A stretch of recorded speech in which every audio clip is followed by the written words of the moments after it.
All right. Ladies and gentlemen, good to be back here on the Closing Argument. Good to see everybody. Welcome. As you make your way on the Closing Argument, we ask that you just share the show. Welcome everybody. We've been having a lot of fascinating conversation in the last few days. Our other panelists will be joining us shortly as we move on. We're gonna have a couple of uh, stuff going on here tonight. Our first segment is we're gonna try to bring on the Gayflor family, and our goal here tonight is to try to help the family in any way we can financially, as they have been going through some challenges and a lot. They will share with us. In fact, our other panelists who are familiar with the story will be joining us to talk about this. In fact, Tomalin is in the back, but we ask you to share if you're joining us by YouTube and other. We ask you to share so that the first 1 hour of today's show we want to dedicate it to the Gayflor family and see how we can raise some funds to help the family in some ways. If you're just joining us by radio, we will give you two ways that you can donate in Liberia and in the U.S. We're going to give you information in ways that you can donate here. U.S. guys, we'll also put up the TCL cash app that we ask you to contribute as well to that. We'll ask you to contribute. But tonight, yeah. So as you make your way, welcome everybody. In fact, tonight, uh, one of our reporter is at the presidential banquet hosted for the media presidential banquet. So we applaud the executive mansion for recognizing the TCA and inviting them. St. Tomalin George has been the backbone behind this. He had worked tirelessly to see that we make way, that we have a place at the executive mansion while we can uh, uh, while we can while they until we get accredited. So we applaud the first step that we were given the opportunity to have that. It's very very much encouraging, very much encouraging.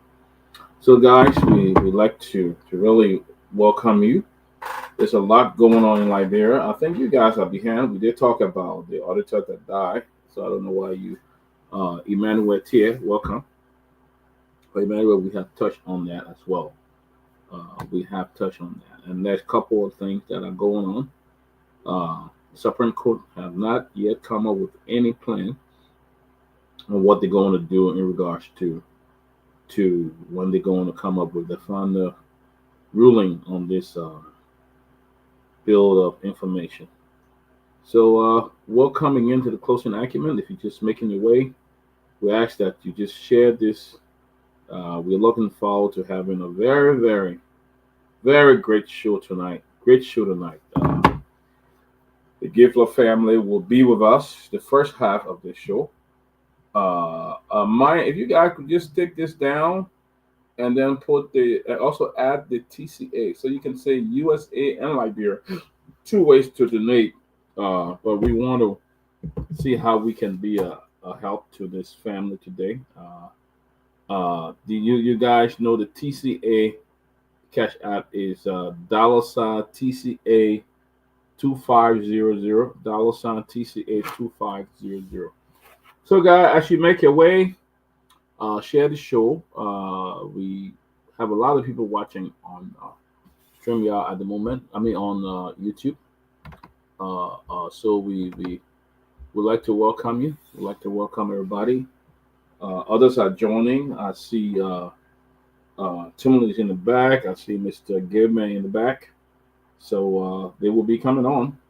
But for the first segment of the show today is dedicated to the Gayflor family. So Timothy, and others who are familiar with the, uh, the situation will come and talk about it while we ask you to be to be generous, guys, so we can help this family. If we want to raise some money, my goal here is to raise thousand or more dollars, but the minimum of $1,000 to help this family. So, guys, welcome, Mr. Jerome Gilman from the Sunshine City of Florida, the home of the NFL National Basketball Champions, the That's right. Grizzlies of Florida.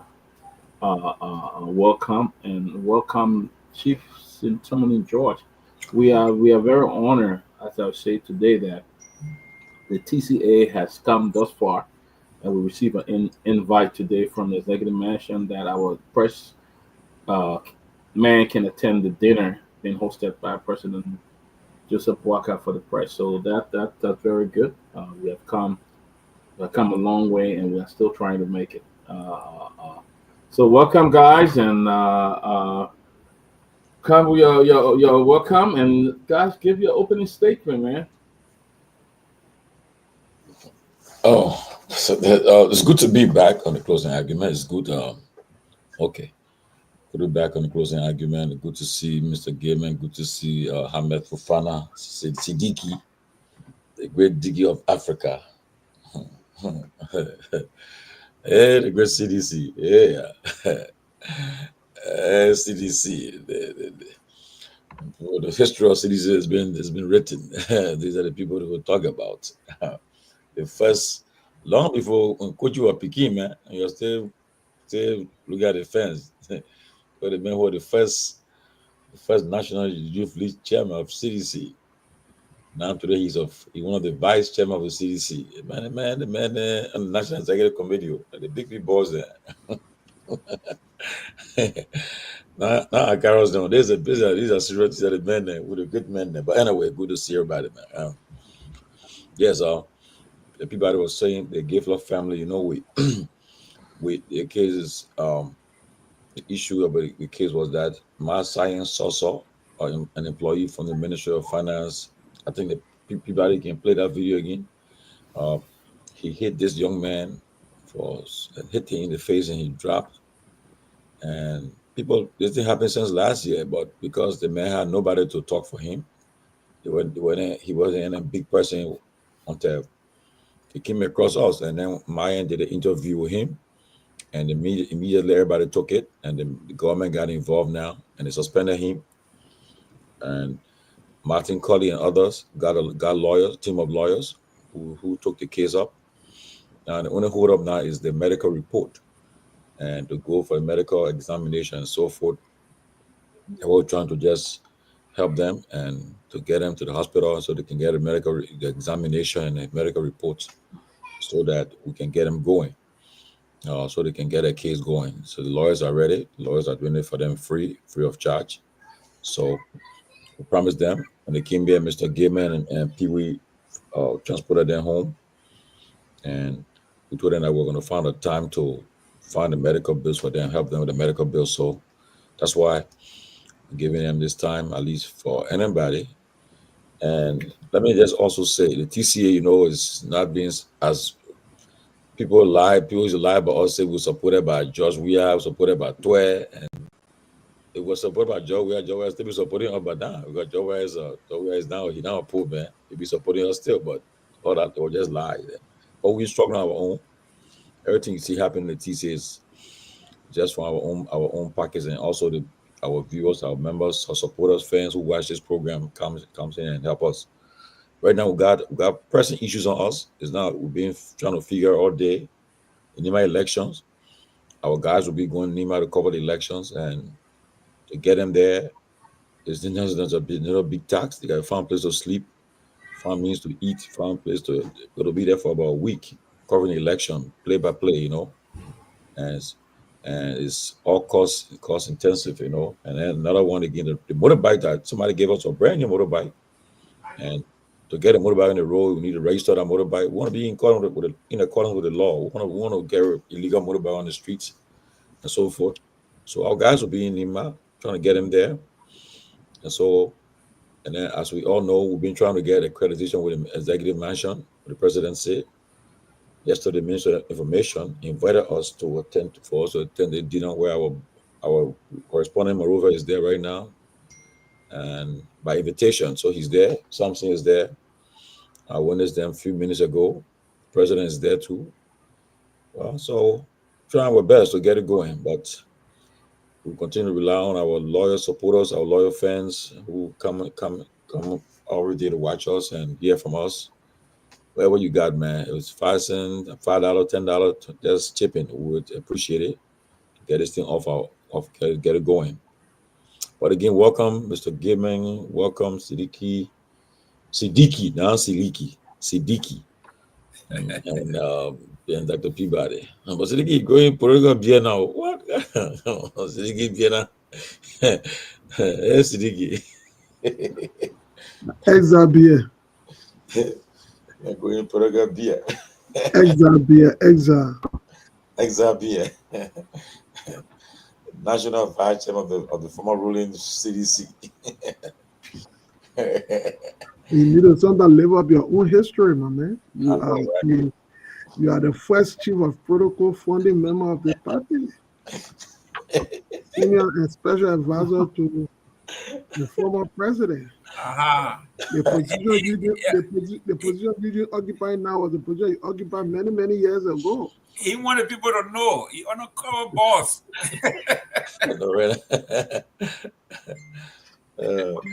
But it's so good. It's all good. Yeah, so that's what happened in the country, man. So, but we here. I see Liberia clearly recognizing. Sidiki, somebody recognizing you. Yeah, that's Berenice Moba. Yeah, Berenice, very strong. Strong personality in the entertainment business. She has been a very huge contributor to that sector. How you doing? Great to hear from you. Yeah, she has. Well, Bernice, man, we haven't seen Bernice for a while. Yeah.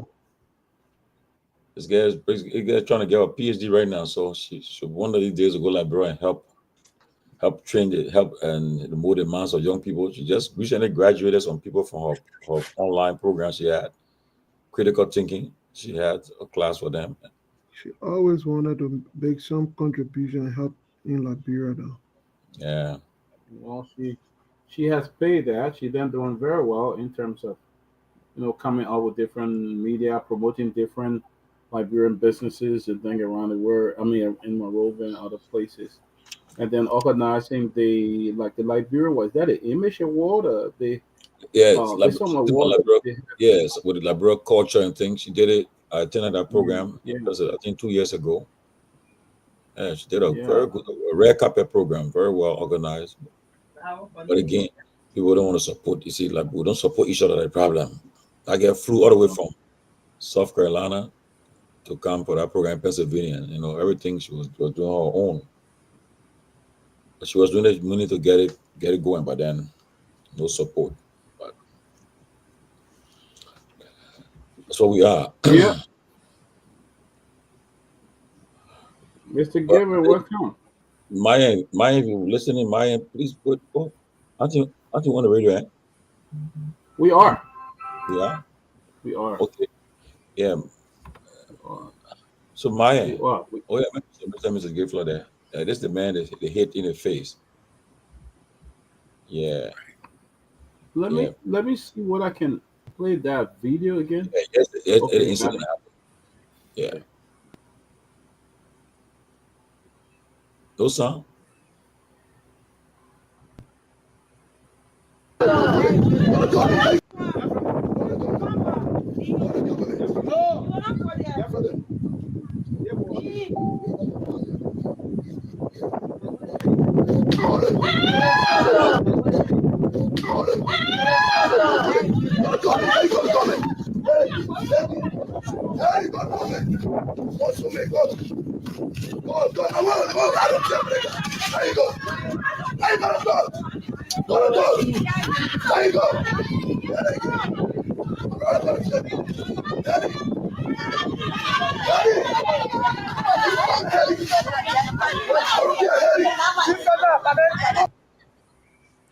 Yes, this Mr. Gayflor in the studio. He's the one who was hit in the face by Mr. Masai and Soso. Yes, hit in the face, and that case was, I could practically say, well, on the water for a long time until this year before we able to came across us, and we flagged the case, and so we flagged the case, and luckily for us, Martin and others got involved and they got lawyers. Now he needs to go hospital for the lawyers when they want the medical report to prove to use it in the court. That's why we're trying to just send him to the hospital and then get him going with the reports. But they are here tonight in the studio. But wherever the case, wherever people, anybody got, you guys watching, help them, please. I know, Bernice, I know it's traumatizing, very traumatizing, but that's the country we live in. If you're nobody, you now recognize, people take advantage of you, your issue is now flagged. People don't, but had it been some well-known person, oh yeah, we are being maybe front page of real newspapers and so forth. But that's the country we are in, and we got to change the country. We can't give up on Liberia. We'll change that country. We'll change that country, and some way we'll change it. We can't keep on like that. But so we're here for the next few minutes, so get them going, so we can to see whatever anybody, but body the stuff down on the this information. Yeah, I told Myean to add that information for Liberia and the US. He can put the TCA chat there. Uh, TCA 25 $ TCA 2500. You can add it and add the Liberian stuff. I mean, yeah, and the Liberian payment there. People watching who want help, but I want us to be able to help them a little bit. Uh, uh, and so that they can take care of the medical bills. We want to help them definitely, uh, so that they'll be able to take care. So mine, I just put it up on the live feed. You can just okay, good, uh, good. Okay, so guy, yeah, Mr. Gimmer, we haven't heard from you before we talk to them. Yes, Anything you this want? is even I, who was not assaulted, I feel terrible just watching this video. Mm-hmm. When we talked about the genesis of our civil strife, things like that, when people used to say, "Do you know who I am?" Right, I right. can basically do anything and get away with it. Yep, yep. And today, those who were in that line criticizing people, they were telling the Barabbas of the world, crucify him, crucify him. They are here today assaulting folks. If this was not a modern day where we have cameras around, social media, nobody would have ever noticed or seen this. Yep. Just imagine how many Gayflors are out there in Deep Lofa, Bong, Nimba, Basso, River Sets, River G. Nobody's seen. It's like the folks say, if a tree falls in the forest and nobody is there to witness, who knows that a tree falls? Yeah. That's what this is. If nobody have caught this thing on camera, and I'm even shocked that the court, after seeing what they saw, which is an assault, to even ask for medical record is an insult. Yep. It's an insult. This is an assault caught on tape. What other evidence do you need? You have the culprit, you have the victim, you have it on film, you have witnesses. Yep. So if this is the new Liberia, I'd rather go back to the old Liberia. Yep. This is not what this new Liberia is all about. The new Liberia is about justice. It's about care. I guess in the hands of Modern Liberty, the scale is supposed to be balanced. We are all equal under the law. And I guess that's what, at least that's what it says on there. That justice is blind. But here we are today, months later, maybe a year later, we are still talking about going to the hospital, bringing medical report after a year. Okay? So I'm going to send my $100 as my help to see this through. So I'm going to send my $100 to Sendwave. Is that Sendwave you want me to send it to? Yeah, you can if you can send it directly to Sendwave, that would be great. Send it directly to the Myean Sendwave. Let me get the number here, because sometimes if you don't write it exactly as it is, you send it to the wrong person. Yeah, right. So it's Myean. Yeah. Myean D Torgbean. Okay, let me send it out. Hopefully. Yeah.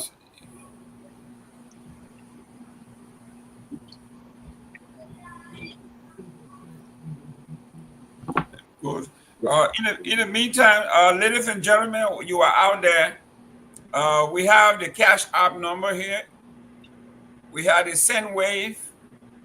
Please send all you have, whatever you have, $10, $25, $50. We all need to chip in. If justice is not cheap, you can't just sit there and say, we need justice, we need justice. You have to have a skin in the game. You got to do something. Some people lay down their lives for this. Some people lost their limbs. Some people lost eyes. Right. To get us to where we are. Thank you, Miss. We just got a $25 from Miss Esther Frederick. And I'm going to personally send mine a $50 myself. But we got a $25 from Miss Esther Frederick. So once we got all of that, I'm just going to hold on it and add up what we got, and then I will send mine. But I personally will give a $50 towards that as well. And well, guys, if you're watching us, we just want to be a blessing. We want to share with these folks. They need to go to the hospital. They were assaulted. Mr. Mr. Gayflor was assaulted, and it took a year to really come up with a case, and we want to just help them in the minimum way. My goal is to raise at least $1,000 or more tonight to be able to help them. So we at the stadium, we're doing what we can, and we encourage you to also give if you can. We want to encourage you if you can do it. We'll appreciate anything you can give. $10, $20, $25, $30, $40, $100, $200. If you can give it, anything you can give, we appreciate it. So we encourage you to do as well. We encourage you exactly. The give, even if you need to send, if you need Zelle information, we'll send you that as well. So we'll appreciate it. But for the first 1 hour of the show, we want to just raise some money to help them, guys. We encourage you to give. This is another side of us when we can talk to politics, but want to help as well people in need. So we encourage you as you make your way, as you share the show, come up. Just give to this special fundraiser. Please give to this very special fundraiser.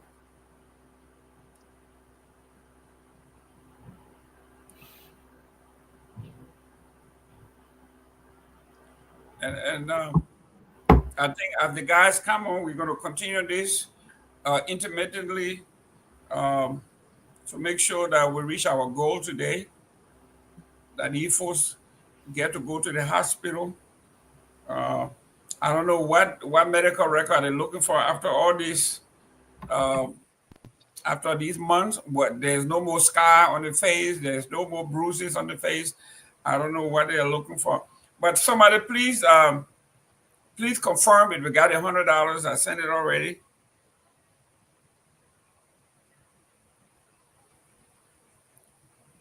Is Myean in the studio?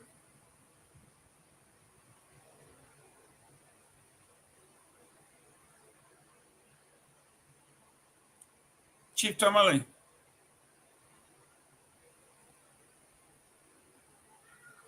Dr. Peabody. Yes, sir. Yes, sir. Yes, sir. Myean, please confirm. Please confirm the that you received $100. Yes, Nora. We have not heard from the guy we sent to Ghana. We sent a guy to Ghana that we raised some funds for a while ago last year, but we never heard back from him. So Nora. But yeah, let's hear from Mr. and Mrs. Gayflor. What is going on? Myean, please confirm you got that $100, and then I will try to send the $25 from Esther and then $50 from Myean. Can you confirm that you got it?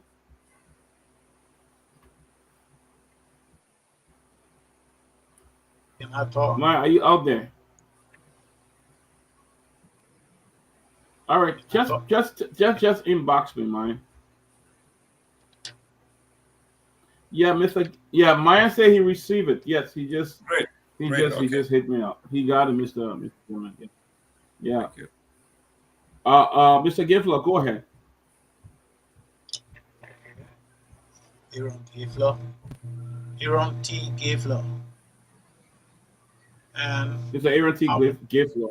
Yeah. Yeah. And I want to say thanks to all of you. Martin Qualley, Peabody, everybody, I want to say thank you. Because you're coming to my aid. I want to share tears. I have been dehuman. I cannot see from my right side. The doctor told me that my eye is damaged. But let me tell you something. I saw something today, and my condition, I did not pity it. I saw a fellow today while on my way to the hospital. And this fellow, according to him, he cousins jumped in and beat him. And a big cut on his head. And I sat down on the foundation of a horse. I said, this is what my science society told me. I cried tears. I cried tears. Martin Colley, all of you who are around there and trying for me, oh, you are angels from heaven. But as I speak to you now, you will see results from the hospital. I cannot see with my right eye. And this is where my science also hit me. Well, it has happened. You have come to help me. But I want you to know that all of you are Liberians. This is what's happening here in this country. People beat people at will, all because they are authority in government. Masaya Soso told me so many times that nothing can happen to him. And nobody in government can do anything to him. He can do anything to anybody. Even the street before Masaya Soso us, when people pass in there as if to say he pressed second. I want to thank God that you came to my aid. I want to thank God that you came to my aid. And God will bless you. Thank you. Wow. You know, I'm watching the video, and watching the video is so emotional. You know, to see somebody openly assaulting another man and his family is very, very emotional, very, very brutal, inhumane, uncivilized to see somebody behave like that. And nothing was done. Nothing was done to this guy. And it just tells you that it's almost impossible to get justice in the country that we all is from. It's almost impossible. You know, and today this man is having problems, can't see his eyes and everything, you know. So it saddens me, guys. It saddens me. But, you know, again, as I said, if you guys, we want to just help them. We want to help them. They ought to go and get the medical, because they are waiting for medical report and other thing. So, guys, if you want to help, we have Cash App. If you want to send wave to Liberia, you can just send it. Let's help them. I mean, just our way of helping and giving back. Others have stepped in, and you know, hopefully justice will come to him. But at this moment, we just want to be able to help. We just want to be able to give back and help them. You know, so we at the moment we are at $175. If anybody want to help, just help. I mean, you know, nothing will come to us. We send it directly to Liberia so that we can be able to help them and, you know, help them go to hospital. But it's very inhumane to look at that picture. It's depressing, you know, very depressing to see a photo of another person assaulting uh, because of power of what he is in government. Like Mr. Gilman said, "Well, you know who I am." Those nonsense that happen, and people use it to take advantage of other people. You know, because you got the power in government, so you can be abusive to the citizen. You know, so guys, we ask you, do your best you can. Uh, uh, we want to raise some help, and then from there we will go into our show. So we're looking forward to you helping. All right. You know. Yeah, Dr. Peabody, somebody was asking about the fundraiser that was done for the gentleman that was sent to Ghana. Yeah, we did it. The objective of this fundraiser is not that they are compelled to come back. That is not the objective. The objective is to do good. And if he or she comes back, that's fine. But it is not a requirement. Yeah. Just like, you know, here we go again. I'm going to defer to Dr. Peabody. The lepers that came to Jesus for healing, how many of them that came back? Dr. Peabody, that story there, I know you know about it. Can you bless us? I know Prince Johnson preached a little bit when he was alive, but you who are close with that, the folks are supposed to know that when we do these things, it's not for you to come back You are not compelled. If you come back, fine, to say thank you, but you are not compelled. We didn't do it for you to come and say thank you. No. You're doing this from the bottom of your heart. Right. You are hoping that you will be blessed too. Yeah. Okay, at some point in your life, you may not need $100, you may not need $1,000, but you may need help in different other ways, and the blessing comes in different forms. Let me leave that with you, Doc, about And the you know, lepers. Mr. Gibbon, it's my way.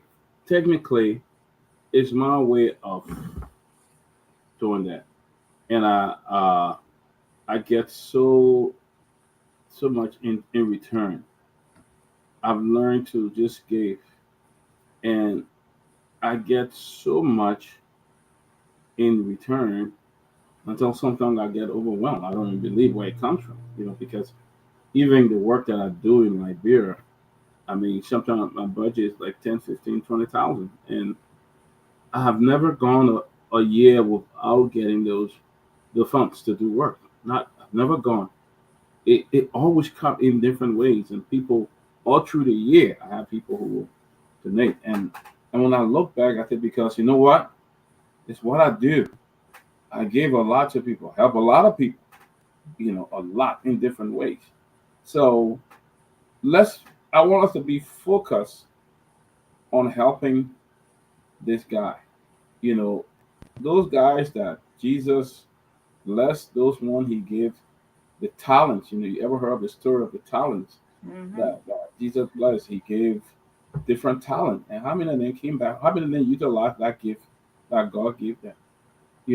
Some took it and went away and did different things. And the one that came back, God told him to look, you will be blessed. You faithful, you came back. The other one he condemned them and told them to get away. So let's just help this brother. For me, when I gave unconditionally. I don't whether you come back, you don't come back, I don't care. But when I decided to do it, I decided to do it, and that's why I would do it. So yeah. So if you're watching, you want to give, go to TCA. Our cash I 25 $2500, and then there's also a send wave out there that you can also give to. Let's help the Gayflor family. With the Gayflor almost blind, he need help from us, and we definitely can do it. We have done it here many times, helping people, giving. I remember when we were on Spawn, we sent people to India to do surgery and do different things, to raise money.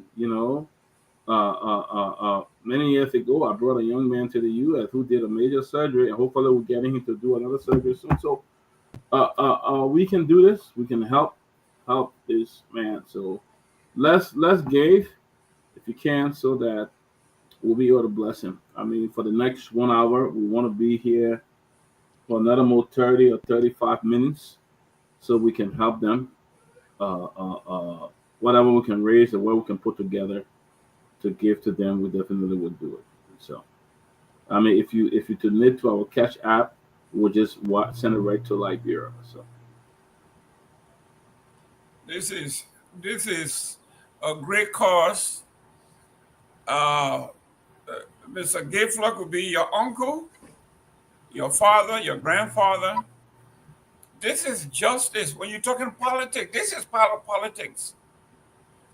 People who are empowered, when they get elected or they get government job, the number one job description of politicians or appointed folks is public service.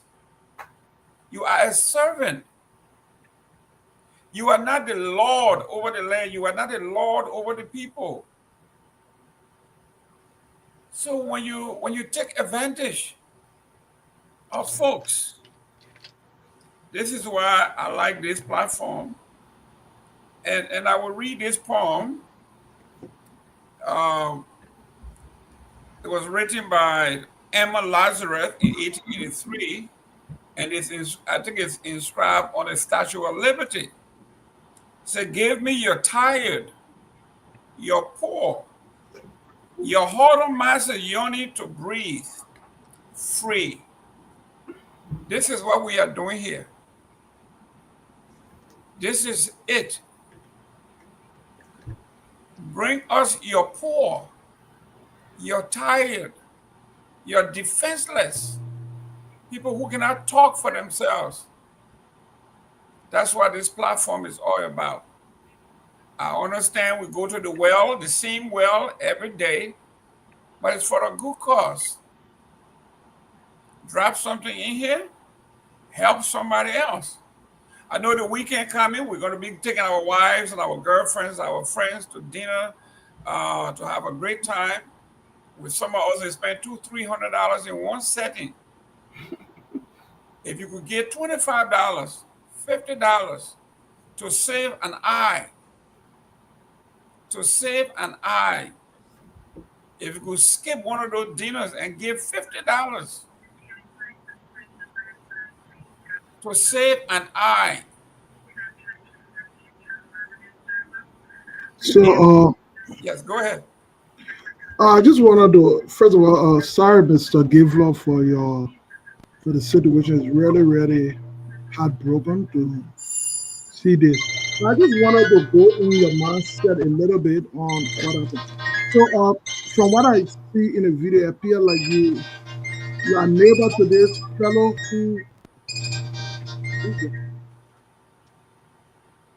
it appears like you are a neighbor to this fellow who assaulted you. So I just want to know, when this incident happened, did you continue living in that environment? Did you see him again? I mean, what kind of feeling that came to you every time you saw this guy who assaulted you and you live in the community? You couldn't, at the time, was not flagged by the media, nobody knew, and you are going through that pain, seeing him every day. What was it like dealing with it every day? You know, seeing the person who assaulted you walking around freely, nothing happening, nobody talking about it. I mean, what was it like? Can you just give us an idea? Let me be very frank with you. You have been bad by this time. The darling you see sitting by me. Darling you see sitting by me.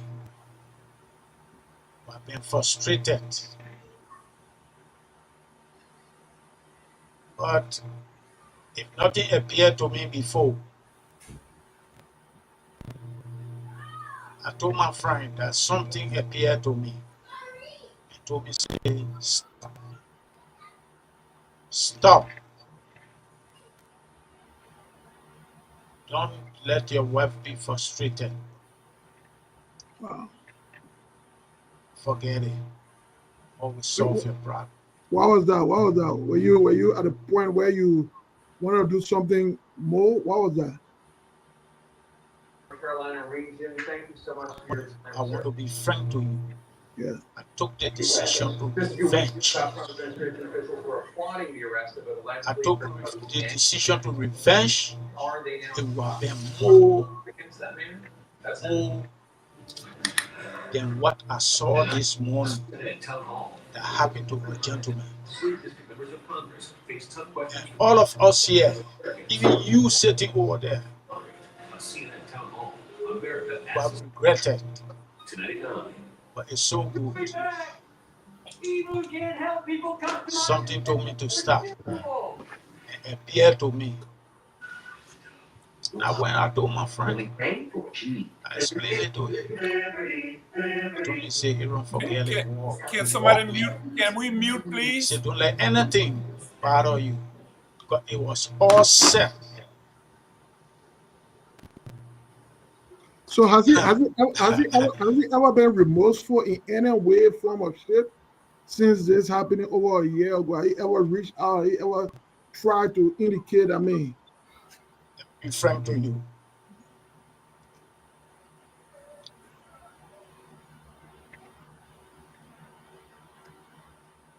I will say to you,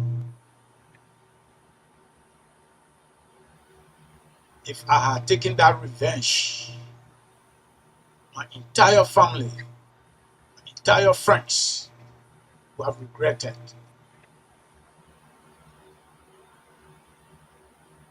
But it was good that I came down because of that particular thing that appeared to me that morning. I was not going for for night issue. I was going for day issue. I wanted things to be seen. But again, I thought on her on my right hand, sitting on my right hand here. I said, well, thank God. The first thing is that for that man to have automatically, unexpectedly hit me in the face. And you can hear the statements that he made after he did it. Listen to the recording. For me to be sitting here now today, I thank God. Yeah, I think it was good you took this path because your story has resonated with the nation, and I saw on Myean the TCA, I think different other media, other individual highlighted the situation, and I think it's good. Oftentimes we seek justice and we tend not to react in a way that we regret. It was good you did that. And so that is why we joined the TCF family to call on Liberians who are listening to us today to just patient whatever they can so that at least you can go to get the medical report. Because it's a condition to go to the court, right? You need a report to indicate that something happened to you as a result of the assault to advance the case further, right? Can you imagine that I was hit and I sat down that long for even going to medical checkup? Wow. Nobody looked me to see what happening. And I sat down and pulled those pins in my body. So it's right. Because I accorded him the beauty of life. When he came to build his house, when he bought that land, I stole his materials. I helped him. And everywhere he went discouraged, I encouraged him. My children got vexed with me. Why you can stay home? Every day you to the man's house. I said, no, he was frank. Not knowing it was going to turn this way. He's right. He did it. Obey him. Well, Pewee, Yes. we have You call me a real man with Pewee. yeah, that's it. Yeah, I mean, you know, we lamented on this particular issue a couple of weeks ago. Yeah, I can say a few weeks ago, if you will, couple of, I don't know, maybe a month, almost a month ago, and I think for me, the lamentation we have to stop from my end. We just have to force and push this thing. As I listened to Dr. Peabody trying to say here, it's a regrettable situation. It's a terrible thing. It's unthinkable that a grown-up a man, a civilized man, would do said thing in this kind of a age we find ourselves, and one that live in the civilized community for many years, live educated in the most civilized community, if you will, and the community that will hold you accountable for everything you do wrong, and if you don't want to adhere to the rule of law. I think it's quite unfortunate that we will see elderly man here facing this kind of a condition out of the action of someone to own stupidity, someone on reckless attitude and the rest of that.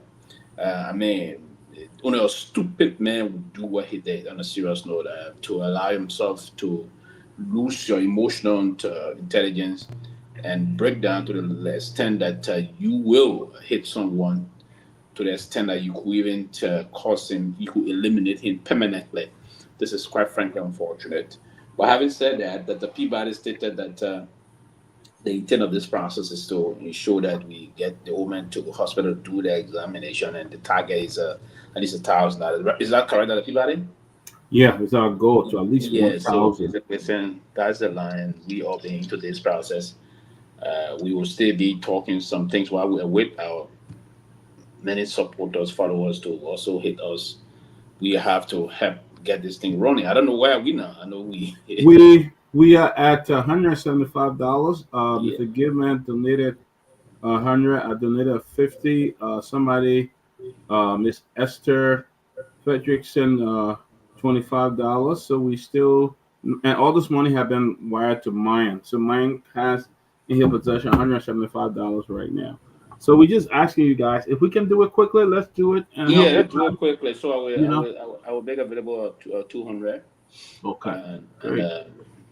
to that effect, while we wait how the process is gonna move on, and I will Right. do ways, and I will send it to you. Then you're gonna I was gonna send it to you before the end of the show. Yeah, you And can then, send it to Myean if you have SendWave. okay, Yeah, okay, Myean has a SendWave there. yeah, Either way you want to do it, you send it to me, I send it to him, or you send it to him. yeah. But it's quite unfortunate actually, and we just have to reach this, and so we cannot.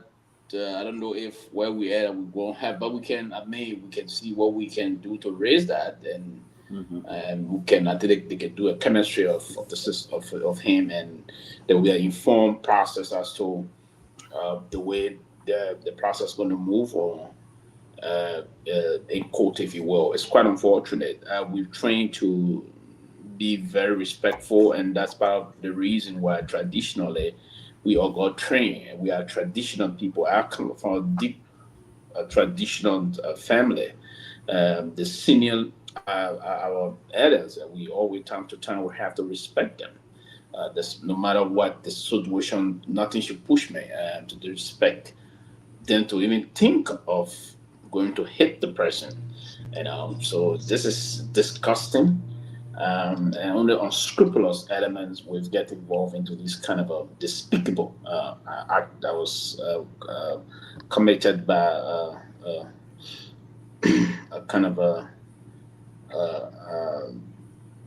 individual that we didn't expect him to do these things. So it's obviously a wrong thing to do, but we have to find a way forward. And I don't even know the extent of the case now, but if they were to move into, hopefully maybe this coming Monday, what tomorrow is Friday, Monday to get the medical process, maybe around Tuesday we'll get other reports, and then the legal thing would be fully abreast of the situation, and they can take um, decisions in terms of the health records, how to push the process on to pursue this issue to a conclusive end at the court. I think it will be proper that this kind of an issue. I don't know the full context of the legal suit, because part of it would be, I don't know, it's going for damage, it's going for this, it's going for that. We'll have to see the context of the legal suit. I don't know how the lawyer going to approach that, but yeah, it's have to be done in that kind of line. And also, I don't even know if the lawyer is going to include pain and suffering, because that punch psychologically may have left the woman with a lot of pain and suffering. Even if there's no, we pray that should not be the case. If there's no medical problem from this issue, and that's what we're praying for. I would say to somebody, go on to her, I say, find a penalty, but we will have to deeply focus on this issue about teaching those people that can just do these regular things, go to court for pain and suffering and all those things, so he can be penalized for his nonsensical and unacceptable crap that he got engaged with. So I mean that's just it. So that people will send this and see where we, with what you have and what Myean have, so we can raise this and then call it a day for. Yeah, technically, I just received $50 from Tomalin. So we should be at about technically 425. So we just need $575 to hit the 1,000 mark. So we encourage people to give. We don't have a lot of time. We'll Yeah. talk So about. what I suggest tonight is that we hold on to this. They don't have to come down tomorrow. We can take leave of them for tonight, and then Okay, we will try to push this before the definitely. show end. We'll just be doing it, and then tomorrow Yeah, we can see if we can rally to get yeah, the rest of it, yeah, and then get it to them by Monday. He can go and do that. So we can take. He can leave now. It's late Just now. yeah. do a closing comment and leave, but they can rest assured that trust me, the closing argument will We raise show. Yeah, by the end of day tomorrow, by the end of yeah. show day tomorrow, and other thing that We'll, can go we'll along definitely, with definitely. that. Yeah, because I think it's about 10:23 in Monrovia now. Right. It's about 6 o'clock here on the thing or so. So yeah, that would be the case. Yeah. All right. So, yeah. Any last statement, Mr. Gayflor, you can do that, and then definitely by tomorrow we ensure that we get this complete. Yes. Uh, can I just tell you that I welcome God in my family. So father went and put my son into jail, and there are a lot of things he said that my son did, and he had my son in jail 1 month, 3 weeks. He had my son in jail, and yesterday in the evening, my son called us and told us that he was in front of the prison compound. There was a fellow who went there to set him free, and the only thing he needed was transportation to come home. And so I told my wife, I said, try to get that man here, let him get in front of prison compound. So it may not be that the identical people who took him from jail could do something to him. A lot of people could do something to him. And so try to get him from this. And he came, he slept home last night. We don't know who took him from jail. I want to thank God. Excellent. Well, um, I read in the paper today that the judge for criminal court A released 117 people from jail for the lack of evidence, and some of these people have been languishing in jail for 6 to 9 years without charges. What kind of country is this, Dr. Peabody? 6 years in jail without charge? Yeah. And that's what we live. That's what we live in here. 6 to 9 years. You got all these people in jail without charge. 9 years. Wow. It's sad. It's very sad for the country. That's Liberia for you. Now tell me how you can get justice in that country. Justice is almost impossible. In some cases, justice is only available for the wealthy and those in power, the powerful. Other than that, the rest will not get justice. You see, simple Supreme Court, simple, non-violent case, simple things. Supreme Court can't even root and say they're practicing law and they're doing all of that. Other people who graduate from the law school, other things can't even talk about these things. They just think it's normal. So, guys, Mr. Gayflor is taking before he takes leave. Want to make sure that we help him. So, if you want to help, the Cash App is out there, and they send wave $10, $20. He got to get to the hospital. He need to do some medical. He needs to get that report to go to the hospital after he was assaulted, and we just took it on to do the best we can. Everybody here, they are people they just love to help. All these guys here, they love to help people. It's not just coming here and talking to politics. But all the people you see on the platform, they are great people. They are giving people. They love to help. I mean, we empathize with you as well. In your situation. But you can rest assured, Mr. Gayflor, we'll try to raise that 1,000 and get it to you, so you can go to hospital. I want to thank you for coming on, and we keep you in our prayers, our thoughts, and our best wishes. Pray that you will find some healing and comfort, and that justice will be served. We want to thank you for coming, Mr. Gayflor.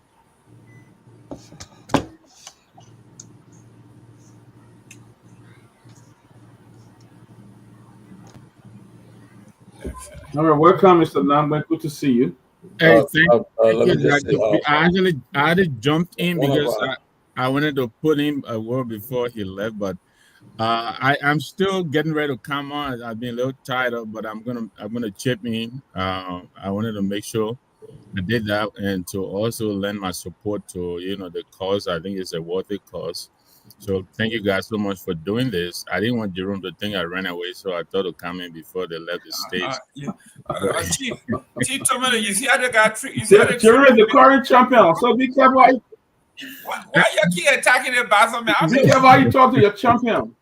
Mr. Gayflor, they Get don't it, let listen, so they don't let champion. I'm a champion. They don't let boss of people. We champion. Go ahead. yes. So I wanted to chip in quickly, and then I will get over and come back in. So we're using the cash out $ TCA 2,500 as a cash out handle.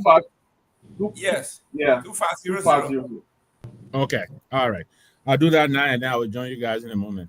Thank you very much for the contribution. All right. Thank you. No worries. No worries. See you Thank guys you. soon. Buddy, Thank I'll you. send you another 50. One of our Sierra Leonean brother, Olalu's in the team, and he Okay. just sent $50. Okay. Okay. He just sent it. I'm about to send it to you. He watching the show. Okay. He just sent $50. And then I'll send everything over to my. Olalu's, thank you so much. He has his own entertainment in New Jersey. They have a whole setup. I was there the other day hosting one of his live host one of his program. It's international. He got a whole modern studio. Yeah, so Good. So we're there. He just sent us $50 to help. Yeah, you got it, Peabody? Awesome. Awesome. Yeah. You got it? Yes, I do. I do have it. I do have it. So thank you so much. Washington, thank you so much. I appreciate you so much. Thank you so much. And guys, please keep sending it in. As we go on to the end of the show and tomorrow, please keep sending it in. Mr. Gayflor need to get his eyesight back. We want to do all we can. Thank you very much, sir. I know it's late over there. Make sure you get home safely. Thank you, Mr. Nambwe. Mr. Nambwe also sent us $50. Thank you very much for your contribution. Thank you. Thank you. I'm sending another 50 from my wife, the Yellow VP. She's asking me to send another 50, so that's You are in the house. You are in the house. That'll be 100. Thank you for your contribution. No worries. You are in the house. After they endorse somebody, they try to kind of make good. That's all right. You want me in politics? But listen, is Eula really stay powerful like before? Nah. Oh, come on now. You see Nambwe here that you say they're still powerful. They're more powerful now. I think Eula is a bit of a notch. The question of action is intentional, yeah, right? Because I know it is. I've been heard of Eula. Now, the way Eula used to be, and I'm saying that deliberately, and I'm not saying that to spark our issue here, and maybe before Mr. Nambwe started making some disclaimer here, because yeah. But Eula, the days of the legs of Charles Taylor, but I'm still even those people were in exile at the time. Eula was very forceful and very powerful, and I agree. Eula have done some wonderful things, right, in terms of the organization pattern of Liberia here in the U.S. and the rest of that, and in other places back home. The last time I saw Eula's strength, and I was really admired about that, was 2022 March. Was it 2022 March when they inaugurated the president? Is it Kamara? Yes, you're right, Sylvester. Yeah, the reason I'm saying the strength because the tenor was very huge. It was the time the former Minister of State served as the keynote speaker, and I think Right. I was part of that entourage that went to Philadelphia to witness that process. It was a very huge turnout. Yeah. And that was the last time I saw Yuda's strength, actually. And ever since then, have there been any elections? Yes. This current leadership is the one that succeeded Mr. Kamara. Okay. Unfortunately, not without controversy. We ended up in court. Oh Lord. Yes, but And you see the reason why I asked the question, right? And I want to Yeah. tell someone to see. That's why I asked him. Go ahead, please. Go ahead, Chief. Don't yes. So when we don't listen to Pewee. Pewee is a spy. He had to pick your mouth. No, so you know, that's okay. That's listen, okay. We gather in Philadelphia. The old progressive, the new progressive, we are intertwined, right? Aha. So I can be spy on the old progressive. And Shu and I will go back probably over 40 years. We both were in Tottenham School together, Mr. Kamara.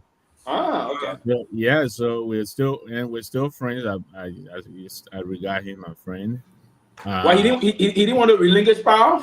No. Why you didn't enter in court? Well, I wouldn't go as far as saying that. He want Alan Mugabe? I wouldn't go as far as saying that, but I tell you this: when we gather in Philadelphia, but I come in another way. You are progressive. You don't bend, right? He didn't want to relinquish powers. He did not. They ended in court. That's it. They ended in court. He tried to be politically correct. I don't want you to be diplomatically correct here. I'll try not to be politically correct. Okay. So there were questions with the delegate accreditation process. Okay. And that just got increasingly complicated. So the short side of that story is that the assembly was canceled because elections were not possible. So then there was a matter between the board and also Mr. Kamara. And so the whole thing ended up in court, and then the court also got to hear the complaints as to why the delegate accreditation, had the issue. So they set a date, which was March of last year, and elections were held, and I think the results were declared on April 30th. I believe April 30th it was. But yes, this current leadership of Mohammed S.G. Keita is the current leadership. My wife was vice president, secretary, Mr. Kamara's, and so she's the current vice president for Keita. But okay. So you are right. It is obvious that the union is suffering a trust deficit. I think we need to do a lot. We had hoped that we'll be able to bridge this gap between Mr. Kamara and us. Some of it is happening, but it is not at a level I would have appreciated it to be. And I would take the blame as well. Out of the blame, there's equal blame to go around on all sides. Is there a way that we can contact both sides to appear on to see how we can find a cooling point here? And I think that in terms of mitigating and trying to allow UDA to regain strength, because UDA is a very significant organization. Absolutely. Us back in the days before we started advocacy deeply back in the country, it was through the trend of UDA. UDA been very powerful and firm in terms of doing a lot of things back home and here. So I think it's about time that we can move both teams to come back here. The issue is not to shift blame, but to find where we can find the cooling point and extract some of the balance and see how. I think that would be great if we can happen because we're stronger together. So I would encourage that. Let's. I think and a few other questions I wanted to ask about that issue. I don't know if it's because I don't. Roman be on circulating about that. The 100,000 the government committed, did you receive that money? I know Shew had told me he did not. They did not. and I'll be honest with him. I have no documentation that they did, and for all that I know, I don't think they did. If they did, I think she would have told me. So I will go by what he told me to say no, they did not get that money. But Shehu did go to Monrovia after the elections, and he spent quite a bit of time. I think if you recall, it was in the media. He established a sister relationship with the city of Painesville to see if the union could get involved in helping to clean that city. So I don't think he was able to get. I don't know if he made any effort to see the minister, but I know when he got back, he indicated to me that the union did not get that money, and so I'm going to go by what he told me. Okay. Well, I thought government is continuing to Minister McGinn made that pledge. So why? Exactly the reason why I asked. Because so why did the government? It's on the books. So you guys go and go after the money. No, you can't. Not pledge, you can't ship that to any government. No. Why? Yeah, is it? Why? If it was. Peabody was out there. Let me be very honest, right? McGinn's a big brother that I do respect a lot. I got a lot of respect for him. Okay. And then I respect him a lot. But here's the mistake. It was a pledge coming from the Minister of State. He said at the time, we'll make sure this will come, but it was not legislated, right? So for government to be held liable to pay the debt of a past regime, that would have to be legal, and the legal means through Article 34 of our Constitution. Right? If it was budgeted for, okay, we're going to put, because that was a debate when he struck this. So McGinn said this out of the fee of the 10th of that night in Philadelphia. It was a huge turnout. Right? You had other state Congress people and all congressional people attended that. We're there. People and I were there. Yeah, so it was not legislated. That was a debate thereafter. Government's committing 100,000. What do you mean? I mean, Yuda herself, was a little skeptical. As to the people felt that government was going down to win. I mean, it was a political process that Yuda. It got very controversial. You're right. Yeah, Yuda was trying to engage in a more tender way and the rest of that. So this government cannot pay that because there was nothing legal about it. To be frank, it was just a statement coming from the Minister of State that we're going to do this and we're going to do that, but it was not legislated. So no, you can't hold this government to the fire for that. And I think he thought that he was going to. They were going to get another 6 years, I think. Yeah, and unfortunately, he said that August of that same year, he got sanctioned. Yes, correct. Yeah, so it was March. He made a statement, and August the sanction came. So basically, he couldn't have the time to. But his thought process was to put that in the national budget the following year. He actually did express that at the program. It's going to be in the national budget. Then I mean, every other year, you will get an amount of 100,000 from the Liberia government. Incrementally, are going to be moving forward until. But Pewee, why these people don't learn? Why the new man just came out this time and endorsed this other administration? What's going on with these people? And you guys should not be endorsing regime. I mean, they don't learn anything. No, he did not. No, he did not. And Jerome knows better. No, he did not. There you go. UDA is not. UDA is an advocacy institution. The official version is he did not. Chief Tomalin, you were there. Yeah. No. I will listen to the special, the technical assistant to the vice president. That's right.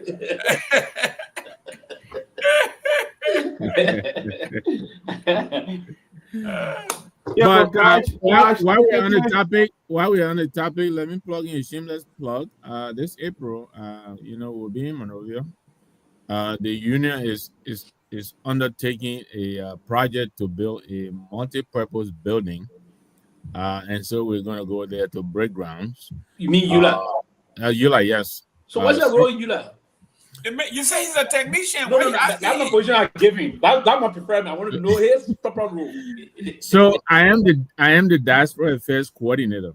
That cool? Okay. Yes, and I work in the vice president office, and the vice president happens to be my wife. Is that not conflict of interest or nepotism? No, it's not conflict. We make sure to do all the research. Okay. But that is mine. That is No, mine. don't mind me. I'm just kidding. I'm just kidding. I know. I was a campaign manager for the team, and so I thought I should, Is that advise. is a pro bono service? Yeah, actually, how these things are, Sylvester. Actually, they take more money out of you than you get it. So so we're going to do that. The president is very passionate about this project. He wants it to contain all kinds of stuff, including after-school program, library, possibly an urgent care. There's a whole lot. A commercial. A bank and all of that. So it's a pretty elaborate project. Yeah. So we're going to break grounds for that, and hopefully that should happen on the weekend of April 27th. So we have an event. So that means you'll be in Liberia this month. In 2 weeks. I'll be leaving. Yeah, I'll be leaving shortly.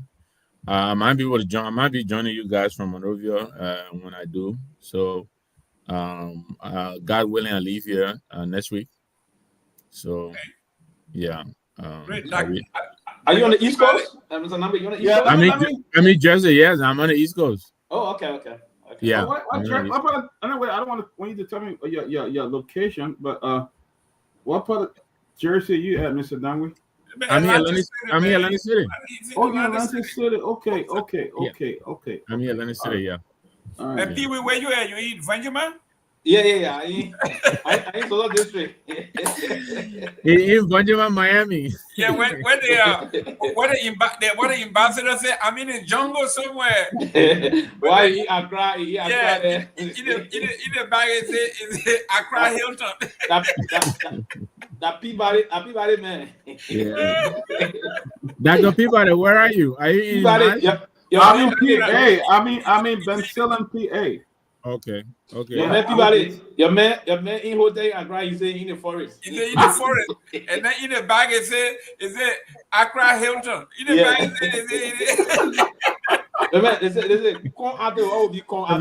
Sylvester, you on the East Coast or you in? Yeah. I'm just next to you. Okay, cool. You in Jersey too? I know Tomalin is on the East Coast too. Siliki, you on the East Coast too? Yeah, but let me just announce it though. We got $40 for one Felicia Freeman.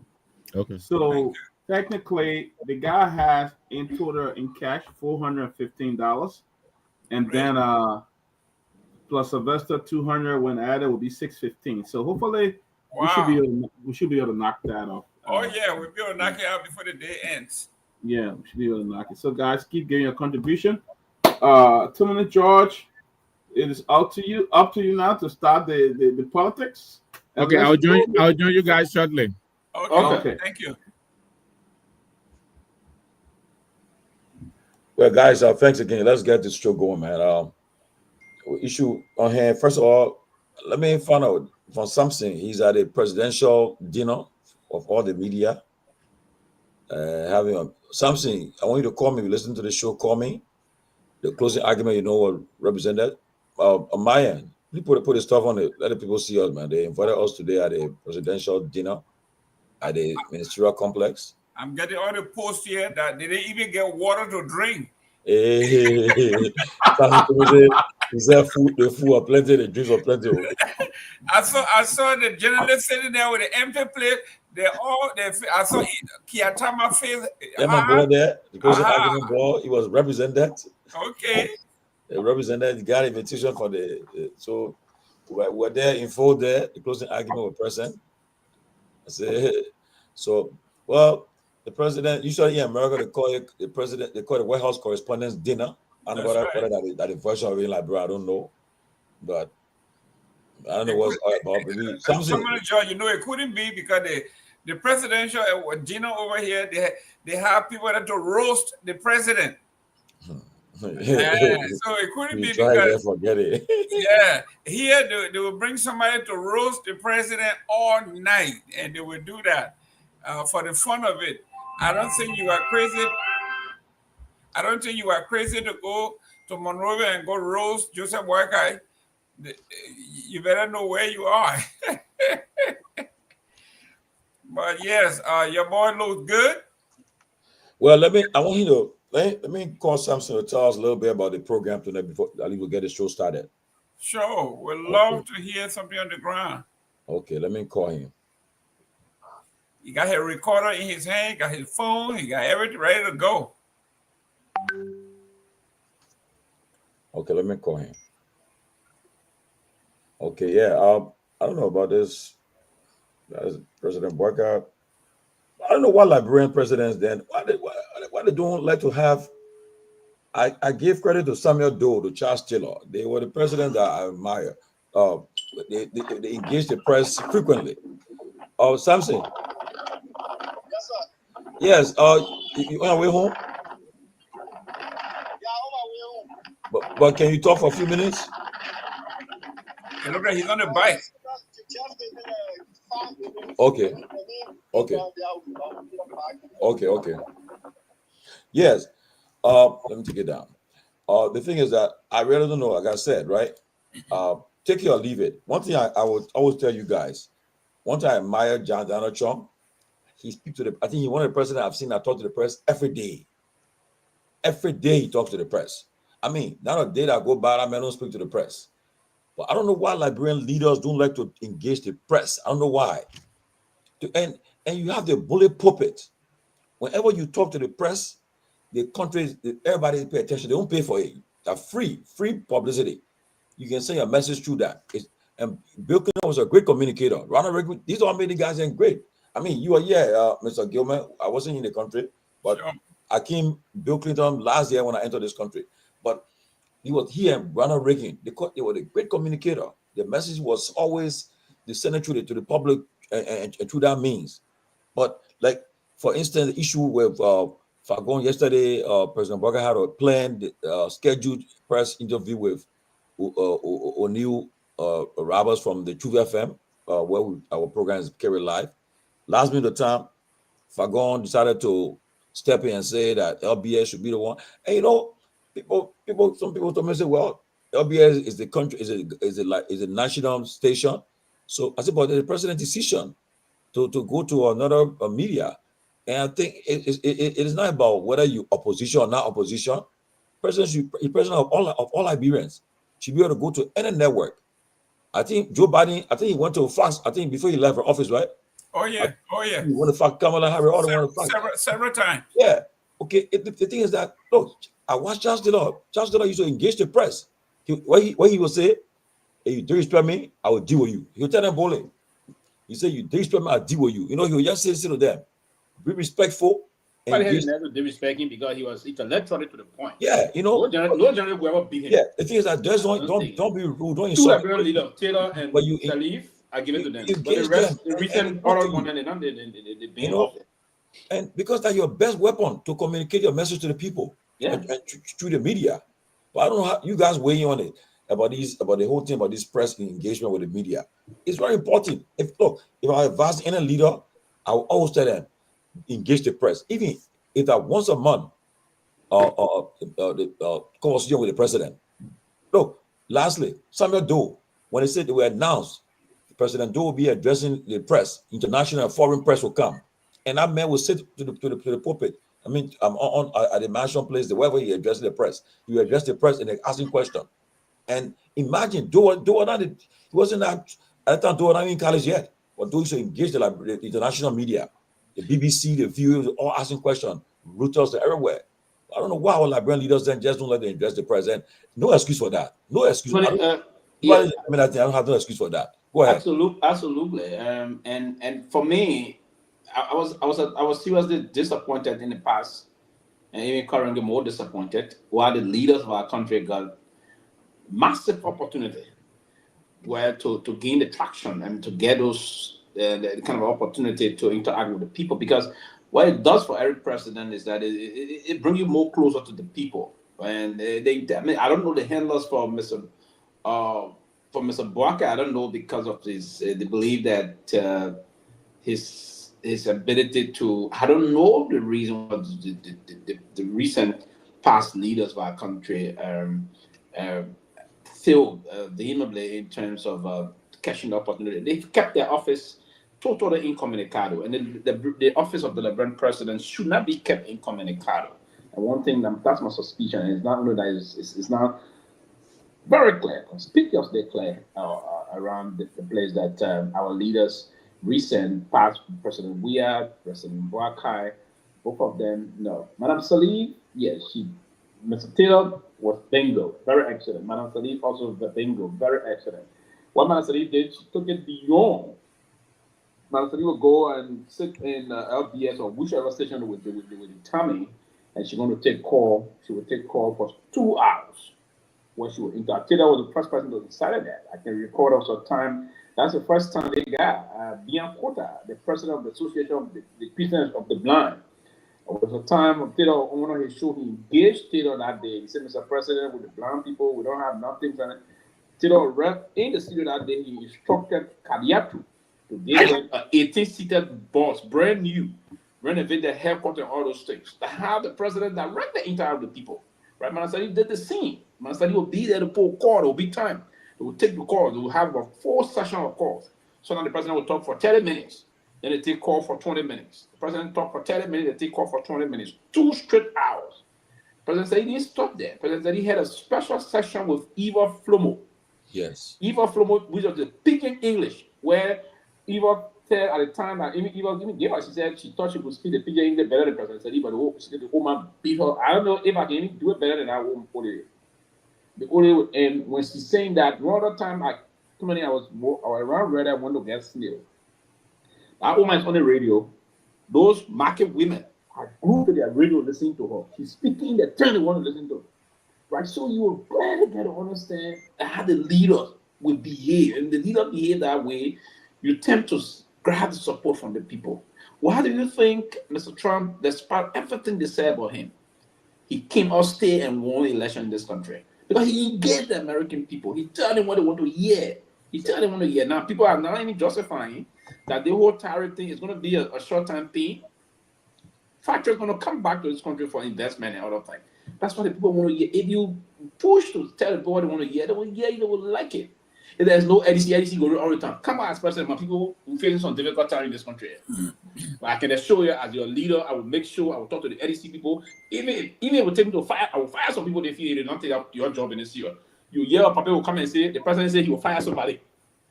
The president not talk about anything. I lead the president not talk. People believe in their leaders.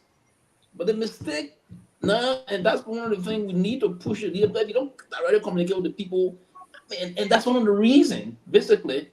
Yeah, Quite quickly, please. That's one of the reasons, and probably many people will say, why President Weah didn't win the elections? Because you are not engaged. They would have a large story about his administration.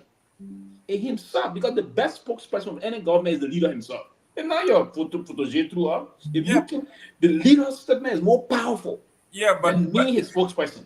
But listen to this, because I work with the Joe Biden, Obama thing. Prior to that, when we talk about effective communicating, right? When you look at George Stephanopoulos, when he was communication director for Bill Clinton, when we're talking about getting ahead of the news, it's an art, okay? When Bill Clinton got in trouble with this young lady. Quickly, too many. The Supreme Court said they should bring that guy back. Bring who back? The guy that carried to El Salvador. Oh yeah, well yeah. I mean, the Supreme Court ruled that the man should be brought back. We are telling them that he's out of the country already. He out of our jurisdiction. We're trying to see what we're gonna do, but it's all right. But George Stephanopoulos, right? George Stephanopoulos had something we call he introduced the rapid response. Just like you said, Pewee, when the president gets ahead of the news, you are disarming the opposition. So when you have the rapid response, when George Stephanopoulos introduced the rapid response, anytime you told a lie, you know why they do? Because they knew Bill Clinton had a lot in his closet. This guy was, listen, Bill Clinton was a sleaze bag. This guy had a lot of stuff in his closet. But George Stephanopoulos were able to settle the rapid response. And after that, the guy who succeeded him, Blumenthal, was even, brilliant. And then after that, you have Obama and Biden. and they brought in Robert Gibbs, another brilliant young man who But is. no, Obama himself was always active with the news. Obviously, charisma. But in recent history, I will give it to President Donald Trump. He's always engaged the media. Of course. Oh, yeah. And he's a known hero in terms of how he. Listen, I admire him a lot when it comes to the man President Trump is very strong. The man set the trend. He doesn't wait for the news. He makes the news. Yeah. And when you make the news, then you direct when a man 4 o'clock in the morning, he started controversy. 4 o'clock in the morning while people are sleeping. When the news wake up in the morning, they go to his all his handles, nothing but social news. Yeah, true. So, no, when it comes to that, I give it to Mr. Trump, right? President Trump is an extraordinary great communicator. So he knows why how to penetrate the media? He knows how to get them, okay, and he can put on the defensive. When you're ready, he say the fake news people. Of course, you attack them first. You attack them. So, Gayflor, please let me bring the noise in the background. Say something. The noise there. That old man is good. But let me bring something because I'm getting all kind of confidential information from the dinner. I'm being told that when the president left, things went scatter. So let me ask my correspondent who were at the dinner. But it lost too much something. That's leaking and there's only behind the Oh, you might be getting a quiet place, man. When I hear you. Yeah. So I'm getting too much information that. Yeah, but so let him come. Let him call because I don't want we on a national platform. I don't want to give false information, but I'm getting messages from journalists telling me that play by play. Yeah, but I don't want to be the one to break the bad, to stop with the bad news. Somebody join that soccer fan. Tomalin. Yeah, go ahead. I think you important. I think media engagement, presidential media engagement, I think is a very essential part of, in my view, good governance. Is a very essential part of conveying your strategy. But most importantly, is a part where you connect with your citizenry and getting them to support your policy. And I agree. I think that aspect, that critical component has been missing for a very long time within the presidency of our country. Yeah, I think Madam Selima have used a little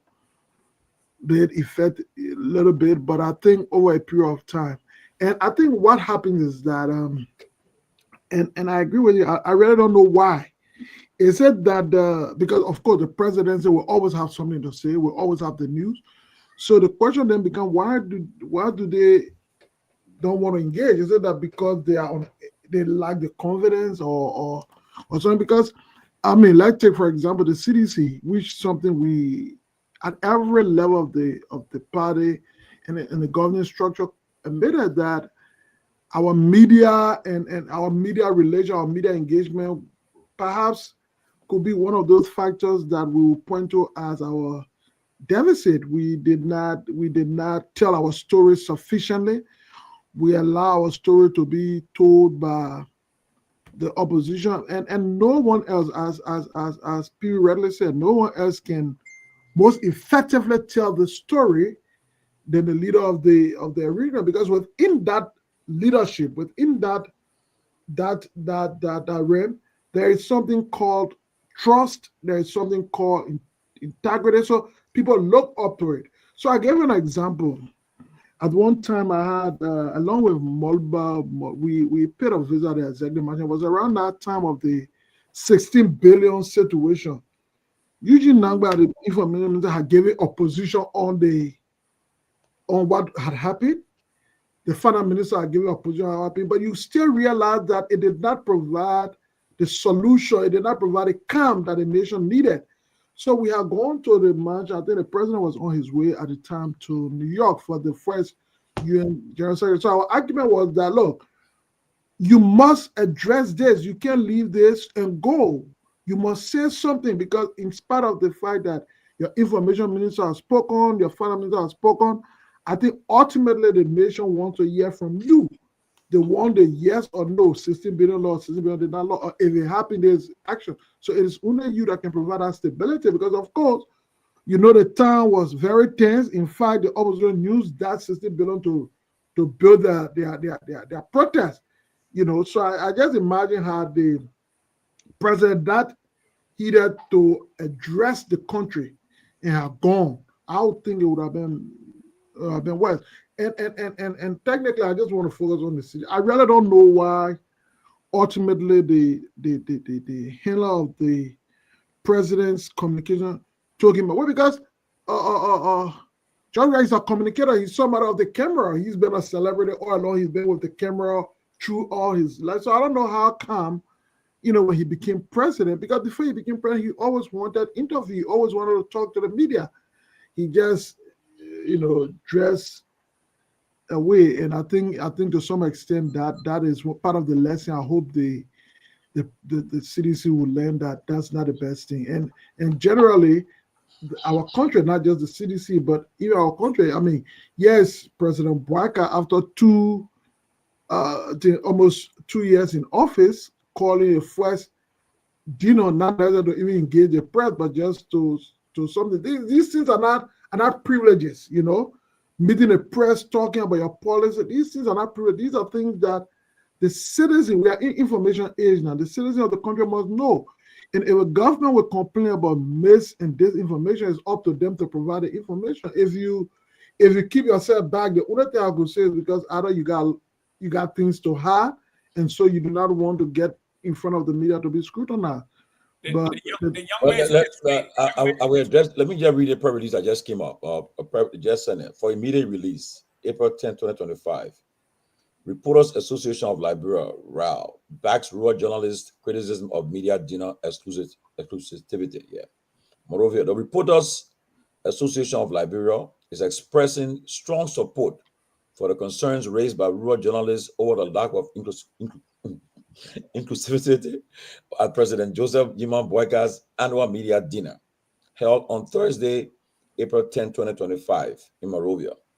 The association joins calls urging the government to reconsider the structure of such national media engagements to ensure they reflect the diverse voices and experiences of journalists across Liberia.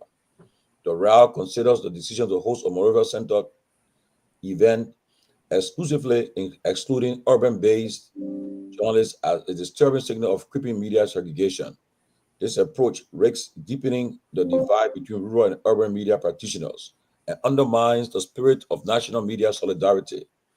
It is unacceptable that journalists who report from the most remote parts of this country, often under dangerous and challenging conditions, were entirely left out of an event meant to honor and engage the media.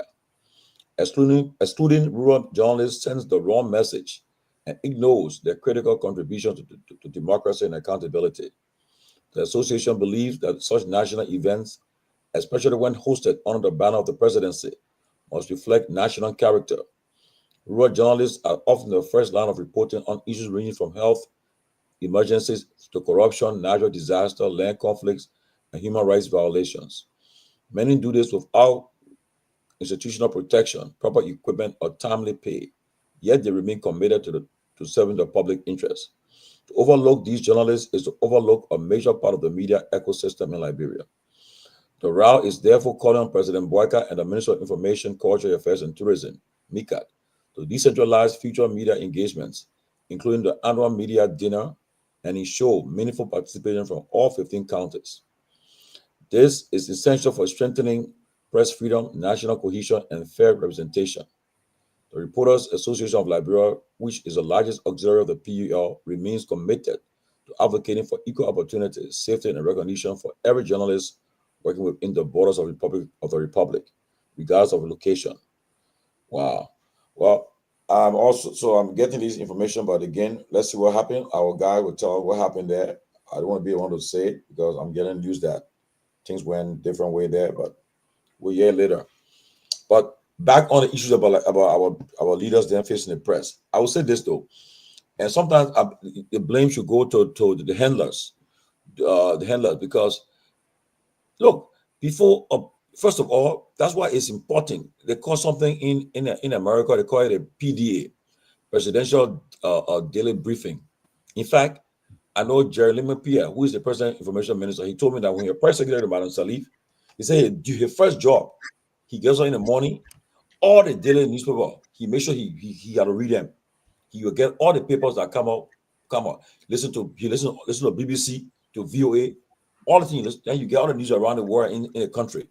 When the president gets to work, the first thing she asks for, you gotta go give her that daily briefing. What happened in the country? Keep her abreast. What happened in the world in the country? So you keep them informed. You know, they brief you. They tell you, even they have a joint security kind of brief you. They tell you what's the security situation in the country. Your economic council people. So you inform. You have an informed idea of what's happening in the country. So if you announce a major press conference at the end of the month, okay, you expect it. Your team will tell you what question to expect. You already know what's coming, okay? And there's a way to answer the question left for you. You answer the question, and now back and forth with you and the person. You're having that kind of a back and forth. You address it. But I frown people who continue to shield the leaders then from press conference. And like somebody said, I believe, honestly, right? Big one election, had the president, we have to face the media most of the time. His message would have been, look, it was not until after the election before we start hearing the things that the government did. It was about why you all kept it quiet, why you all kept silent, why there was no surrogate to go and do this thing. No.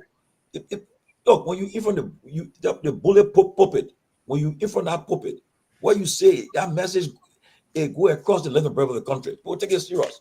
But if you keep the person away and surrogates coming, the father says, "Oh, coming," so you get them, they'll be lying all day. But when the person is facing the microphone, the camera, the message will resonate with the people. So again, it's important. I hope people learn from this and engage the media.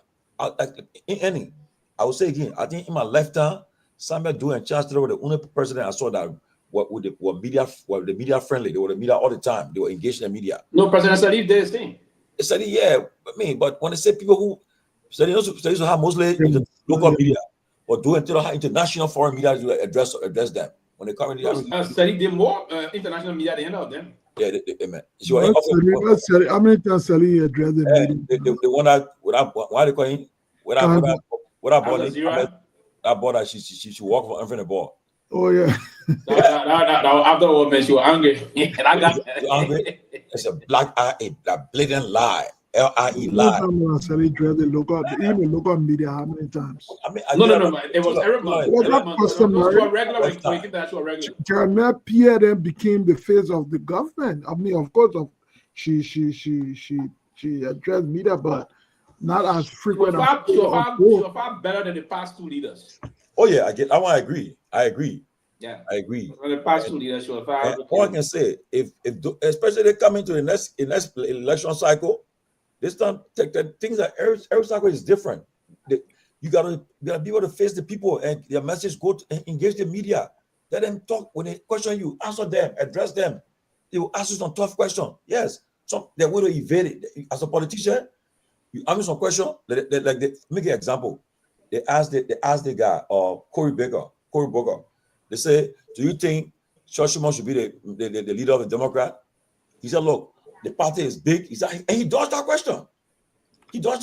But the idea he faced the media. Tomalin, when you are the presidency or when you are the government, I think you make the news. You provide what people tend to talk about. So, it's not about what you dodge or what you dodge, but what you also say, particularly so when you carry on actions that affect people's lives, providing some explanation as to why those actions, it becomes the news. So it's just a unique opportunity that people can use to enhance governance, to connect with the citizenry, to explain their proposal. So what you don't want is to have your opponent determine what you are doing, and so you also don't want to be on the defensive. As soon as you leading from the defensive, it's difficult now to keep focus on your own actions. Like right now, the Union Party is on a complete defensive. Every time they must come with some reactive approach to provide answer to some of the things that they could, in the first place, just provide information and clarity about. Yes, if like you said, Siddiqui, if you someone who is media friendly, who can always engage the media, all this controversy, speculation would not be forthcoming. No. And look, even some of our officials there, some like for instance, I've never seen the deputy speaker Fala. I'm seeing do press. I forget that one. I don't see. I never see before. Deputy speaker. Yeah, I never seen him from press conference before. Yeah, but then he can be rigging. The man say possible do it. No. What he can do? I know the Prince Myean, they will go to the county, and the local media there where they know that they control them. They go in the studio there, and then after they get it. I think most of our politicians are just afraid of scrutiny. I think they're just afraid of scrutiny. They're afraid that it became in from the media. But I think that's a bad way of just looking at the media. That the media will only scrutinize. The media could also be a vehicle, a means by which you translate your vision and simplify what you want to do.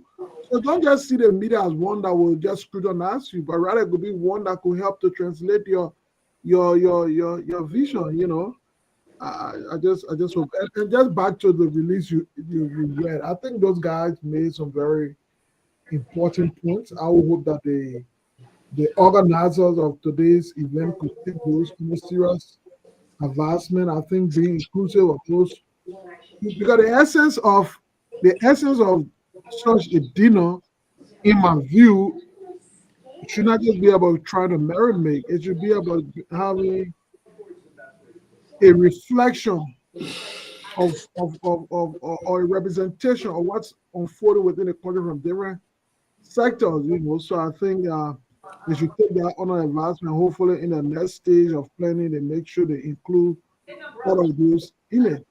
I understand we have close to 400 or more print media and about 40 to 50 electronic media, and with the new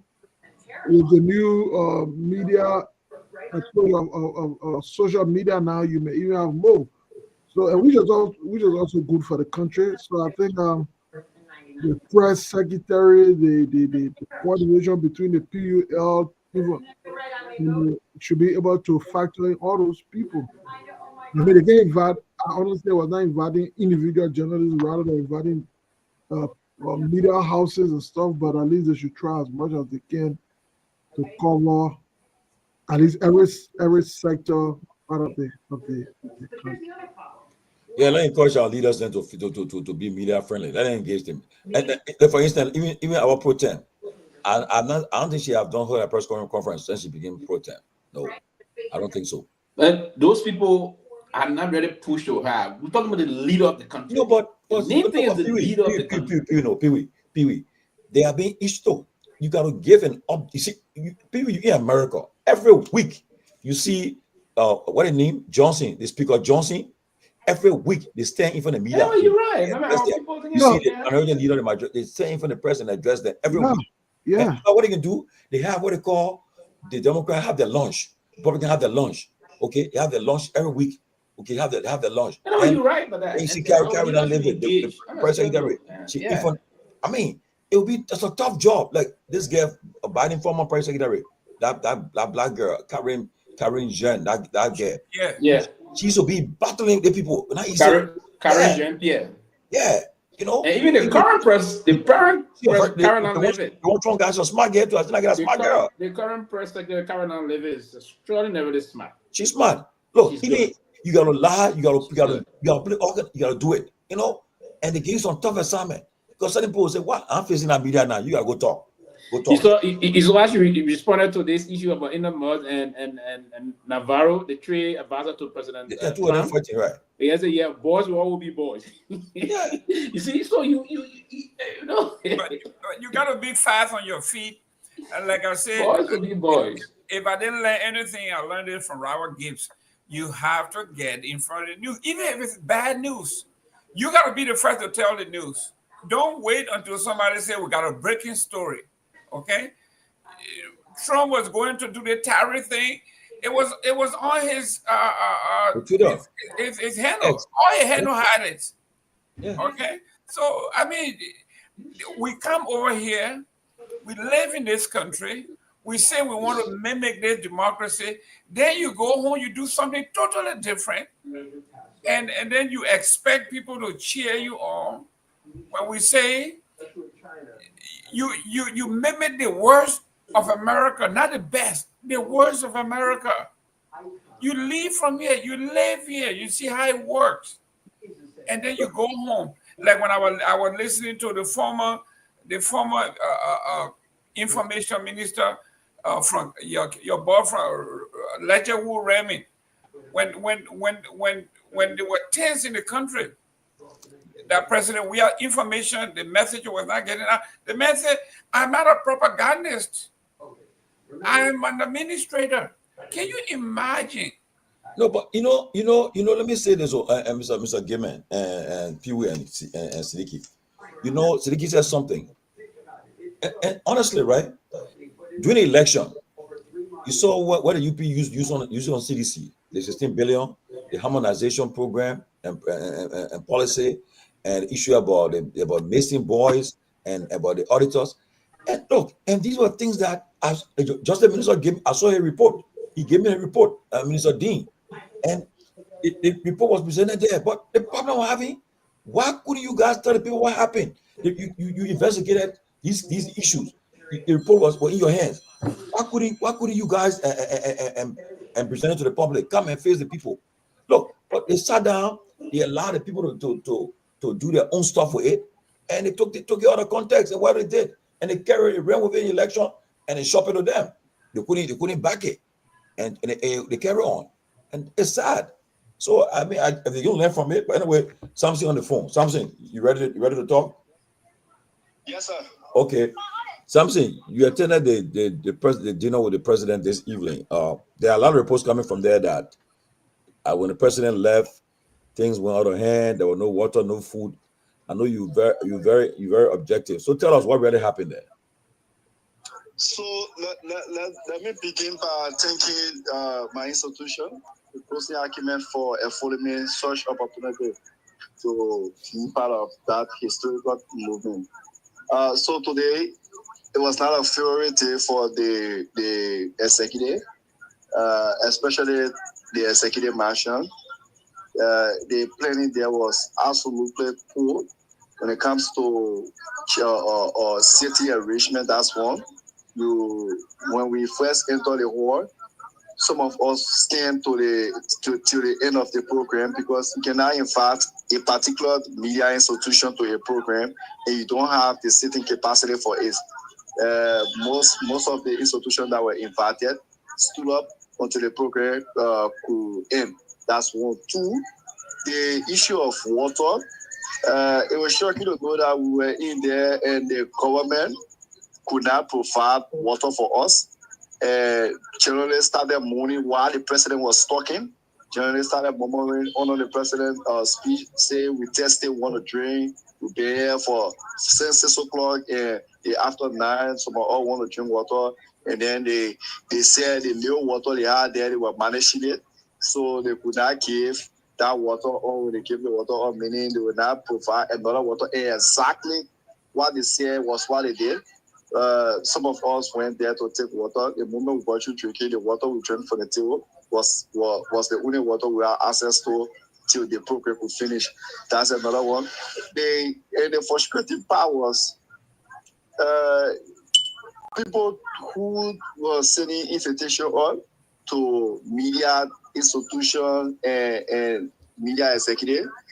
There was this, I don't know where it came from, but there was this speculation about institutions expected to receive a particular Thanksgiving envelope for them, for the level of work they are doing, and for government to buttress their effort.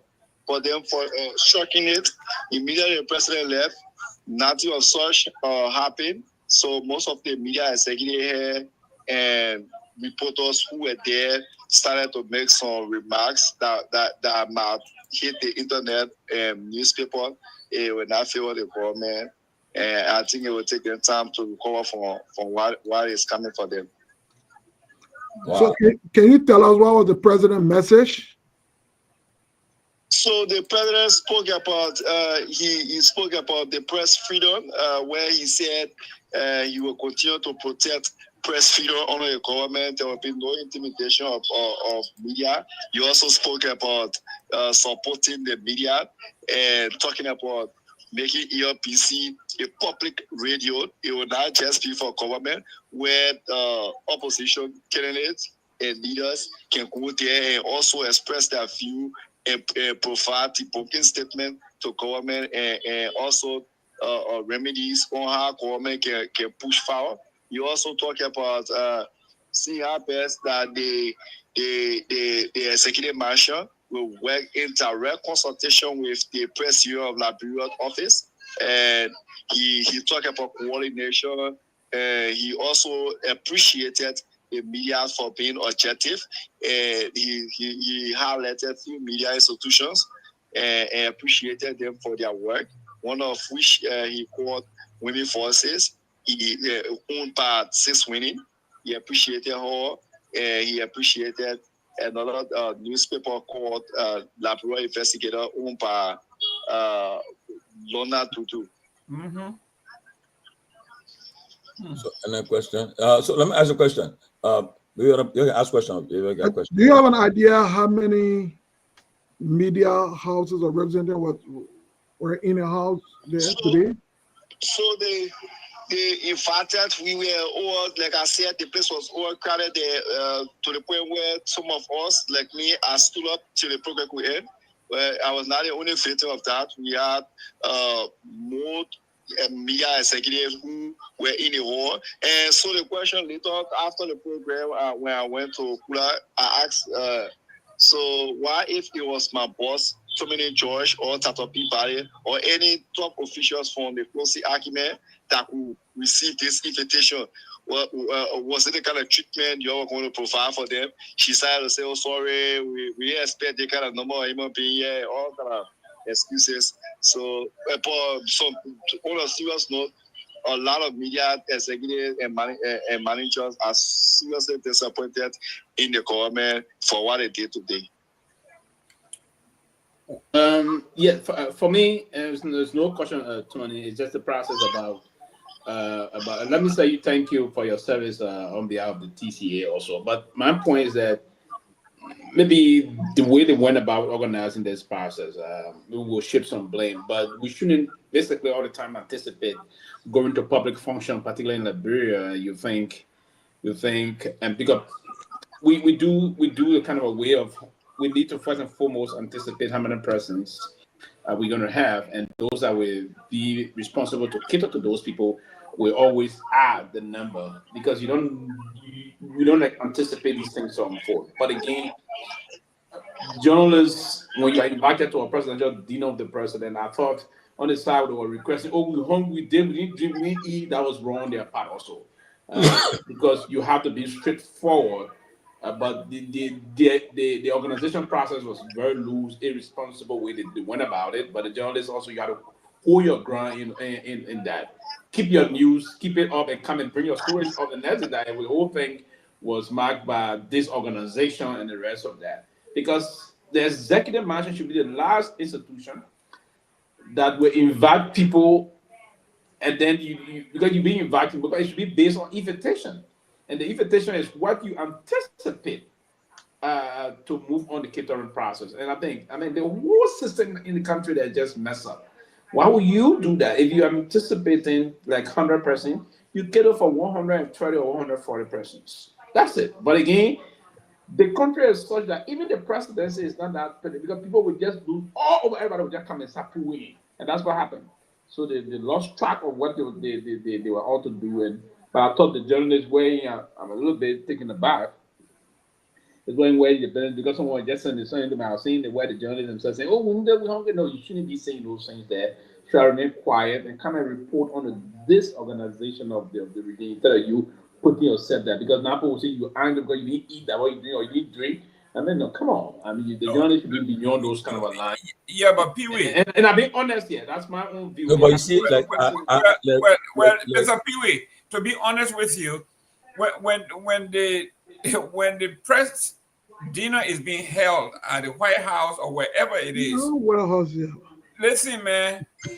When they send out 1,000 invitations, right? Every news organization has a table. In advance, you will tell how many folks coming from your organization. If there's a table, I just said that to us. I understand this. And when they come for dinner. They do serve dinner to every plate that comes. I agree. So yeah, they go there with the intention of having dinner. So we can't say the guy should go there. They should go there hungry and don't look forward to eating. That's what invitations say.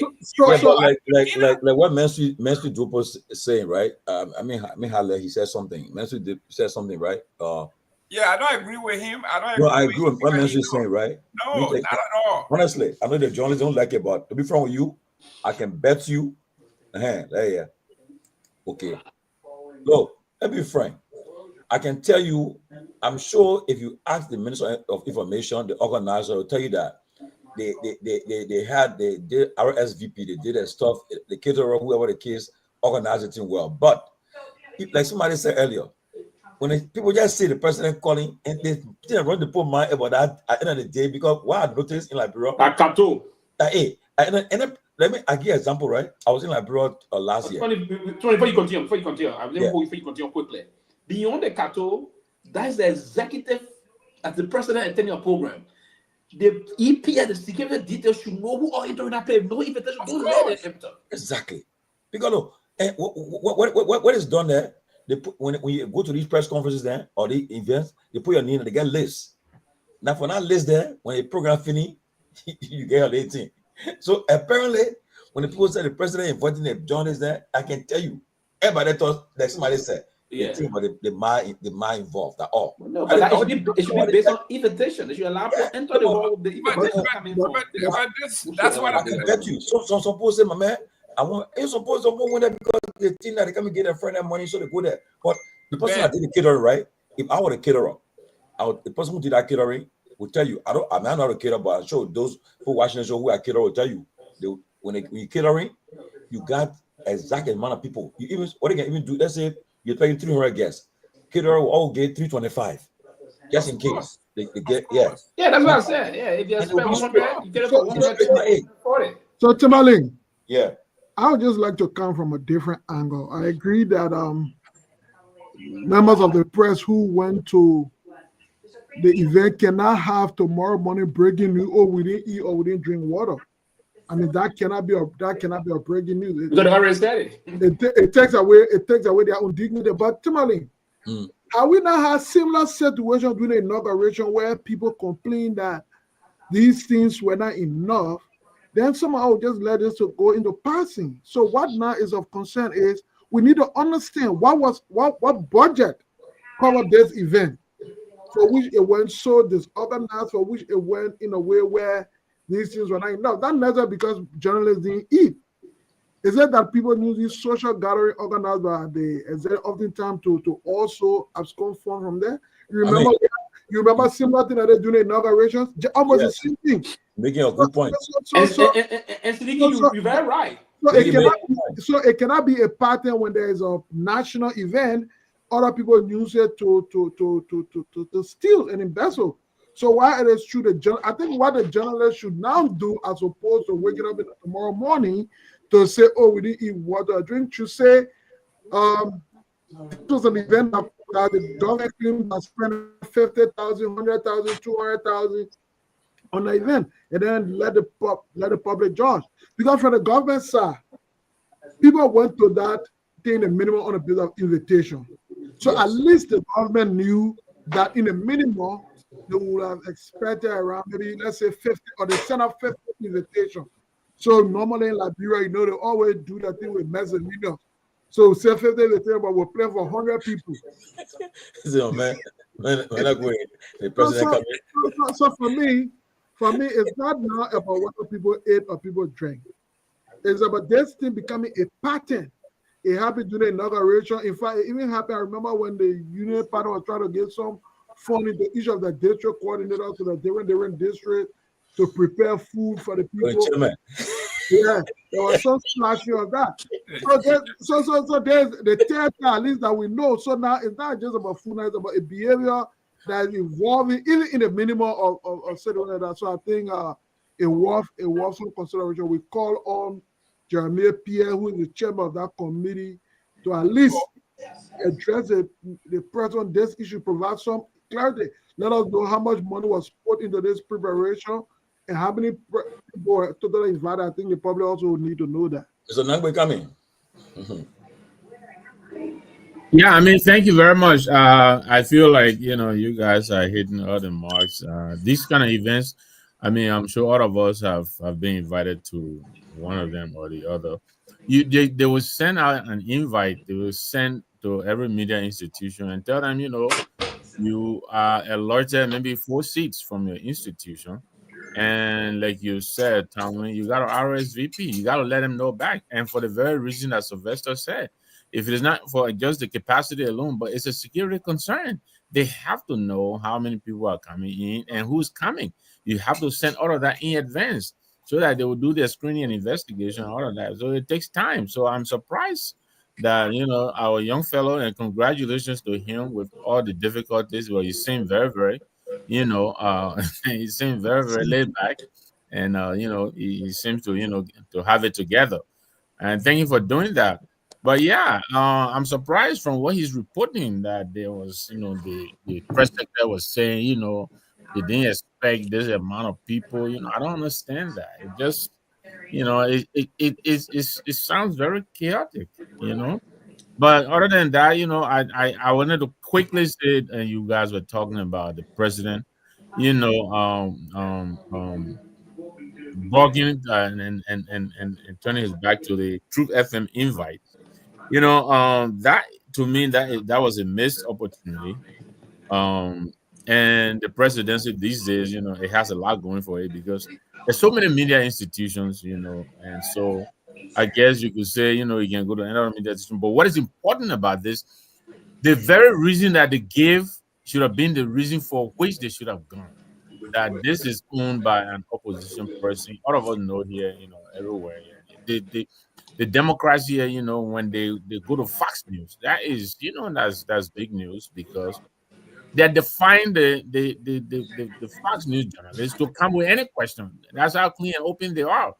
And vice versa, when a Republican candidate or president goes to or MSNBC or something like that, yeah, it means you're ready. You have nothing to hide. And so the fact that somebody will tell the president that the station is owned by an opposition person, and that would be reason enough for the president to cancel out. It just seems too infantile to me. It doesn't make any sense at all. What is it? What is it that they're going to ask him that what?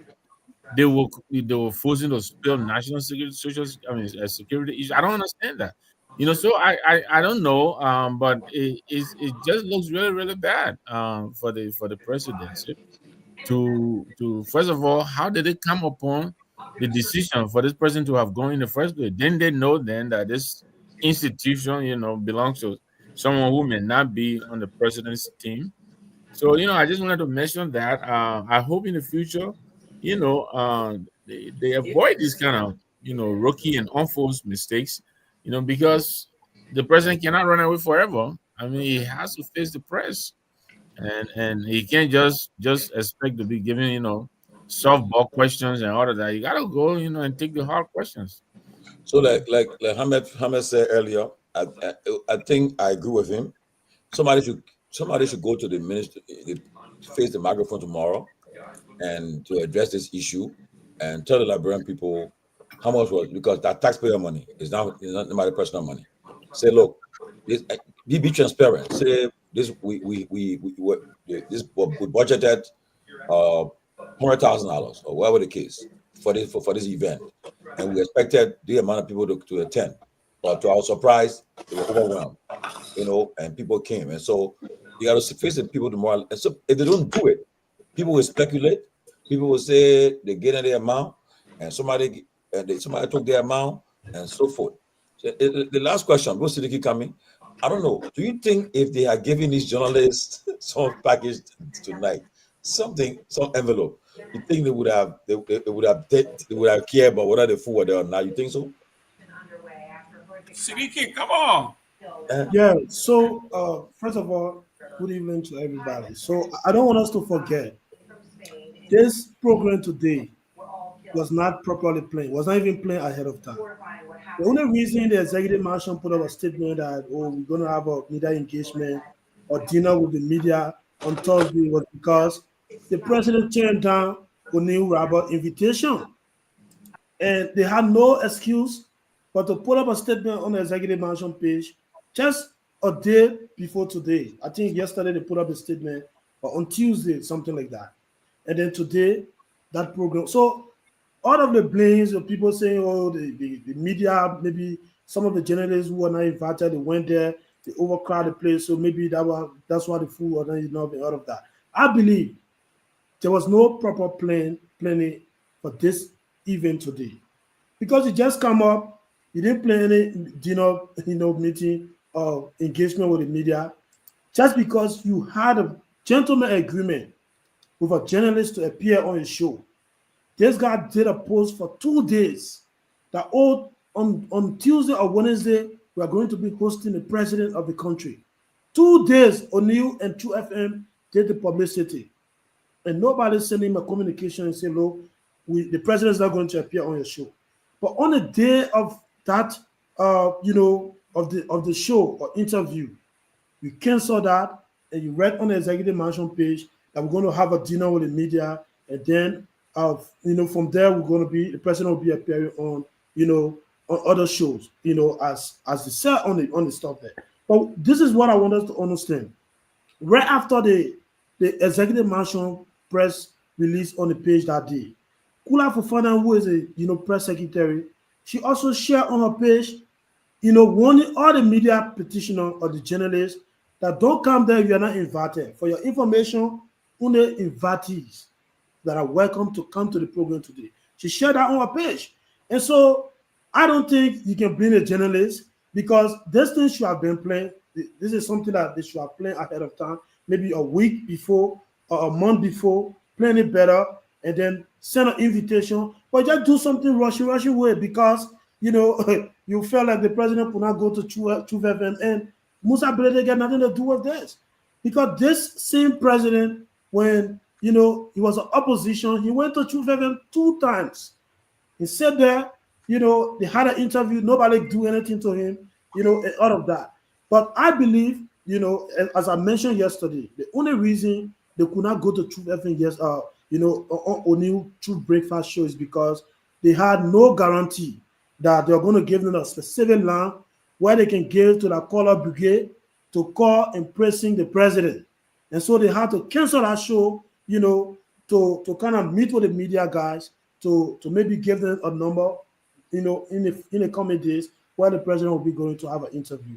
For me, that's what I believe. I don't think we should blame the journalists, because this was not planned. That's the first thing. Because to have a successful program, you should plan it. And I will tell you this: they just rushed to, NPA and other, agency to collect money for them to have this program. And why I say that is because I just look up Kula Fofana page. She sent an appreciation message to the media, and then one guy from the NPA came and commented. She said, "Thank you. I want you to extend my thanks to the team at NPA for the support." So that means NPA supported, which is not bad. But the fact of the matter here is that this program was not properly planned, and the journalists cannot be blamed for that. They did that because the president could not keep a commitment or agreement between him and O'Neill. So that's just my point, basically. Tomalin, I've been part of this. Let me tell you, when Barack and Biden were in Florida, I was a fellow on that team. I had to be clear, okay? I had to be clear 48 hours for the dinner. I had to be clear, and I was on the team. And I had 2 representatives from Liberia. One was stopping with me, Honorable Siawe. I called DC. I said, I'm bringing a guest. Honorable Siawe is a representative from the Republic of Liberia. He will be accompanying me as my guest. They called me right back and said, Mr. Gayman, you know better than this. The parameter that has been set up for the president, the vice president, or the vice president for the luncheon, nobody who have not been cleared by the security will be allowed. So they did me a favor. they said we will have the representative from Liberia in a spillover room that is beyond the security area, but where other people, dignitary, will be sitting. So Siawe and his wife were able to sit in the dignitary area, but not within the perimeter that was clear. So this is what we are when they say the gymnasium or the auditorium says 500. That 500 is top. That includes special security, that includes sharpshooter. Everybody's there. When you come in, before you enter, you have your badge and your clearance. Thank you very much. You show that you have been cleared to even enter the hall. Like you said, somebody said, what happens if somebody wanted to take a pot shot at the president and you just open the door for anybody to come? It doesn't work that way. I'm going to say this to say, if you are coming to America and you want to mimic what they have done or what they are doing, you better know how it is carried out. You can't just say presidential press dinner and I mean that is embarrassing. You know, you just brushed on. I had an experience before the war. You know, I remember vividly. It was the opening of Dupo Road. The Dupo Road. That Dupo Road. So when they put the pavement there, President Duo opening it. So I was living not too far from the road. So I got up. I went. They had a shop right there. A shop there. But I never knew that all the people that were there, that were sitting down drinking and relaxing, are all SAS people. I never knew. They're all on a cover cap. So I went there and then I asked the people. I said, when the president coming, when I said that thing, then I won't leave. The man said, no, sit down right here. You're not going nowhere. I said, but what happened? He said, sit down here.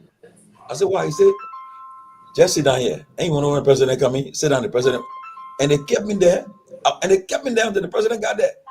Before, luckily for me, one of my cousins in the SS, Victor, he said, what happened? And to the police, he said, oh, I'm already picking my left. He didn't know me. You know. He said, you can't have it when the president coming?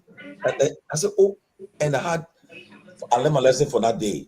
Of course. But when the people who send the advance team are going from, they go do that clearing of the area, preparing the area, and make sure that they will find out who are attending that program. They will ask the organizer, how many people are expecting here?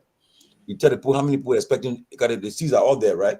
Ask the people everything, and you are prepared for the president arrival. And when the president enters any hall, nobody can enter again. I think we all know about that. So I don't know when the president entered, people enters post they coming in. I don't know, but yeah, those who did the catering, as to be held responsible. No. Ahmed Fofana said the Minister of Information should brief the press tomorrow and tell them what happened. How much with the budget and what went wrong? That's all. Yes, and for me, here's what I would say to that. A lot of things, and I think those SS guys at the time or SATU guys at the time was very wrong to you. It was not right, because you're an innocent young man. You didn't know. You curious to come and see the president. They should discern as to who got some intent to harm the president. I thought they wronged you then, but again, it was the SATU. It was the kind of a guys we had at the time, because you should determine the man own physique and the man posture for you determine he presents some potential threat anywhere. But again, that's the line of how the security were at the time. They were very tough, if you will. But someone said something that is also major here. The Freeport and the Ministry of Information, if there's the Ministry of Information that organized this, they will have to give the Liberian people some explanation. And, these are the kind of program in the country people would use to get engaged in corruption. Right, and because the whole thing here is they will go to the National Port Authority for support. The president, every government institutions that are independent are making money by themselves. Government officials that want to organize this kind of thing on behalf of the president will go to those institutions, collect an amount that is not declared. That's the problem. They'll go to the port, collect some money, go to LPRC, collect some money, go to NASCOP, collect money, go to all those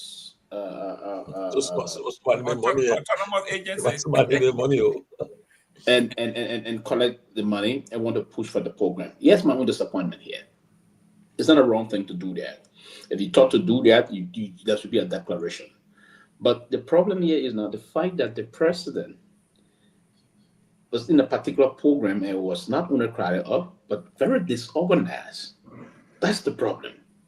You cannot, we're in this place, and it's good if the press secretary announced warning that only folks with invitation will be allowed. Why did the security, you cannot hold the caterer responsible to money? No. That person just got a job to do, and they told the person, say, okay, we are expecting 100%, and probably that person may have catered for 120 persons or 125 persons. But unfortunately, there was a floodgate open, and then you allow 500 people to get in because you have irresponsible security. That security that would not follow their regimentation. The same gay man that is talking all kind of a trash about President Weah, he should be dismissed with immediate effect because he's incompetent to be an EPS chief and not allowing us.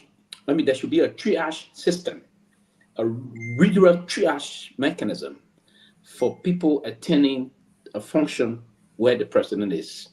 We have to do that. Other than that, we open and we do a lot of things that are not correct.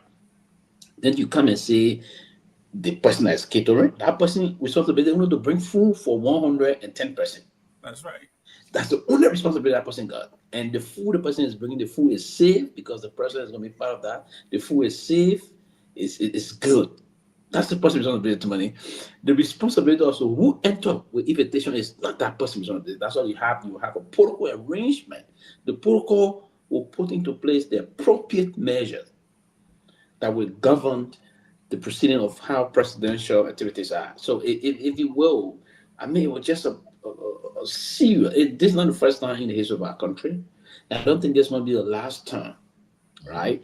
Now, they may have collected more money, but again, I think greedy, they didn't spend. Yeah, but the spin has started it. As I read it, the presidential press secretary and the spin starts. He said, many thanks to the Liberian media and the Latinos for showing up.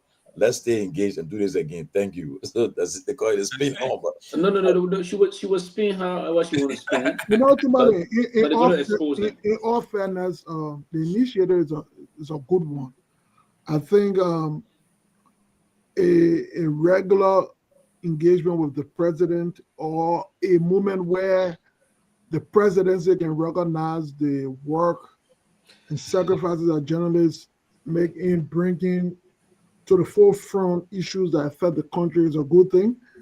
And that's what makes it important that this first one, I mean, it started according to Jeremy Pearson's, I think Torgbean initiated this event, and then after a while it went down, and then they were trying to restart it. So that's what makes it important. When they restart, it comes with such controversy, it comes with such discouragement, it becomes difficult for people to give to that program the relevance that it deserves. So that is why we hope that the committee, I think they have more, I think a 7 or 8, 9, 10 man committee. That's why I don't think it was a sudden event. Because they had a 10 or 11 man committee, ministers and people from different agencies there put together to work to plan this thing. So I think that is why they must provide some information. But then at the same time too, which is important, our media practitioner cannot go to Bourbon to be complaining that they eat food and drink water.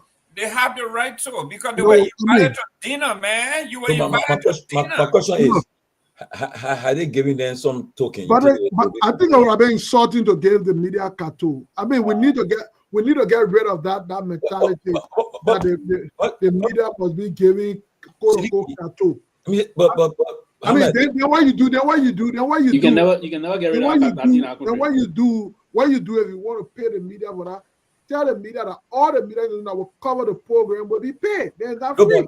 But my understanding is, but Kato is wrong. Everybody have a press conference in that country. Every program, every culture is wrong. It's unacceptable. They give the media. They give different type of cartoon. That's why I compromise the media aspect. That is why. So Kato will be accepted in that place. That is why immediately when the dinner was announced today, the public has some apprehension as to why the president is not calling the media. Is he going to bribe the media? So because of this kind of a mindset that Kato must be giving.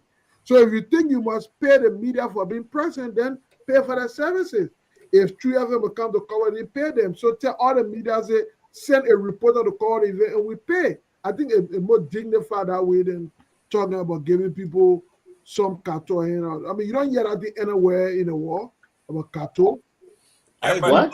That's an Asian approach. No. Cattle is in many African societies that are seeing. But it's wrong. But African society have always trained the path that is wrong. So cattle, that's a trend. But it's media wrong. journalists go to get in. Yes, it's wrong. Mr. Pewee. But it's wrong. If closing argument is sending if closing argument is sending her team, it is closing argument responsibility to transport her people there and back. Yeah. That's how it works. I agree. I'm not listening. Okay, and that's how it works. Discourage it. Yes, the thing is, if you call me for dinner, okay, I'm coming with an expectation to eat. I know what happens at dinner. So for you to say don't come in looking for food, that's no. I mean, it was wrong. Yes. I mean, you said something during the inauguration. I saw people falling out because they almost had heat stroke. There was no water. For me to see where the woman named Linda Greenfield sitting right behind the president, okay, no water. And these people, I mean, while one person died, several people passed out, and then you repeat the same thing. I mean, this one was an indoor event, not even outdoor like the inauguration. This one was an indoor event, and you repeat the same thing. So I want to believe it was because of the fiasco with True FM. And they wanted to do something real fast, and the turnaround time was just not enough to put the logistics together. There's no way you can entertain even 100 people within 24 hours at a sit-down dinner. It's impossible. Yeah, I agree, basically. But let me disagree with Memphis here on the issue. That journalism is not there. Dr. Howard Jones, help us asking a question. Answer that question. So the right word is cadeau. That's French. I think I forgot cadeau. It's cadeau. Cadeau. Yeah, it's free. Free. Yeah, I think our guys got that. Free. Yeah. That's in the French will say je vais vous donner ça cadeau. Yes. So meaning it's going to be absolutely free. It's just something free. Is showing appreciation of you doing something. Cadeau. But listen, that's a gift. The word gift. Yes. Cadeau. Yes, but my point, journalism is not there. Let me get to that first in Liberia. No, I disagree with that. We still got. Yeah, I agree that the organizations, the journalists community facing some challenge in certain quarters. But we have some excellent and very intelligent journalists that are both from the investigative aspect, from the social aspect, from the other side of it. They're very engaged in ensuring that they are the mouthpiece of the country. So it's one thing that we can say here that they are challenged. I agree that there's some issue we need to train some of our journalists. And that's one of the level that we're trying to challenge the PUL to engage a lot of other classes that will expose journalists to other level of specialty, if you will, that most journalists need now to read. And that's one of the things we came about before, particularly from the University of Liberia and other universities. Journalists will have, if you want to go to like the Peter Cook School of Journalism, it's now trying to train journalists to basically engage into what I would call specializing in certain areas. So if you are a journalist trying to do economics, for instance, you go and study economics in a particular area, and then you go and learn journalism. Now, the intent is to the reportage mechanism will have to be there's a process attached to those things and other things, but it's not as challenged as it is that this bar is dead in the country. No, it's just the same people that are keeping it moving. They've been proactive in recent history and all things. They report the story to us. But what we can do is not to say it's dead. How can we help those the intellectual community, like Matthews Dopu and stuff. How can we all help? How can you help in ensuring that we make the institution more competitive than coming out to say it's dead and the rest of that? I mean, we should give them some level of a prop on the back in terms of how we think about the institution. But I agree that the question asked there about this whole, we call it normally Kato or I mean, it's kind of a gratuity process that you give to folks that attend functions, and not intended to buy their opinion. No, not as a piece of whatsoever, as the description in the post. It's just intended to keep us moving and keep the line active. We still have some brilliant liberal journalists in the country. Mr. Josh, both from the political side, all of that. How can we address this issue where media houses are independent enough to pay their staff so they don't live the way they are living in Liberia? What will it take? The country is not rich, the country is poor, and then the media institution don't have the kind of where do we get the money? We don't have big industry like here, like the Washington Post. Imagine it's owned by a billionaire. It's owned by the men that own Amazon, right?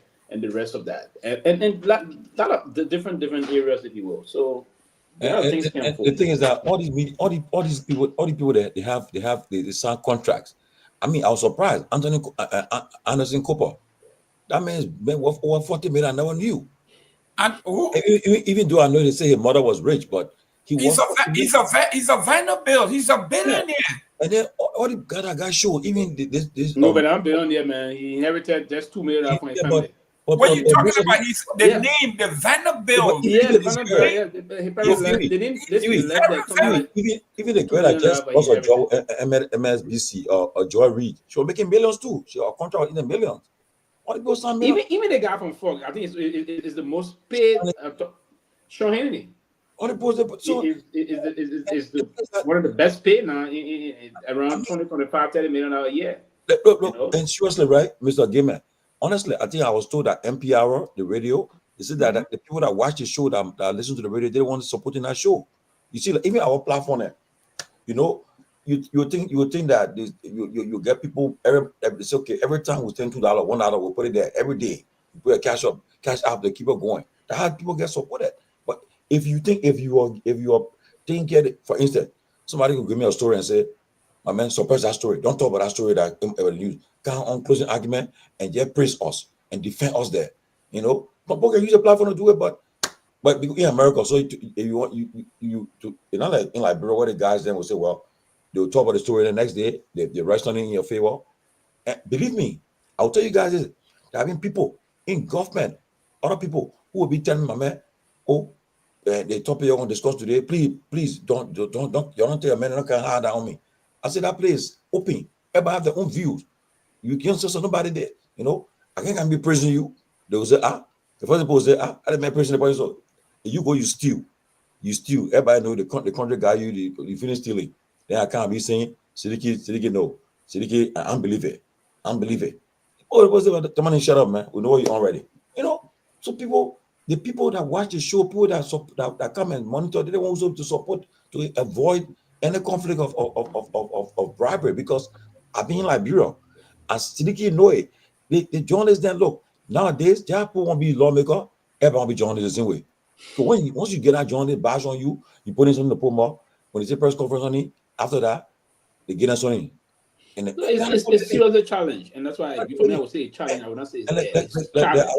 Our picking, our guy, our boss, something that putting for us. He one of the highest paid journalists in Liberia. Believe me, he one of the highest paid. Well, 1,000. 1,000? No, but the highest paid. I just kidding. No, they say the highest paid. That guy got took by. He making $400 or $500 a month, I think. But most of the guys then. Oh yeah. $150 or $150. Some people doing it for free. So they're not getting paid. Yeah. When you get a ball. Now we just got a motorbike for him, and he get his pay every month. We pay for his internet, his data. He travel, and when he go places, when the closing argument in that people see him. Now I tell you, over 10 people that I may say they want to hire them. I said, won't get a job, won't get the money to pay you. Oh, some other guys say, "But give me wear your badge. I'll do for you free." I can't do it. I can't do it. First thing the mother say, "But how come?" You know, so the men see the other man shiny, so they see the other man shiny, so they want to join the So, weapon. Tomalin, when you finish saying all that, then get Jerome. Before that, when people are going like, bro, people they carry things like jacket, you carry other stuff, phone and all. So it begin heavy, you see. And then besides that too, there are people that watch the show too who take care of the beginning too. I know 4-5% that watch the show every day. They're sending beginning money. They get them money. They get them things. So that's why the beginning they committed to the job. You see, and I know and the people that's watching the show, some of them very solid. They not people who to show up. I know a particular lady on the watching show every day. She's a nurse, but she send take care of the beginner, get them something to pay the way to help them get around. So as a result, people are committed to it. But how many people can afford? How many people? The guys that go all day train in the street, they train hustling for news. They go home, they sit down somewhere, you get them something. You know, what happening is it's challenging though. I feel for them. I feel for them. You see? Everybody have press conference, forget it. You get something from like bring down and they get on you. I told you my experience. And then my brother called me to LT. They said, "Okay, go there." I went there. And the man said, "Oh, put your knee now." I said, "For what?" Say after the thing, I said, "Oh no." I said, "Picking." I told my picking, I said, "You put your knee there. Put your knee down there. Who will go stand for money? I beg about." You know, after when they get them 250 each. I said, "Oh, beginning that. This is how we're surviving here." You see? But I mean, yeah, but I have a question for Siliki. You know, I see him just regarding the Kato thing. You know, is this Kato thing new to you? Is that a See, but No, why you listen. I mean, why he picking on you, man? No, but it's a good question. Okay. I think it's not new. I've heard it. As a matter of fact, I trained as a journalist before, many years ago, along with Sam Collins and other guys.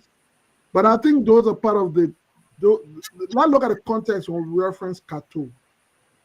It comes with the context of having the connotation of influencing what you report and how you report it.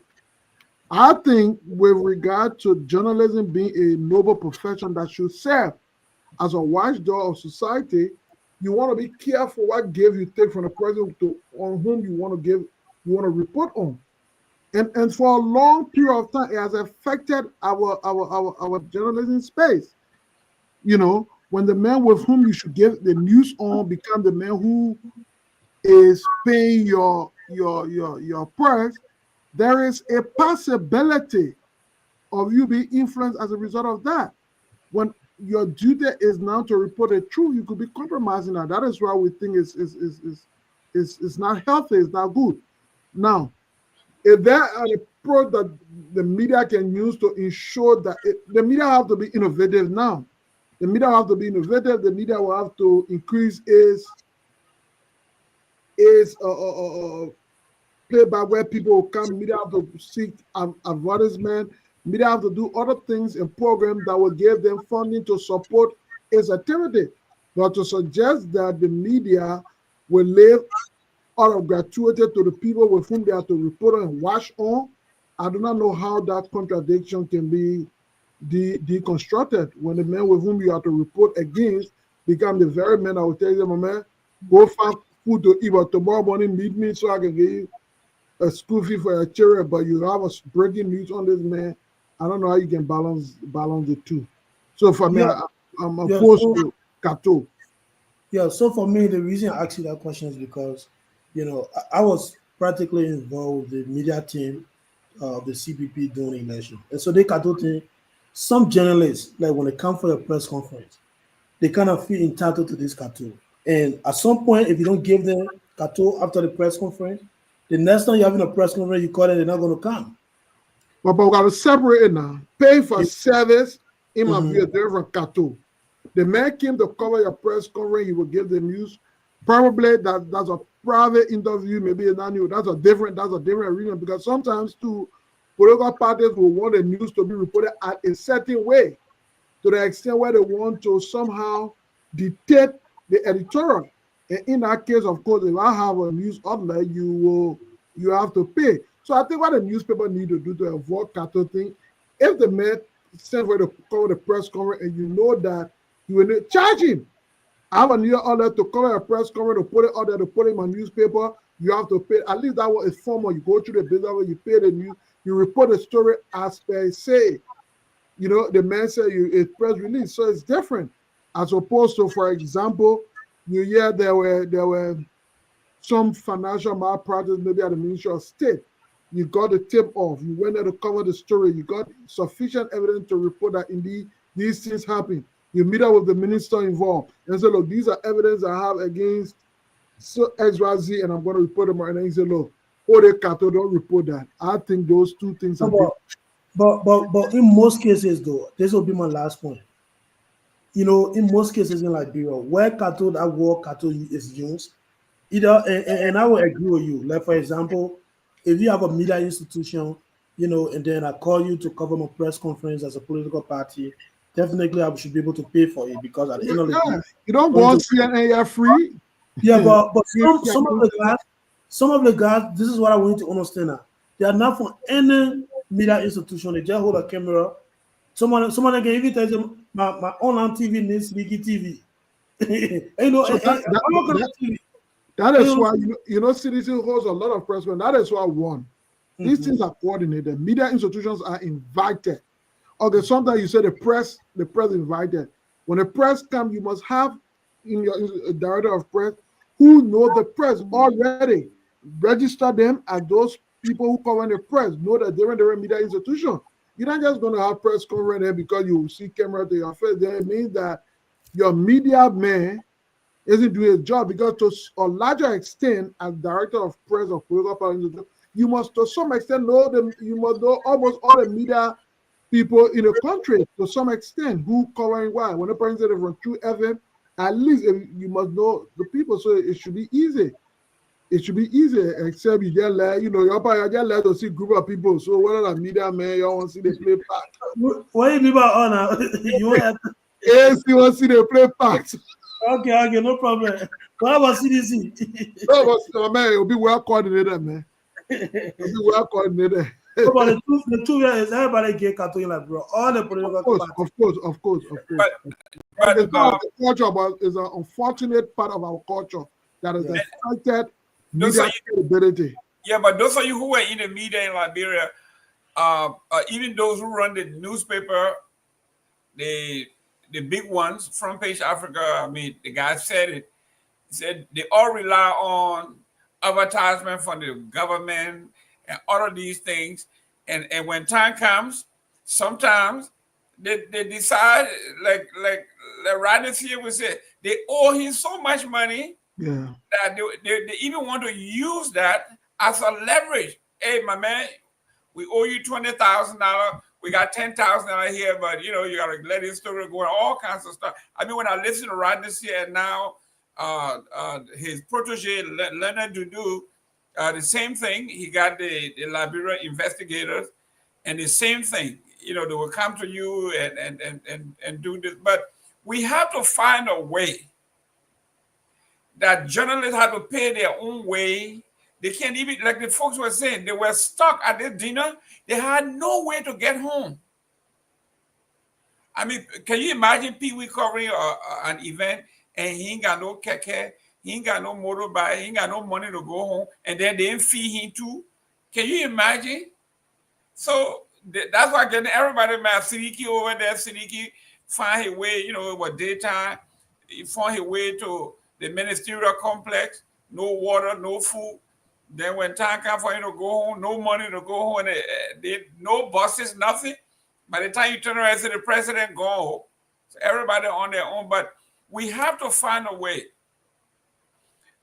What the American media is doing is by monetizing the advertisement, okay, through the likes and the subscription, through these things, through the different platforms. They get monetized and they make money, and they can afford to pay their employee. Not only that, but they also invest. They didn't make $10 today. They don't spend all 10. They spend 8 and put $2 aside, and gradually they get somewhere. But to see that the person that you want to bring the news about controls the news because he wants to pay you. You don't have any means of going home. You go into the dinner, you ain't got no food, you ain't got no way to go home. Then you so break the news on Pewee, and Pewee said, my man, you looking for a ride? Say, yeah, my man, I'm looking for a ride. Okay, let me drop you home. And Pewee that you was so break the news on, drop you home. And then soon you get out of your car, he give you $50 notes, and my man go buy something for the kids. This is what's happening. We have to, collectively, we have to find a way to make the news independent. But then another thing that we are having problem with in Liberia is everybody that has some wealth, some modicum of wealth, they building their own radio station, they hiring their own media people.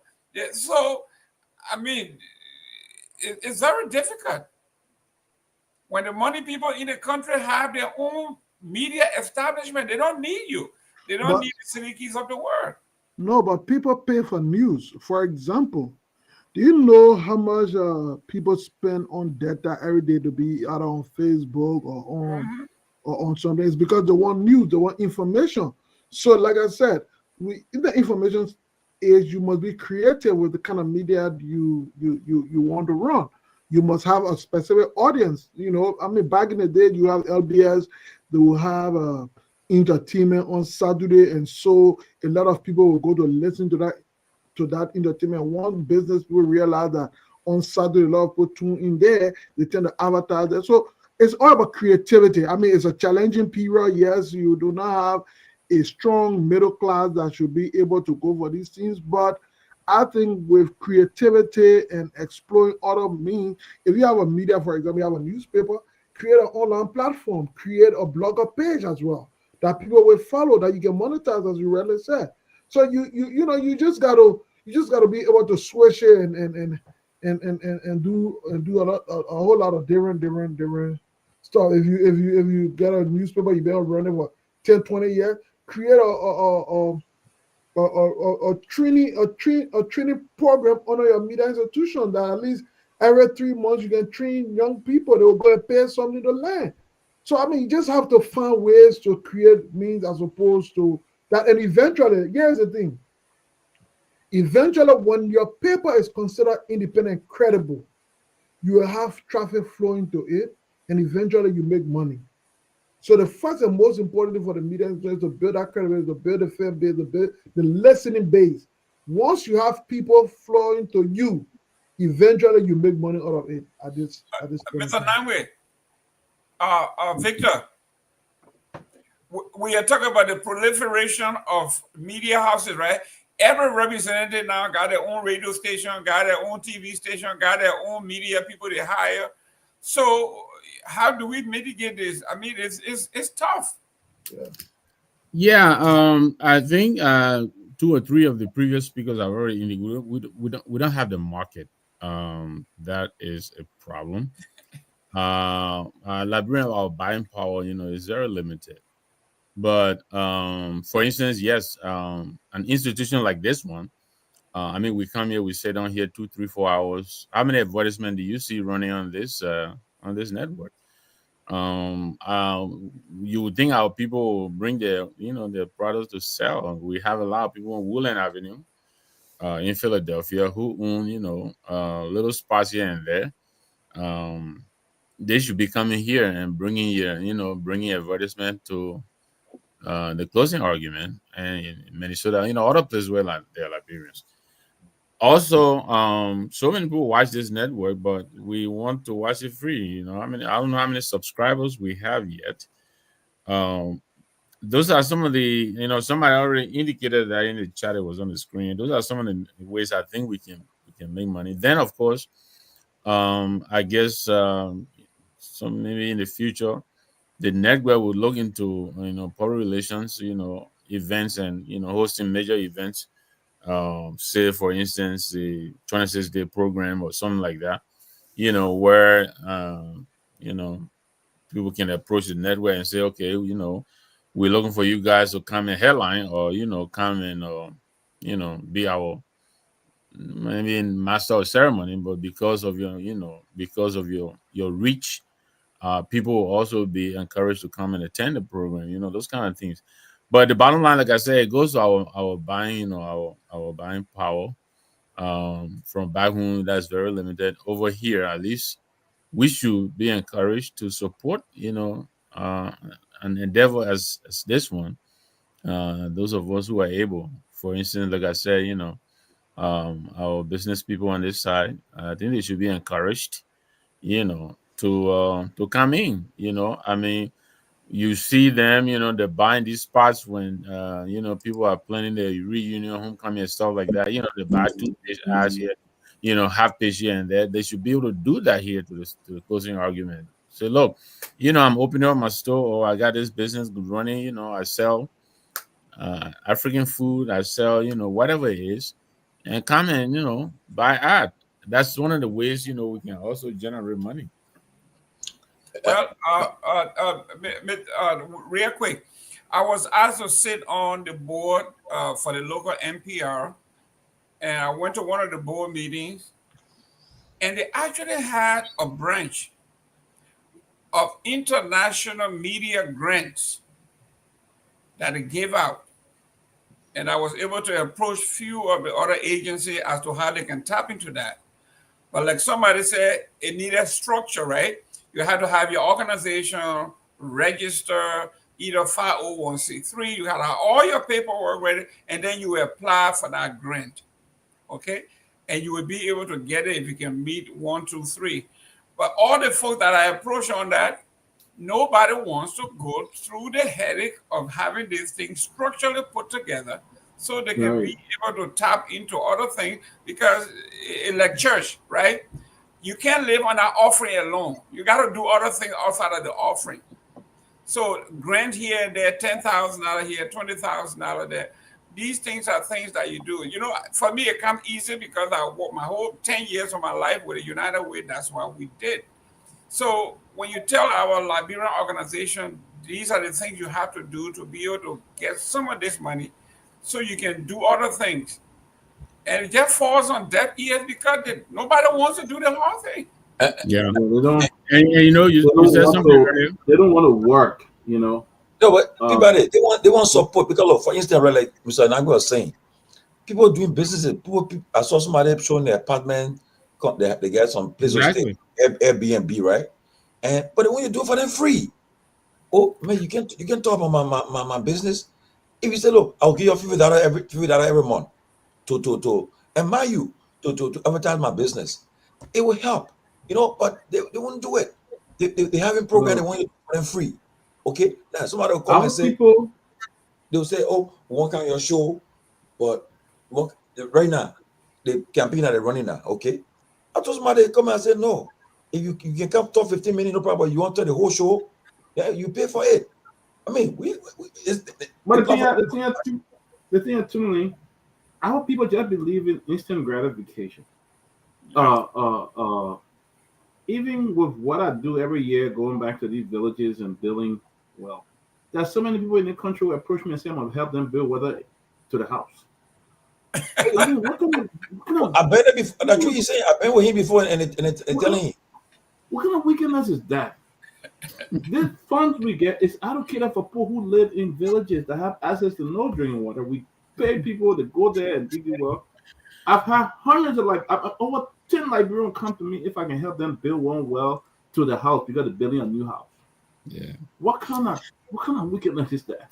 So in Liberia, right? That the people our orientation, we have things upside down. Look, if you're bereaved, people expect you to entertain them. Oh yeah. They come and from the part of Liberia in front, they put that man down. Some of the people never even drank tea in years. They want to drink tea on that mat, right? They will drink tea in the morning, and then you provide lunch, and then you provide. But got a new dinner spot 2 times a day. I got a friend in Rhode Island, Melvin Howard. Just over the last year or so, Melvin was showing me, right? We raised over 150,000 just for Peabody. Yeah. By the time somebody died, when he opened the chat room, go there. People give more But to the best charity, that the best way to get Liberia to give. When our friend he was sick, and then we able to raise. But beside that, when that person sick, they will forget it. They won't do it. By the time you say the person died, then they open the channel ready to contribute. I mean, we backwards. We very backward. We're backwards. Even look, you having a graduate, your birthday, people come to your house, they string in their arm, they expect you to entertain them. We're not even used to bringing a bottle. You say, my man, little cheap, little something, your birthday, But yeah, it's a time for me to come to your house and enjoy myself, It's so we got it upside down. Politicians in Liberia, we don't want over here. You appeal to the people $5, $1, $2. They give the donation. That had the support. But over there in Liberia, politicians is the other way around. People come to you, they need school fee for their children. Their mom's sick. Their wife is in labor. The child school. It's really, we got things upside down. And so people want to listen to a closing argument free of charge. They expect us to come here. You however you maintain the guys who go out and out of that. They don't want to know. They want to make sure every day at that time they turn it on. You should be on. And when it's time when the more information they don't know what we go through. Yeah, by internet, they don't know what we go through. Like Mr. Kidman said, there's a lot of areas you can tap into to get help, but Liberians don't want to go through the hard work of getting a structured organization, register, and everything. They don't want to go through it. When Mr. Gibbon was talking, I told an example. There's a group that I was trying to I tap in New Jersey. They got money. They were giving it out, And several Liberians who had organization, none of the organization were registered. None. No. But yet still, they were willing to fill out those papers and go through it and thinking that it will give them money. So other 8, somebody told me, said, Peabody, you tap in, you're doing a great job. I said, but all these people here, I don't do my work like that. I tap in. And all the people who are rushing and nothing they were doing. Some of them sending pictures about 20 bags of rye and feed people to eat and think they were doing something. Everybody that tapped in that stuff, they didn't get a dime. I was the only one that got $10,000 because you know what? The people went behind me and checked the IRS to see when the last time I even paid my taxes with them. They did all of that, and said the only person that did this thing that have 5 taxes every year is Liberian Mission. All the other organizations, they have even even deleted them. Or canceled them. They revoked their license. That's correct. Yeah, but they don't want to go through that process. They only want to get the money and just sit there and eat it or say that. But our people just the best way you get from the best thing you get from Liberia when somebody dies, they are very generous to donate to dead bodies. Very generous. Like when it comes to dead bodies, Liberians are very generous. That's the only thing you get from them. Look, thousands of dollars they will raise it. I think last year on the same platform, I talk about sanction, right? I talk about sanction here. When I look, somebody tap in the government call me and say, "What are you talking so? You say my sanction me?" I said, oh. I said no. He said no. I watch the show. You said my sanction me. Then I said, I can sanction people. I said, but you talk anything, you hear anything there? You hear anything talking about sanction? You want get me in session too or what? The media did it. They put on session today. Somebody said that they bought fixed electronics. The media is very powerful. Seriously, they can change the narrative for you. Honestly, absolutely. And that's why you see in this country when the election is on here, the people pay for endorsement. I mean, they go for endorsement. People get endorsement here to make sure that they promote their message. When the media said they do a blackout, they do a blackout. But Liberia media, you can't do blackout. You try it, you're going broke. You're going broke. Yeah, when also can say, okay, we're not talking about a particular person. We're just, because we're all in America, so we're really depending on your package. So we can talk all day, But the point in Liberia, they cannot do it. And like people will go so now we try to come to advertise their business there. So they won't do it for. And you I know advertisement in America. You take the second thing because, but guess what? We'll do it for 5-10 minutes. They want to give you 150 and for mono. But they say, but you play all the advertisement. They want you to play for 10 minutes, everything. And and we're struggling. Imagine the point in Liberia what they're going through. Okay? Imagine what they're going through in Liberia. They're also we in the USA. But look, if we want a strong media, we just got to help help one another. If like we put a cash out there all day, right? If you're sending this, okay, every week I get $1, say $2. It will help, okay? Because so now we just, for instance, the children on the ground. You say, oh, tomorrow they got to go to Capitol Building. They go to Marshall. Go, the children jump in on motorbike. Jump now, got motorbike. They can make them go faster, but they will jump. You'll find a way to get there quickly. But it's a challenge, though, and the guys in the studio, you got to pay them. You got to take care of the gas, the maintenance, the insurance, the registration of the motorbike. All of those things you have to do. And our folks just don't understand business. Okay? Thank God, 2 years ago, I was made a fuller man. My name is. We're wrapping on now, right? Yeah. Yeah. My name is Alhaji Jerome Abubakar Ba. That's me, because I know business. I mean, business is very important, though. You know, you gotta know business, my people. You gotta know business because we can't look. You got a young man in the studio. Look what time it is in Monrovia, right? They're in the studio. They got a family. They got to travel at night. They have to go home. I know at the end of the month, they call in Dr. Peabody, what you got for me. Okay? Yeah, so we have to come up with some structure where we can say we raise at least $2,000 a month to take care of our payroll on the ground. We got to do that. Yeah. If we do that, we'll be all, we'll not miss one breaking news in Liberia because the kids are determined. Look, I was in Liberia, and one of the kids, I met him at the Supreme Court, Myean. And I was driving, and Myean was dressed so morning. Like around 10. That kid was dressed already, moving with his particulars and things to the Supreme Court to cover that. I couldn't go in because I'm not dressed properly, but I saw him. I'm like, wow, these kids ready to commit the time to doing this. And, sometimes we got to help them, but people don't understand. Oh, you're getting. Nobody support coaching acumen. We do that right from right here in our own pocket. We do that. Sometimes we have fundraiser online and do it and then pay for different things. We got StreamYard. You got to pay for. You got this one. You got every month. You got to pay for StreamYard. Pay the kid. And stuff like that. And they're doing a good job. To be honest, they're doing a good job. We want to keep this up. So that's why we can talk the way we talk, because we're not in anybody's pocket. They say, oh, they're telling us or restricting us on what to do. So, but our Liberia, we talk about journalists. Even in our churches today, most of the churches are so compromised in Liberia. They want to be on board. They want to be with the political leader. So they rather got no message to give the political leader when they're wrong. You can't tell them they're wrong because you live on them. You're on the payroll. You can't even tell them they're wrong. All you do, you just sit there when you go there. You preach a prosperity, a sermon, because when he's leaving, he's going to give you maybe 5,000 or 10,000. So they're disconnected. They're completely disconnected when it comes to the truth and telling somebody the truth in that country.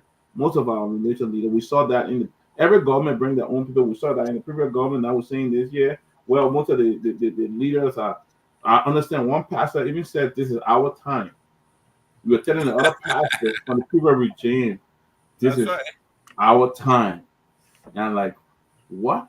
He's telling the other pastors, this is this and that. So you can't get them. Those are people who should separation of church and state. Those are people who should even be telling the leader as it is, but they can't. The religious advisor, they on board, they this, they that. You dare not to say a word. How can you preach a message with the truth when everything you depend on to put in your pocket? And that's what Christian argument is here to stay. We'll make it happen. Well, and to be honest, we have registered Christian argument. We got a tax ID. We just need to finalize we don't have a tax ID, but we got the tax ID number. We just need to finalize the tax ID, but also we're in the process of change. Yeah, regime pastor, you're right, Master. Complete regime pastor. They come up there and you're not hear any criticism on the message. And they will not criticize at all. We got a man coming the other day. Maybe when he leave, it's $10,000 coming to the church today. So God bless the Christ. So, even the man is wrong, you can't say nothing. You got no guts to say. To be honest, I give one pastor credit in Liberia, Reverend J. Guided Johnson. He's the focal critic of all the government. Oh yeah, J. Guided Johnson. Guided Johnson from that Restoration Baptist Church, I give him credit. He would tell them like it is. Reverend Johnson don't care. He would tell them. I said they put him on several boards and resigned from all. So but the thing is, we are monitored now. I want Mercy, please help her with our business plans. Show her how to do it. We'll do it. Promise you. Mercy, I beg you, please help us. Show her how to do it. Want our model so we can do it to sustain our platform. No, please.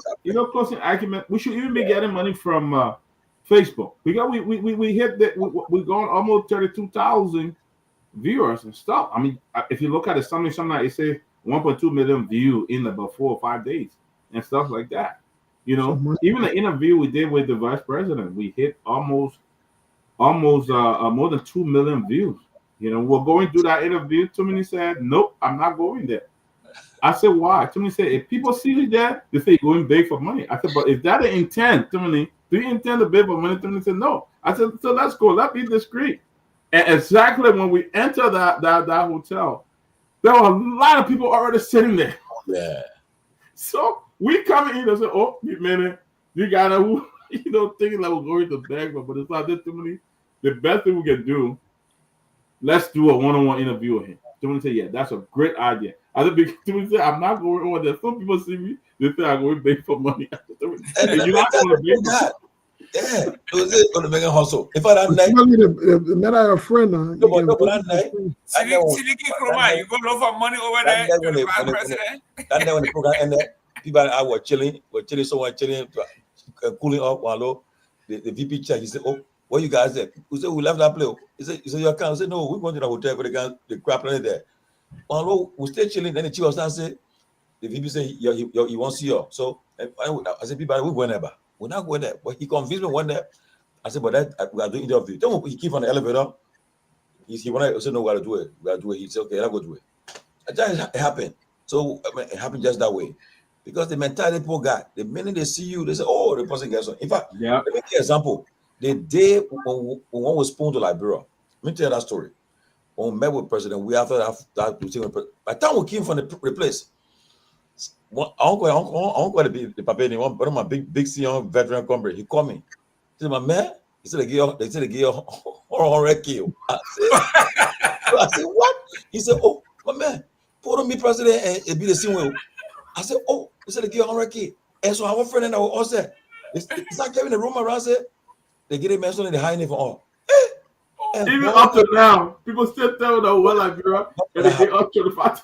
Nothing happy. So God, when we don't happen, this is all the game. And they think about it, to be honest with you, we arranged a way that they said it's off record meeting.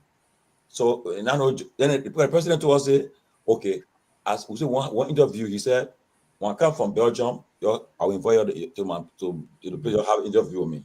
And then he put it in the lower why. He said, "When I come back, then we had an interview." So okay. So we said, "But when we're doing it off record, we get talking. We don't get to know each other. Let's talk." And I now know when they close up right there. We know they were closing there because when we say interview, we never got it again, But and that what happens. But people come with their assumption. But we're praying. It's a struggle. The struggle to do this thing we're doing is a struggle, But lastly, before I forget, by popular demand, people have been asking us. So April 14 will make it 46 years since we had our major demonstration in the country. So on April 14, we are planning a show to bring the progressives and then the power folks here. No, we can't do the 14. We have they already booked the spot. The ANC people have booked the spot for April 14. They paid for it already. Oh. So we'll do the interview with them. You can do a special. We can do a special, yeah. Okay. Yeah. We'll do a special for them. So yeah. So we'll be 46 years since they had a demonstration in Liberia. Many people were not living. Sidiki were not even born. Yeah, Oh, you're not even thinking about forming you said. man, go when I even thinking about Sirigi. When Like you which guys, one is Finigi? you, You, because 979, you're You're not the born. younger in the group. Siliki's Yeah, a cool kid though. Silky, I like this kid. He's a that very day, good Silky, kid. our on Easter break. I remember on Easter break when everything happened on an Easter break. I was way down the line in fourth grade. I think, yeah, when that thing happened, we thought it was something like that's a normal thing, but low. But what Bago was trying to tell the people say we should call it the protest. They called the protest. It went off. So maybe the progressive will come here, the Moja, the people will come and tell us what happened that day, where caused it, where went wrong. Because I know there was a exchange between Chairman Matthews and Justice Minister Chessing. They went back and forth with exchanges. And when it came, went low, but then the message all went well and it went off. It was a big thing happening in Liberia. People got killed. And President Toba called for Guinean troops. And President Toure sent troops to Liberia. And people all blame them for they say they started that demonstration and they carried the April 2 and people blame them. So maybe we invite them, other young people who are around to come and tell us what happened that day and explain, and we'll have the discussion, and perhaps we'll know, help us to form our future decision where we are as a country and so forth. But Victor. I pray Mr. Victor Nangwe, the senior committee, will help us organize that program. Yeah, Victor, can you get in touch with Deacon? You got Deacon Carlos' number? Yeah, I already put out we have a little chat room where we huddle. Over 2 weeks now. I already put the message out.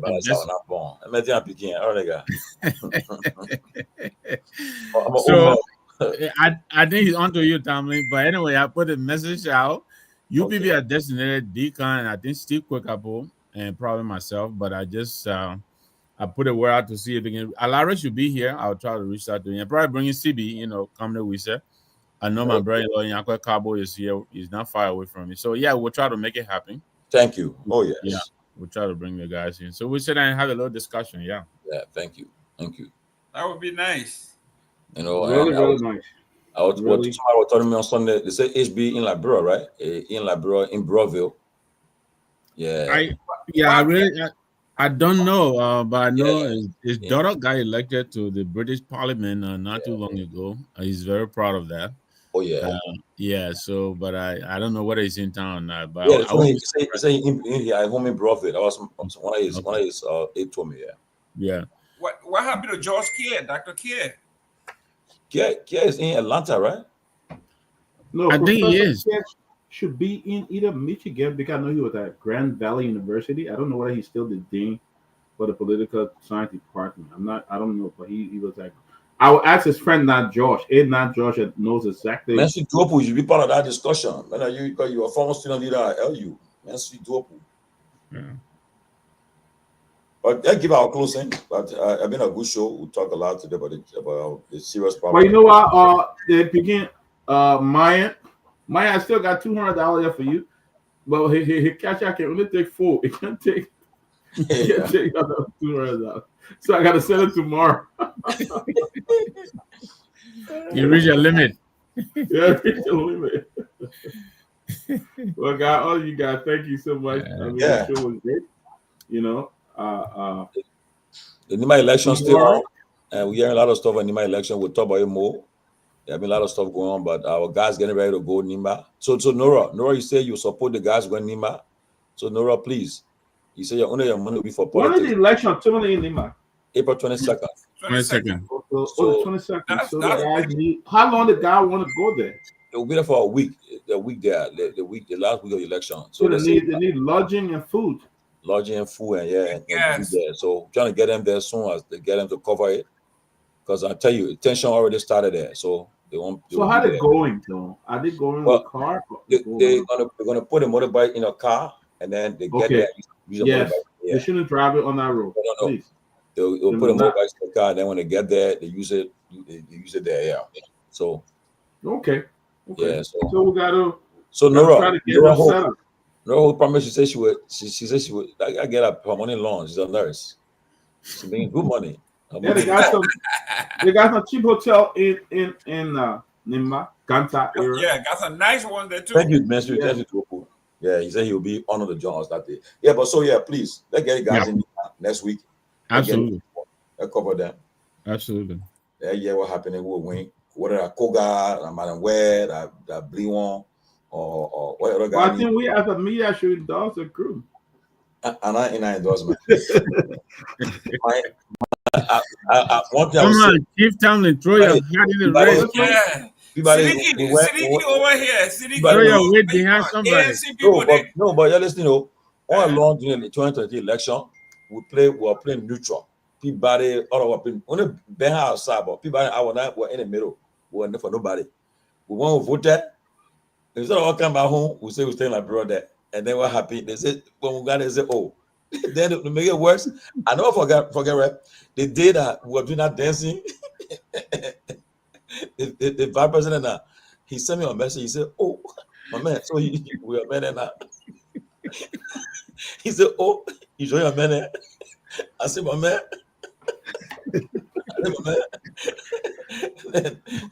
As a binary choice on right now. So no, but a lot of us really thought you were lineal, especially the way Henry Costa was, No, but before won the ground, right? It was different, Mr. Nangwe. Honestly, no. When on the at that time, okay, the proper minister now, Ronan Guinea was for UP, Jackie was for UP. Who again? One other guy in Peabody. He was all a guy who he would be very aggressive. He was UP. Oh yeah, I'm not the guy name. Ben was Liberty Party, but he was leaning towards CPP everything. But people say accuse us with CPP people, but we were playing our role there. But when the election ended, instead of come home, they say we're taking side, and then and trust me, hunted us. Even the day the president even considered, we wrote and said we congratulate the president elect. They play on our own post, they cross on our post, they attack us. Yeah. And they say, oh, they say that your platform as a CDC platform, that was your platform. And we fought it. I just recently before. I said people that said tell me I get all $100,000 to join all Liberian people can lie. So yeah, so that the problem. So Mr. Gilman, Mr. Langwe, I'm taking sir at neutral in the election. we heard closing argument was the ISO channel. You are eating from Joya and you are eating from Cummings. That's what I heard. ISO. I can't wait to you can't compete like bro. It was an experience, right? Look, I remember that first night. Oh man, everybody now had on new clothes. What? Yeah, I don't want already suit. I said it all there. I'm like, honestly, I was like, Timothy, I don't know who brought me this thing. I really don't want to be sitting here. I was sweating in African clothes. Because I was there. You say, Tomalin, what is happening in Garguah now? I think the number 10% where I think he's clearing our era. The Southeast is being cleared by the CDC. Then he said, Ben, Antilia, what you say?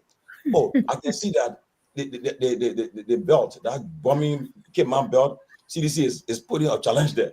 And mind you, we're talking to because the most talking about nowhere. They planted Sidiki in a war room, no get numbers. We're talking. And nobody can give you. Yeah, I go week. Nobody had a number. Nobody had a number. But you couldn't look at me. I look out you, but you better not go drink. I'll shoot that hole you couldn't die. No, but you got it. That was the last one, right? The last appearance. Mariah said, I'm going with y'all. He said, I'm going with y'all. So when we look, they said, only the king, she said, y'all go, everything will be fine. Then go down say, I know you're because we thought you guys were tapping into the pool watchers and you were going to be number. You know, in fact, some of us for some reason we thought you had a magic wall and all of that set up. But man, you know, and you were going to be CNN. Exactly, water walk. I was sitting there with a big African club out, all the sweat just coming over. You know, before the show started, that full appearance, somebody brought two for us, man. They had in one nice place. They brought the food for all. They can fetch a group of the soul. Finish eating now. They had told everybody guy now. Yeah, I said, I call up my shala, let's go there. Better now. Say what? Nobody coming. No one's coming. There, but then what happened? My man Ben. Ben, he looked at me. He said, Tomalin, I just told the Kofa. He said, "A Boga no now he better write concession speech right now." I said, "Oh, blah, Blah, the high grade blah." I said, "What's this?" Oh no, that my lesson when I election, yeah, seriously. That's your top in the CDC war room, my man. Oh, I see you're young giving up. Who are giving Who y'all asking? Y'all not top in the war room. Oh, what I mean? We are the highest. Everybody, they give. You get creator of big media friends, big TV, all of that stuff, and that. We asking for the number. Mariah said, "What is the number? What is the number? The numbers are bad. But even Siddiqui, even the day for the president consider, the president was in a joyous mood. He said, "Tomorrow I will take the lead." Man, you're happy, but now what we're looking at. I think Tomalin, when an election is called at around 15,000 votes, obviously along the way there are times you feel you're winning. 15,000 vote is now a vote that will come through or one person leading the process. So of course there will be one moment where when some of your vote come in, you have the believe you. I mean, that election was very close, man. 15. Yeah, it was. That was fraud. 20,000 vote. I mean, in a country of that nature, fraudulent. It's not one of those things that you can. So I would think that we're not free and fair. I would think the challenge, the party have put up a challenge to the elections result at the time. I would think that the president had considered, and maybe we are going to go through it and see. The president considered in the presence of your national chairman, the vice tenor bearer. That should have just been a recount. That's what you guys. Man, the chairman have gone down. They're not fully aware of a considering meeting. But when the chairman broke down, when the chairman broke down and started to cry, why? I said it didn't finish. The chairman said, when the chairman broke down, I said, huh? No, that is why this is the frustration. That's why the country is frustrated, because look, you numbers don't lie. When you win an election this close, a significant part of your governance approach will be one to reconcile the country. I mean, and not necessarily to say you will put the other people in the government, we agree. But you take action that trying to minimize the tension, because you really didn't win with a very clear mandate. We agree 51 plus 1 is a win. It makes you the legitimate president of the country. But when a situation like this, you try to mitigate the tension. It should form part of your governance priority. Unfortunately, I think when the guys came to power, maybe the CDC did the same, I don't know, but the guys came with a lot of vengeance. They came with a lot of anger. They were just completely angry. I gave you an example. I had a consultancy work with the Free Port of Monrovia at the time when the guys came to power. Sekou, who is a good guy, and I had a conversation, and he thought that I bring a lot of value, and he thought I should continue. But because, of course, Sekou, he's also an Australian party. The guy was under extreme pressure from the guys from the party that, my man, no way, you can't keep that man near you. To the extent that at one point, because, his sister lives not too far from where my sister lives in the U.S., Sekou's sister. Oh, really? So, yeah. So, of course, and she calls my mother, mother. So, that relationship was long existing. Sheikh Douglas as well, that's one of his brothers. So, those relationships existed long, even before Freeport. So, it was natural for us to blend and just catch up, regardless of whatever it was. The guy tells him, my man, the guy calls him, my man.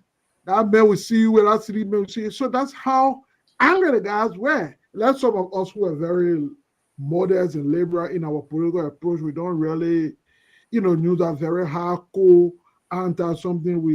But I was surprised. The guy said, and one person name I wouldn't call, but he was there, somebody with whom I ensured that they were taking care of during the citizen regime. The guy asked him, said, my man, ask him in my presence, do I maintain this man on the payroll as a consultant?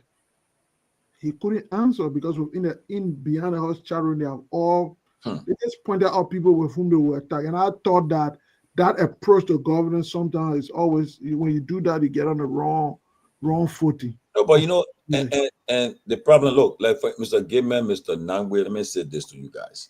Election, I will anchor up what say, because I give you a typical example, right? It's a place Mr. Cummings, I think, guy office or somewhere he live. Tell me now. And that particular person that they put there, most of his staff voted there. And these people that they maintain get a dirty bread. And they say that particular place, they say the man only got one vote there. I mean, let's be frank. So the man was taking care of your livelihood. You tell me they voted. That what person you say? He said election. He said I think the last election. He said my wife voted against me too because they say I voted for me in my school. I mean, I won't see it. That was fraudulent. I can't post it. That's not free and fair. But Brother Tomalin, my question to you will be this. I agree with you. The first one was a fraud. But what about the second round? Do you think it was a fraud? The second round of the election? The second round, I'm talking about Mile. The second round? Of course. No, I don't believe that because man, the citizen was in control now. The citizen was in control. How is it possible? I mean, that way, how to talk it because guess what? You know something? Let me give you an example, right?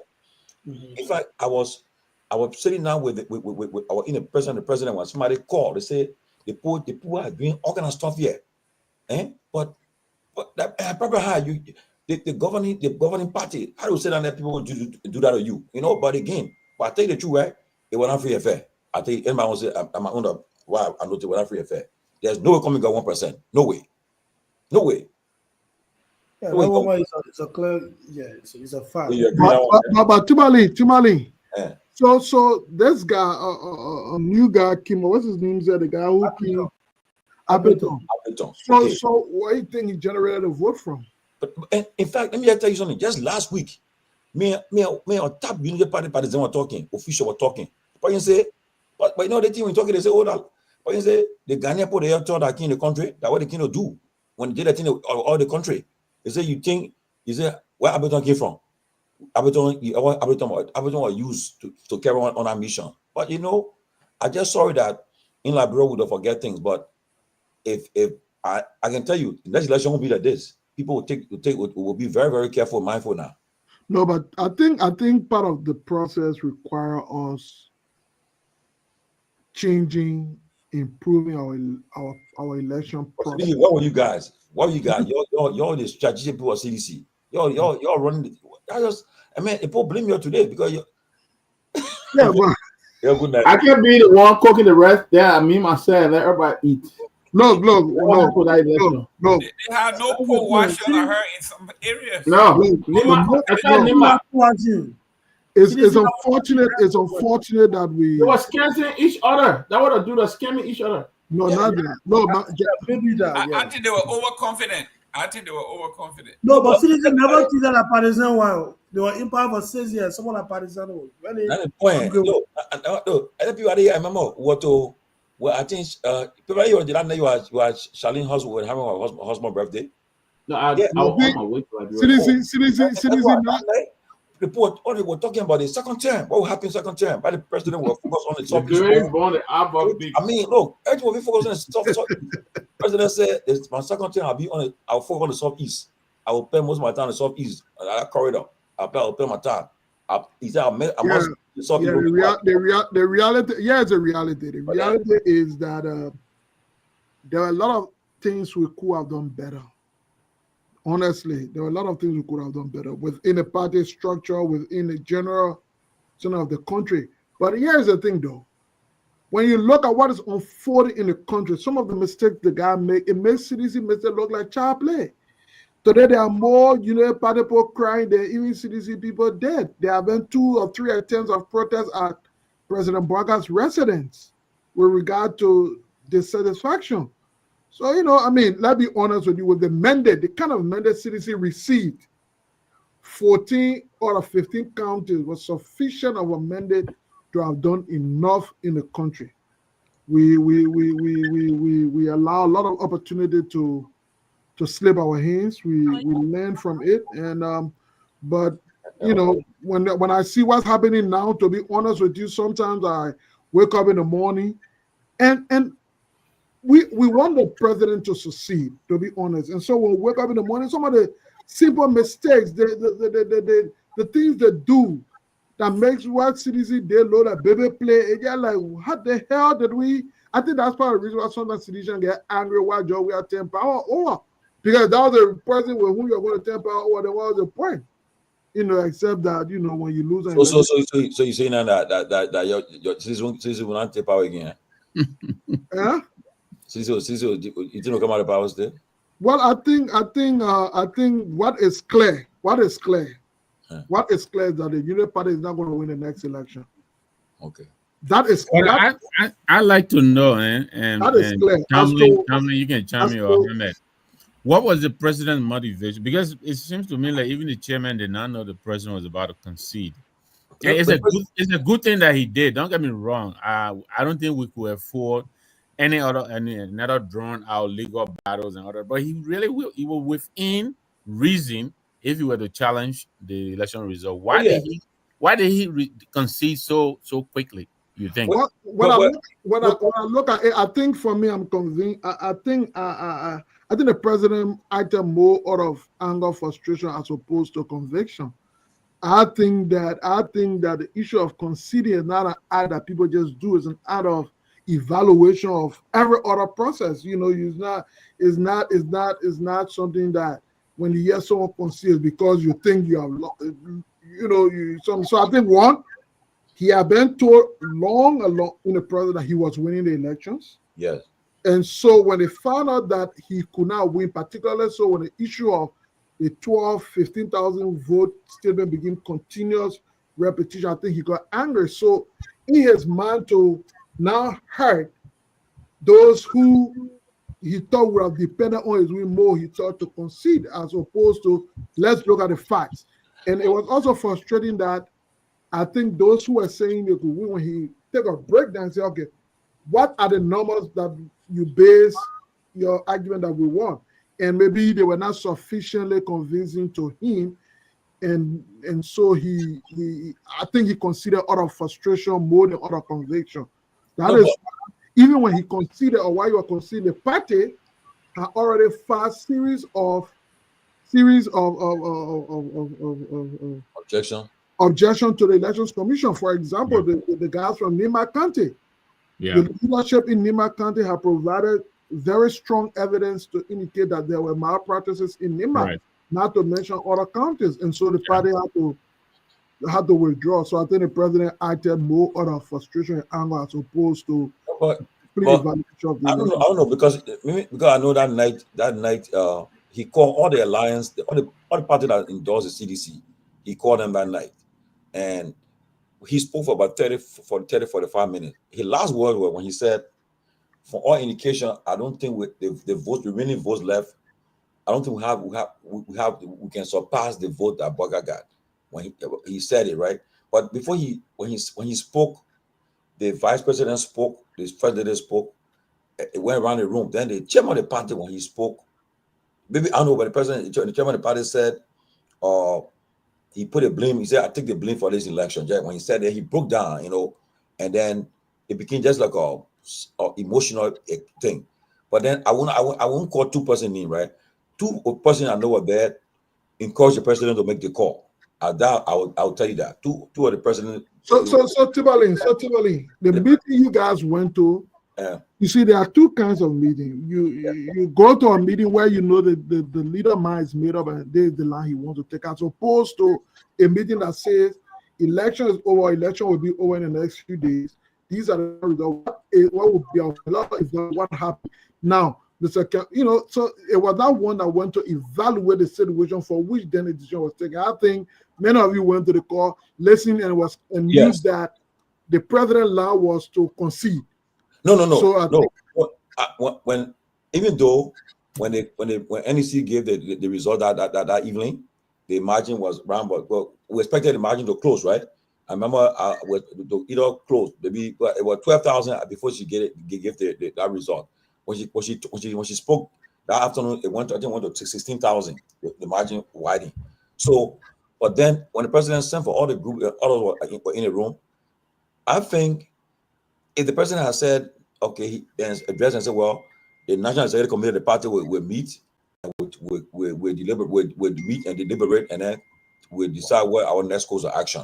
But when the president spoke and the chairman was there, there were two top officials who I won't call the name, but they said, make the call. You gotta make the call.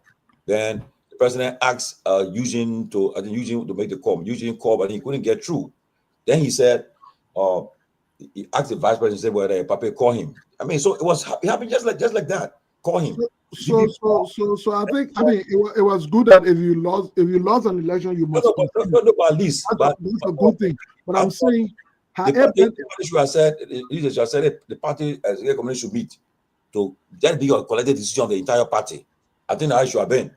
Yeah, of course, the president was obligated to understand what was the basis for the Nima Kante protest with regard to the elections result in Nima. At least in a minimum, they deserve to have been heard, as opposed to other aspects. When you lose an election, you lose an election. Nothing would have changed it, you would have considered. But I think at the end of the day, we're happy that it's history now. It's history. Yeah. I think even the president now. The president had more out of anger, frustration, as opposed to. We're not expecting that call, because I remember when the vice president called him, then she said, "Oh, honorable vice president, President, we are about to call you." And apparently, maybe the people tell you, "Why can we call me for what?" We are calling. The president put the phone on speaker when he called him and told him, "Well, the vice president, I think you are won election. I want to congratulate you." He said, yo. Papa said, what? And then somebody told me, say, when he after that, the call was very short. After the call, so the president called, I think the Boga called his people there, I think I'm right there. And he told them, they didn't believe it. They said, we are just considered. They said, no, they didn't believe it. They were shocked. The election was close. It was very close. It was very close. And there would have been anything wrong to have gone to the numbers. I mean, Garguah did it in the United States. He went to the numbers. When elections are close, sometimes you just want to see it play out. But all in all, good for the country. Transition was peaceful. We move ahead and everything. But this current government, would there be an easy transition when it comes to them? That looks like it's going to be difficult. But people, let me answer that question first. People, let me happen, right? Looking at President Boga, right? That Pape, I think the Pape is already in his 80s. Okay. By the time election over, he'd be around 84, 85. He would have been overwhelmed. And I don't think he want to, if the election is held where the party is not re-elected, whoever running, whether he running or Kun running, whoever running, and the election, he honestly, he would tell, Pape want no headache. I'm sure he will not try to do anything to say what will cause problem, to circumvent the will of the people. No, depending on who wins the election, who wins the election, he won't, because for the fact that right now the place he reached now, he approved everything here. He became president. Where is he want? He retiring now, and I'm sure he'll be well comfortable with remaining life on earth. Okay, so he just want maybe go and find Bummy and relax and enjoy your life now as a former president. I don't think you want to cause trouble where the country will be in chaos because of a power-based thing. The first thing you say, President, we are considered, or in NEC declaring him, he get a smooth a transition. So why should I don't think so. Maybe the people around him won't try to do it, but he will make the final call. So I think it will be an easy transition. I don't think so. I think we many times we underestimated the president Bwaka. At one point, we thought he was very sleepy. We thought he was a sleepy man. He has proven to be a president who is not afraid of chaos. For example, when the Capitol building was on a protest, he went as a son of book of condolence. He's not afraid of chaos. And I think what is going to happen is Braga will concede, I think, when he's convinced and his team around convinced that they lose the election. But to say he will consider election under pressure, I don't think he will do that. I don't think he'll do that. Because look at what's happening in the country, bro. Mm-hmm. Look at the different pattern. We have not seen reciprocal. He have not been reciprocal in terms of the gesture that was afforded him earlier. I think he's his own man. He's a strong-headed man, regardless of his age. I think he's a man who, when he make his mind up on something, he's able to follow through with it. I think he has demonstrated that with the different chaos that unfolded in the past 2 years. So don't underestimate an old man and say, "Oh, he weak." Because no, you must beat him clearly. Listen to this. Look, and I'm going to tell you this: Joseph Boakai is president in name only. I was talking to somebody from, I think, the LPP that actually is a partner in the chat room. He said he was shocked that as late as last month, they have begun to plan Joseph Boakai re-election. They don't care whether he agrees or not, because they know he is not running this show. Those who have vested interest, you remember when Nyobli Kanga said, we don't need him to do anything. We will do the talking, we will do the campaigning, we just want to basically use his name and his likeness. That's the same people around now that they have tested power and have the resources for you to say, Boakai is going to say, I don't want to do it. It won't happen. But let me say something though. You know, every election cycle comes with its own, like I wrote something on the chat room. I said, we'll see a lot of things will happen in the next 4.5 years. Things will happen. And I can tell you now, the same alliance that brought Boakai to power, that alliance already cracked. Let me tell you that, already cracked.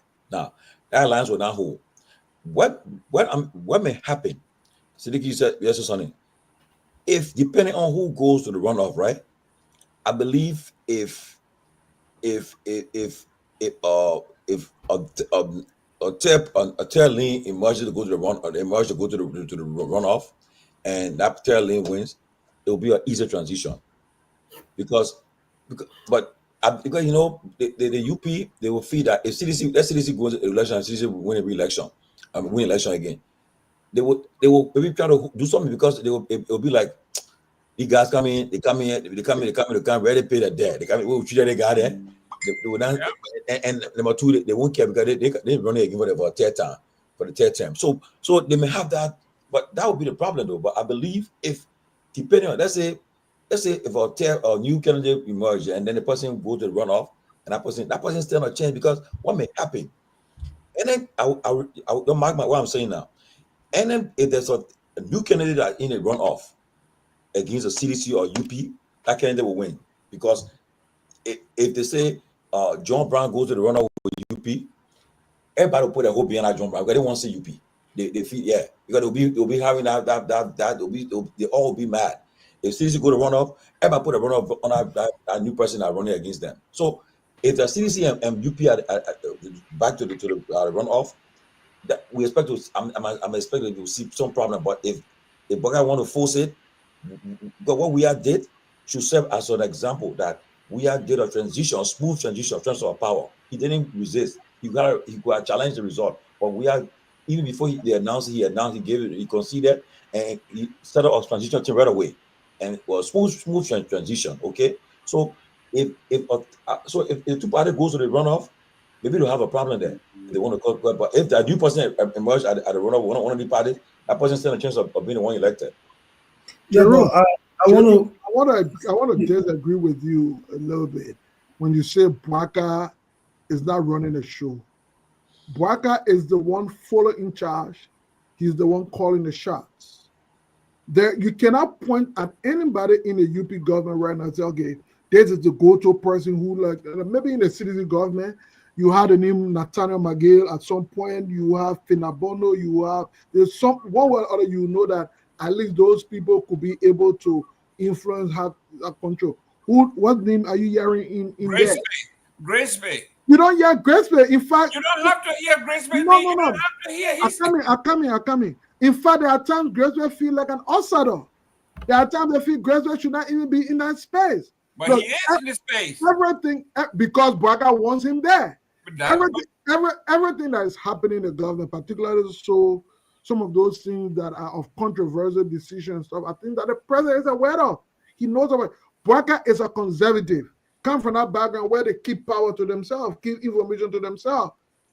So he's the one in charge. He's the one cutting the shot. He's the one doing everything. So if it is good, it's Braga. If it's bad, it's Braga 100%. No, but people, listen though.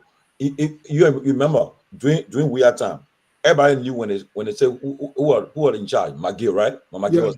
But in Braga time, you can't pinpoint somebody who they say really they say okay, the person is the one that, because 1 minute you say that Mamaka, when they say that Grace B, 1 minute you say that the person. That person. So right now you can't pinpoint who in Braga place a government that will say really on top of things calling a real shot. But we are when you tell okay, McGill was in charge. Everybody was McGill. You say yeah, where he was in charge. Okay, or now tell McGill got sanctioned, but you were running the show for the first 2 years of the administration. So everybody knew who were the go-to person. But in Braga time, and I can tell you, you know I said it for, because somebody who just got suspended by the president. The person was telling me how arguing. But you say, Gracie got it back. Mama got it back. I say, don't rely on the two of them, because they giving you different information. In fact, when the president took the action, Mamaka and Gracie, no one knew. The person was traveling to Tanzania, I think, when he took that action. And the person came on Facebook and said, that's fake news. That thing they're talking about, they fight, is something that fake news. On the phone, it was real. You see? So who in charge? The person all knew that they thought that Grace Biden was so powerful and Mamaka then had a bag. They depended on them. But when the president took that action that morning, the president came on the road and said fake news. But in less than an hour, they took the post down, because wow, it was real. So right now, I know who really running the show in the Braga government. I know who running the show. Braga himself. So I mean, I want to agree. I want to agree with Sidiki when he said. Thank you, gentlemen, very much. I'm sorry, Sidiki, but I'm exiting. But Tomalin, I'm on that. I'll let you know probably by tomorrow or Saturday. Yeah, I might go to. Yeah. Thank you guys very much. See you tomorrow, guys. Yeah. So you're finish your thoughts, then we'll go. Sidiki, what you say quickly? What you say for go? Yeah, basically. One thought, bring another one again. No. When I bring I finish. When I finish, I'll go. No, I wanted to agree with Sidiki when he mentioned that President Weah was frustrated or disappointed that he had to concede. I agree with him, because remember now, after the president conceded, the president used to go to the church where they had a seminary area there. And every time you go there, the president will be attacking the own CDC official. And you will see the real frustration in someone in a church. And at some point, the president even mentioned that, look, I'm not even thinking about running again 2029.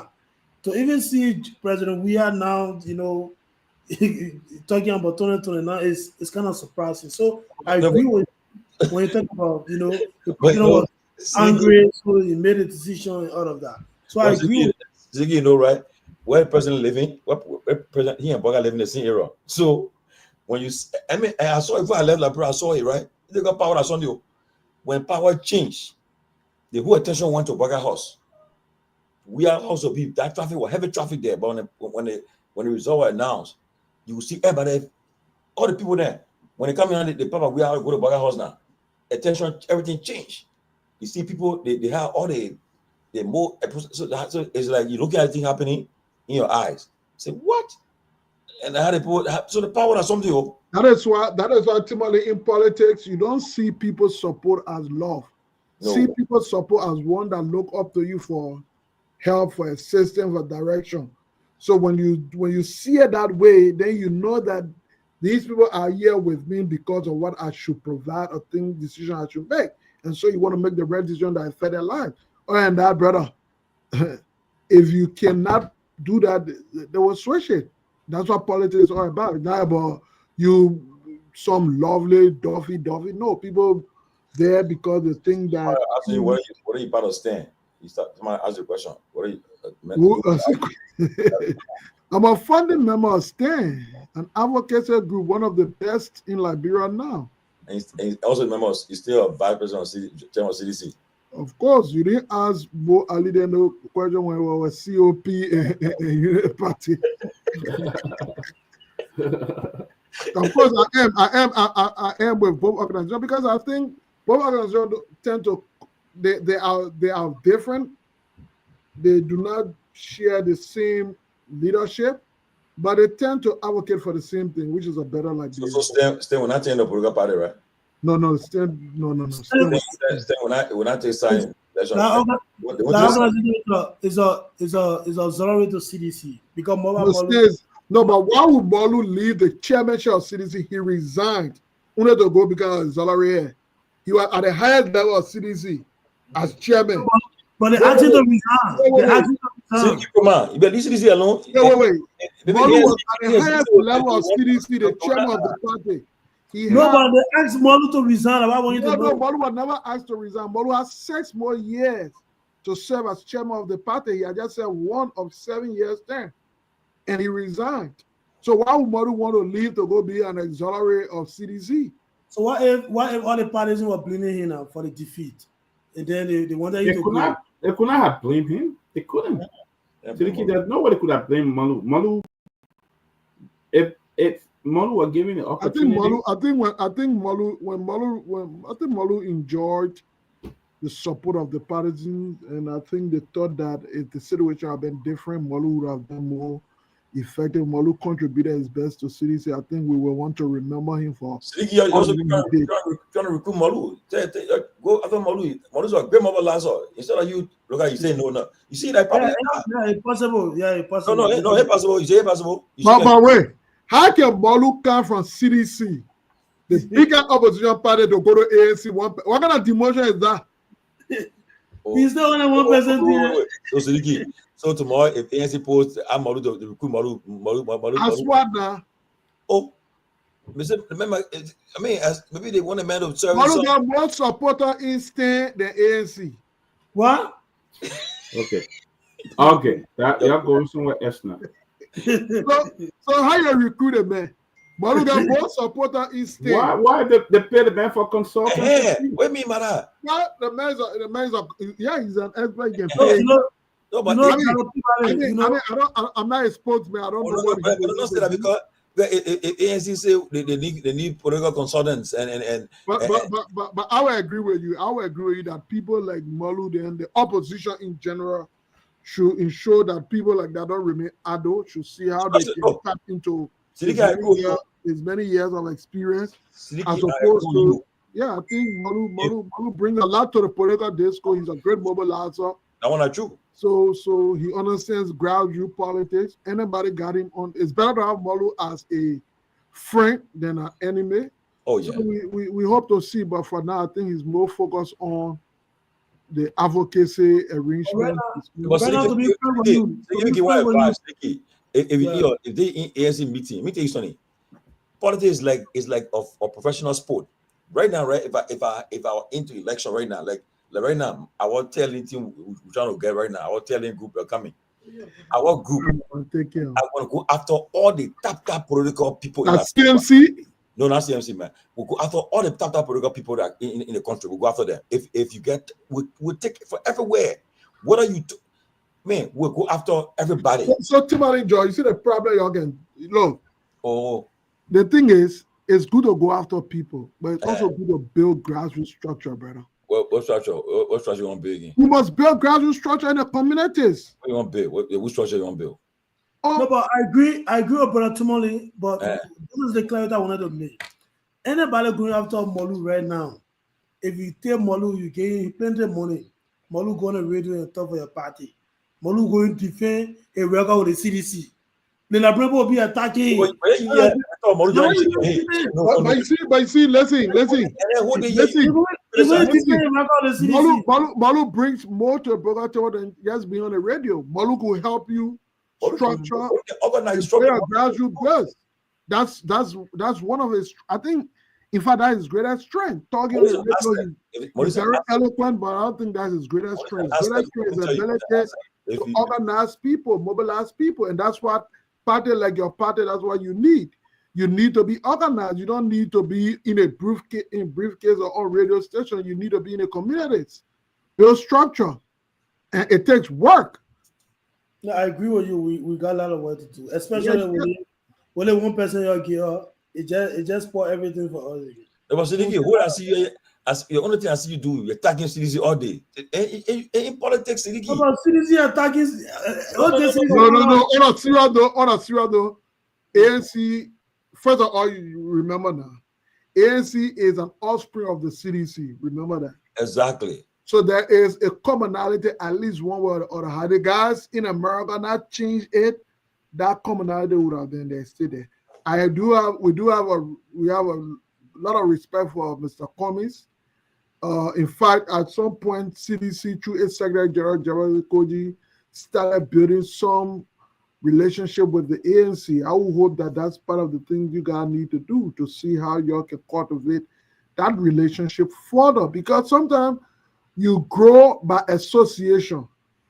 Before you get the win, grow first. So to be able to grow, affiliate with political party who be in the business, who understand the business. And eventually you will get some grace. The grace of CDC could get on you. You can tell. For those of you who put your whole life down and say, "Oh, 2029," you need to do all the things. 2029. You really attacking opposition friend. Yeah. I mean, you gotta build relationship. I mean, I like you to go dinner with my family, dinner with my family.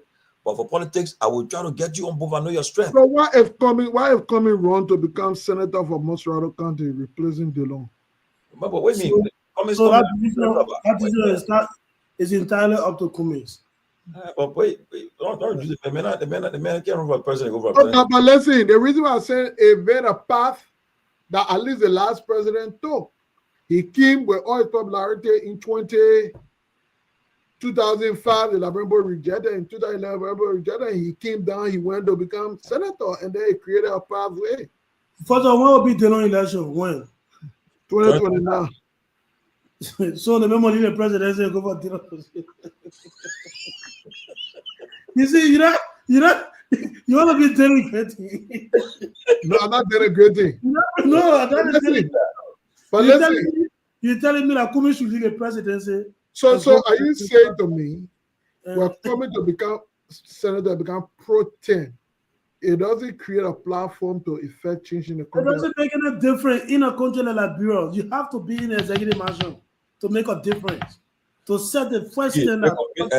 Ahmed Fofana, the player Cummings and now Cummings only thing he do is run for president, nothing else. Coming our papa will work with him. We open.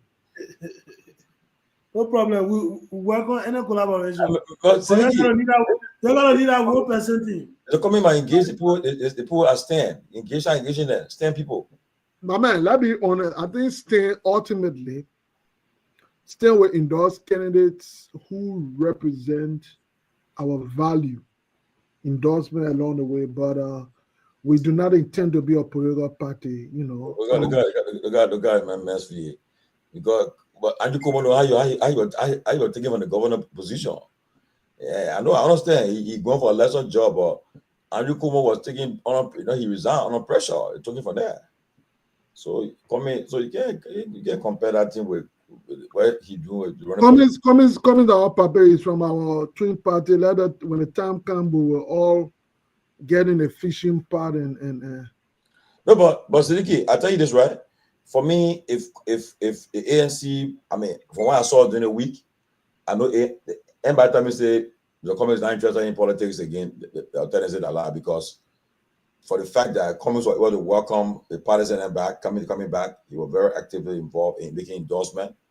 And he's not somebody who I see who don't have interest in the future, in Liberian political future. I'm sure he had it, but maybe this time around he will do it a different way. But if I was like in advising him, I would the people in stand, the people in the COP, then I go for all the people now trying to get to them. The ANC has a very strong, powerful grassroots chairman, Rachel Good. Of course, he's the funding chairman of CDC. He understands grassroots politics. Who's a very good organizer. I think that was part of the mistake the ANC made.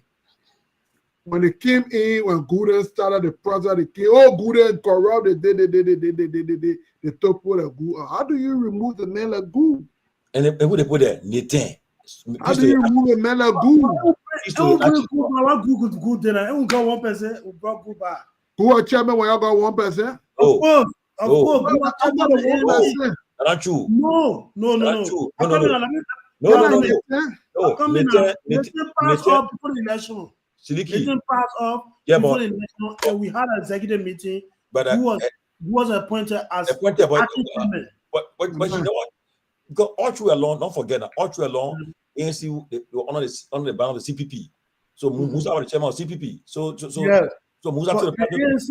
Yeah, but if Gu was an active chairman of CPP or ANC one, that fight within the CPP, we're not going to last that long. You're going to find a way to resolve it. Two, Cummings was going to either be vice president and then pave the way to become president. Who was going to go for an objective, something to achieve? Nathan was a weak chairman. Weak chairman. In fact, the paper he wanted. He said, Gu is a CDC tree. But Gu was executive member. You think all the decisions lead that team, man. You think Gu on the picture? No, but I think Gu just got tired. He was with CDC. No, but the problem is ANC, so he gets out stick with ANC. No, but the problem is that Sneaky, don't forget now. The CPP, you guys were other parties, so he won another ANC party. So other people were involved in the decision-making process of the CPP. So Gu not had that flexibility there. So he was just, and he was appointed few months after the paper died. But I'm telling you, Gu, why do you think ANC was formed? Gu was running for chairmanship of CDC in Bomi. When that thing happened, and they ran booed them. That was Gu then got vest. That was Gu, Costa, the president of Nima County, Mepe, all of them, they went and formed the ANC because they were not happy what happened in Bomi. When Sidiki then ran, Sidiki ran them beyond, ran out of Bomi. So they went. Who ran out of Bomi? Sidiki then ran. They were trying to put Joshua there. You see? Who ran out of Bomi? I always supported Gu. You know, Gu I almost came together in the CDC around the same time. He's a great guy. I respect him. I hope he can, I hope y'all can give him the chance to build a grassroots party. Yeah, he's a current chairman. I can join the process to ensure that the Unity Party does not go for a second term. It will be disastrous for the country. For Unity Party to have a second term, no. No, UP can. And part of that reason is because I don't believe that Joseph Baga will want to go for the second term. I don't believe so. And Michael can win Torgbean, even though I'm not a sedition. You see, you can't. It will be a bad strategy to play on victory by default. That Braga will not be there, so we'll win. No. But I can say this. That's victory by default. Even if Braga come out, so I'm saying even if Braga on a ticket, I don't think Party can win a second term. But I can say this. If I tell you guys this, if let's say Cummings run election, right? If Cummings entered a run over anybody, he's the next president of the bureau. I can tell you that. Even against whether CDC or UP, he's the next president of the bureau. Because you know what happened in a runoff? If he ended with UP, CDC will join him and support him. Mathematically, that close to 100% increase. So yeah, I mean, when you leave from 1%. When you leave from 1% all the way to around 65%. You got before today your position.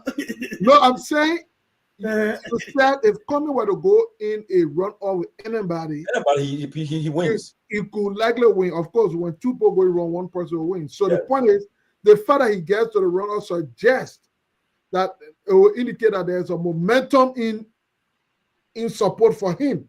So yeah, so at that point, there's anything possible. How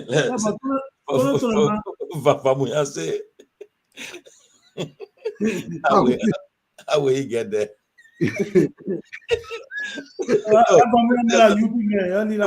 problem is that I tell you the truth. And Siliki, think about me. If Cummings should enter a runoff with any of the major party, he's the next president. No, but nothing will stop it. I mean, on the assumption that somebody from zero now get around 45, because to get in the second round, you must have at least be one of the two highest in there, that means momentum has pushed towards his side, and maybe he can get over. So you can tell. But I'm saying to you, what I can predict politically is that the United Party. They're on strong citizen talking, man and George. That's what I'm telling you. There. I told you that I mean, and man and George represents the views. I mean, a majority of seditions. I'm telling you, what he's saying is the fact that if Cummings enter a second round with UP, sedition they won't hesitate. They will just go there. So I mean, seriously. No, not just sedition. I think what is evolving in the country now is that, and that's why I was saying that it would have been more effective in a NEMA election. But that's the same thing that says anything but UP. So that is evolving gradually.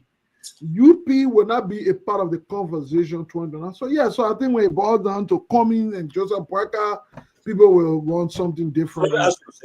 So even if UP delivers, and I think if the election went with Cummings and CDC, I think UP people feel more comfortable with Cummings as well. That's what I said. So his biggest hurdle to get the runoff. But and that's not for me to ask you, how will he get there? We'll get there. We're working on stop it. Don't say that kind of thing. What are you talking about? Working on the ground, we're trying to bring our partisan back. Oh, you're attacking your opposition friend and you say you're trying to bring partisan back. And you're attacking politics. Politics is low. Politics are not Siddiqui, you gotta forget it. I mean, I'll let you. Remember recently Cummings appeared on T-Max, and T-Max asking the question, why is it your message is not resonating? And T-Max are kind of trying to make it like the same thing we're doing, and I'm like, Cummings. And he said this clearly. He said, look, T-Max, it's not really about me. This thing about the presidency is not about me. And Cummings may not even run to in 2029. Let's know that. If there is no pathway, no clear pathway, that we can see to get into this election, there'll be maybe the same people will continue that election. If you do the right thing, the first thing, that whole thing about ANC, USA, ANC Global, you call that thing, have one big global, one global. Of course, we're working on that. I think to be frank with you, Cummings since his end, he made a couple of mistakes along the way. A political calculation has just been wrong. For example, pathway to the presidency, Cummings could not openly endorse the CDC. Probably his endorsement with the CDC perhaps would have taken the CDC over. George Weah went for a last term. 2029 Cummings could be the conversation with the CDC and himself now with the support of Weah. So look. What about principle? You say about who? Majority. What about principle? Like what principle? Cummings criticize John. How can you say Louis Brandon? You bring Louis Brandon and say principle. It's not about him. That's what I just told you. So what is the principle? That's my man. You see, you guys. Principle is I come in now. Principle is I come on the show every day. I say Siddiqui not good. Siddiqui that bad man. Siddiqui is this. Siddiqui is that. He's not fit to be. Then in a dying minute, then I can't say Siddiqui the most qualified person to do the thing. Then who will tell me serious now? Okay, let me put it. Siddiqui, I mean, in the country here, and Ted Cruz, and all of them, Ted Cruz, Marco Rubio, all of them, they attack Clinton and Trump. Trump said that the manpower involved in JFK death and all. He attacked the man wealth and all. But when politics came to bear, what he did, he supported Trump. Okay, Obama and Hillary Clinton, all fighting. When time came, what happened? They supported. No, Siddiqui. You say you're one of the advisors to Cummings? Who? No, I mean, and Siddiqui. The thing is that, but most of ANC people support. Why are you asking that question? So don't talk about that thing. Why are you asking that question? You reminded me when we were forming CDC. So we talked, and I think that part created a crisis situation in CDC. We took weeks in CDC. Screwed on nothing because we are brought George. We are on the assumption that this man was very clean, not involved with anything in the war, corruption free, and all of those things. Those were the something on which and so we needed a leader who would represent those values. So that was part of it. And so to form the executive committee that will work along with us, we started screwed on asking people, going in people's personal life, destroying people. The other man he did, the other man he did it. But what we failed to realize was that the majority of the people that were supporting the CDC and Georgia were former combatants, were child soldiers, were people who were destitute people. So we spent months in our organizing committee room. People were going for 5 photo on other committee members about things they have done before. They're tearing each other apart. Or later on, they'll realize that, but this is not going to take us nowhere. So the thing we should have done 1, 2, 3 months, we took almost 6 months fighting internally because we're trying to say the other person not right, the person not good, you ain't even got one yet. So that's the same approach. You can't for us, it's not like we're trying to kind of like, put certain people or the CDC in one box. That's not the point here. That was the point here is throughout in fact, during our whole CPP collaboration, Joseph Baca was not speaking. Une Cummins was speaking. Cummins, Henry Costa, Dillon, and the rest of the other people. So Cummins will go and have a press conference, criticize George Weah, question his leadership ability. And in fact, the last campaign we had to Kakata Magibi, Cummins and his wife, they stood on a stage at they took a rare card, so we're giving President Weah rare card, not to come out to the presidency. Then you come back in the second round. You say you just see me. What would be a message to celebrate people? That's politics. So here's the thing. That politics. What you are facing George Weah on the other side. You're facing a man who are just taking you to court for fingering. And you say you won. If you don't support what people will not support. That's why. No, we're not saying Cummins. But he didn't endorse anybody. He said none of the candidates was. No, but I think he gave his own reason. What I'm saying is not Cummins. Let's get this clear. Now, coming, brother Tomalin. Let's get this clear. What I'm saying here, everything I'm saying here, is not a justification or it's not an excuse for Cummins. Cummins can speak for himself. But it's just my opinion. It's just my own individual opinion. So for you to say Cummins can support people and he didn't endorse anybody, I think Cummins put up a whole statement out and gave reasons why he was staying neutral. So that is actually different from the. Hamajet raised an important thing, right? Mm-hmm. These people went in the CPP and they destroy Cummins there. The main character, the man had to bring foreign investigators to come and clear him because the man is on a lot of international boards. He had to respect it. And the man let people know that these people are lying on me. What he said I did is not true. And he brought people to come and clear him because he sits on reputable boards, okay? And he respects around the world. So people had to come and do it. The reality is that, as Ricky said, people that try to destroy you, they do all the things to bring you down. And at the end of the day, say those only I'll follow my like Councillor Gongloe. He went to a meeting apparently. His party took a decision. He went out, but at the end of the day, he said, well, the party have taken a decision. I'll follow the party to support the UP. But the party remains supreme, right? The party take a decision. So the commission said, well, the party have taken a decision. Majority have said they will go. I'll have no choice but to allow with them. But I will not go campaign with them. But at the idea, I agree with them. So that's what we're trying to say. Don't get me wrong. Did you listen? Coming in well for Liberia. I think he brings a lot on the table. I respect him a lot. But you see, in this game, I'm telling you, you must win to govern, brother. If you don't win, you can have all your expertise, all your whatever. You're not going. I agree.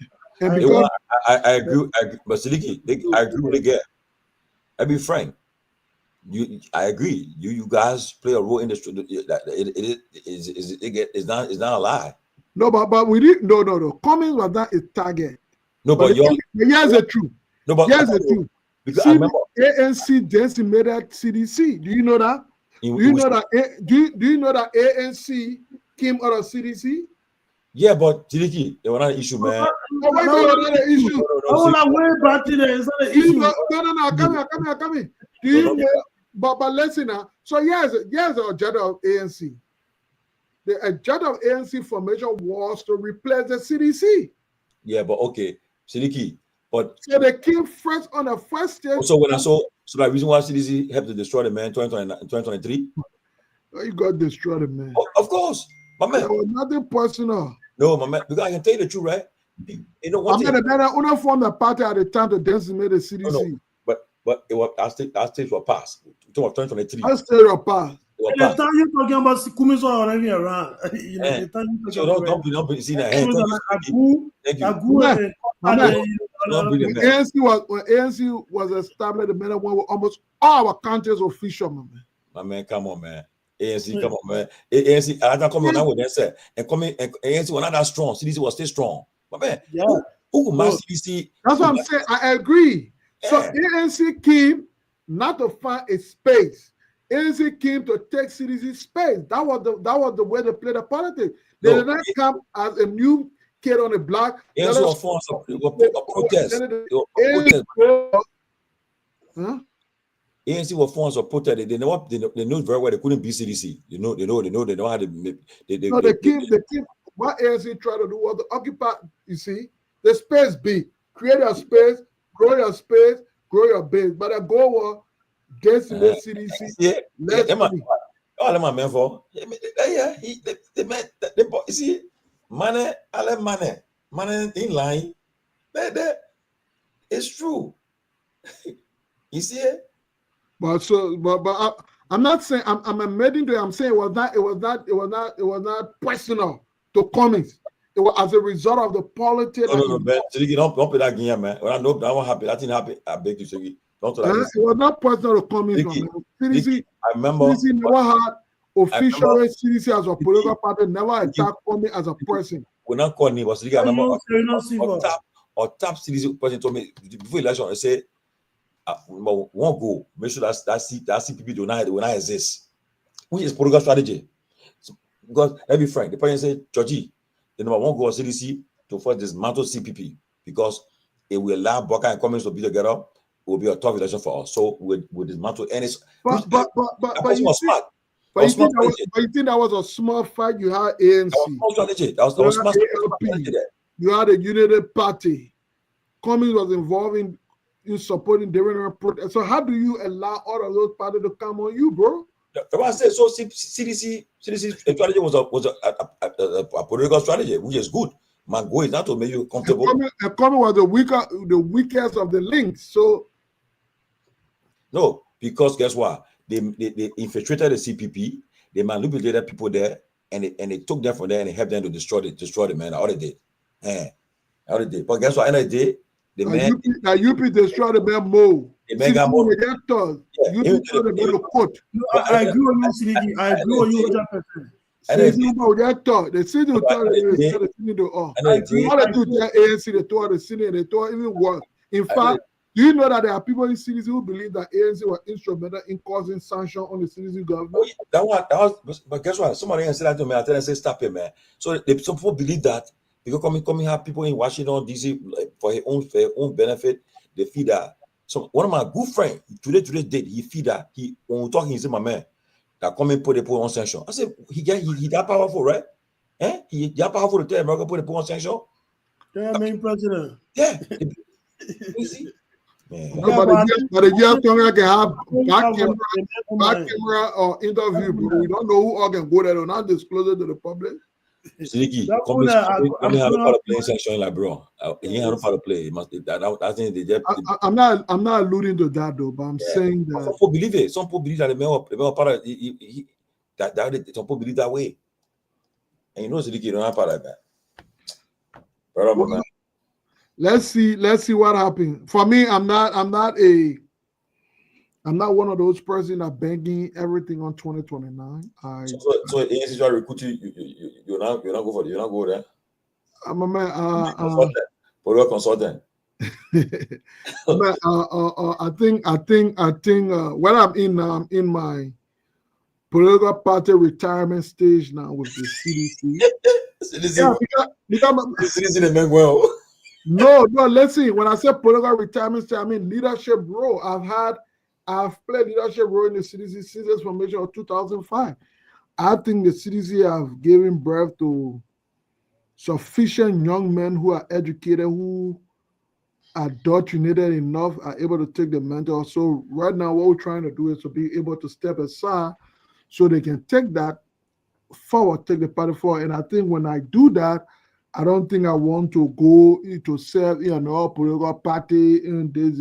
I think we can still contribute to the political process of our country in different ways. I told people I said my time of joining party over. I passed that stage. I joined party. Yeah, I only when the time after you came out renew your membership of CDC, they go down. No, I went there only for the runoff because I was a. Oh, you didn't renew your membership? Oh, a binary choice, and besides that, because I felt that Boca then destroy CPP. I got to ask my man D12 because I think D12 confirmed that you renew your membership.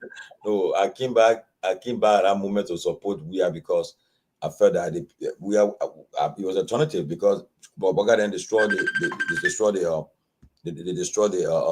CPP, and number two.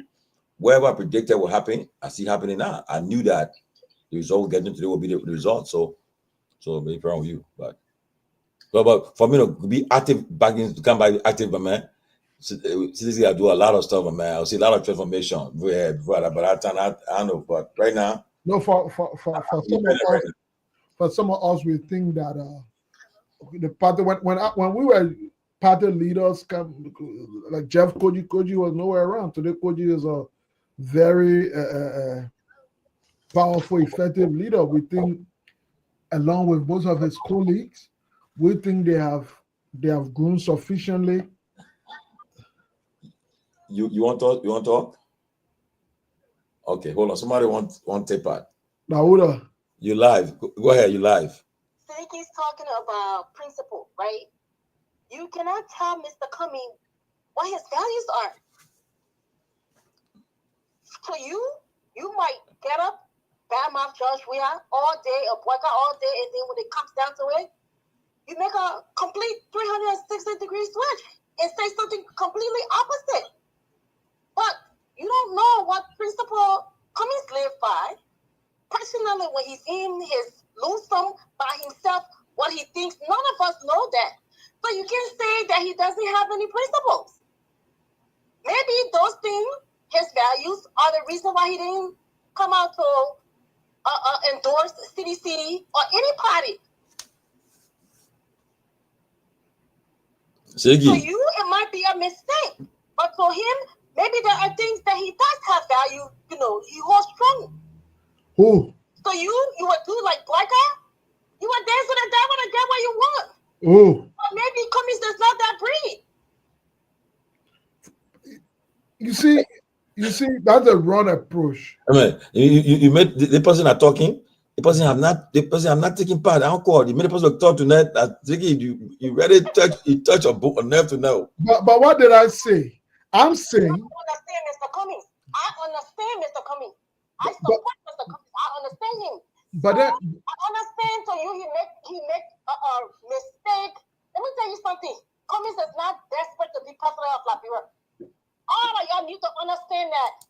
So, like Sylvester said, if y'all Liberian people, y'all don't want Cummings, CDC and UP will be there in 2029.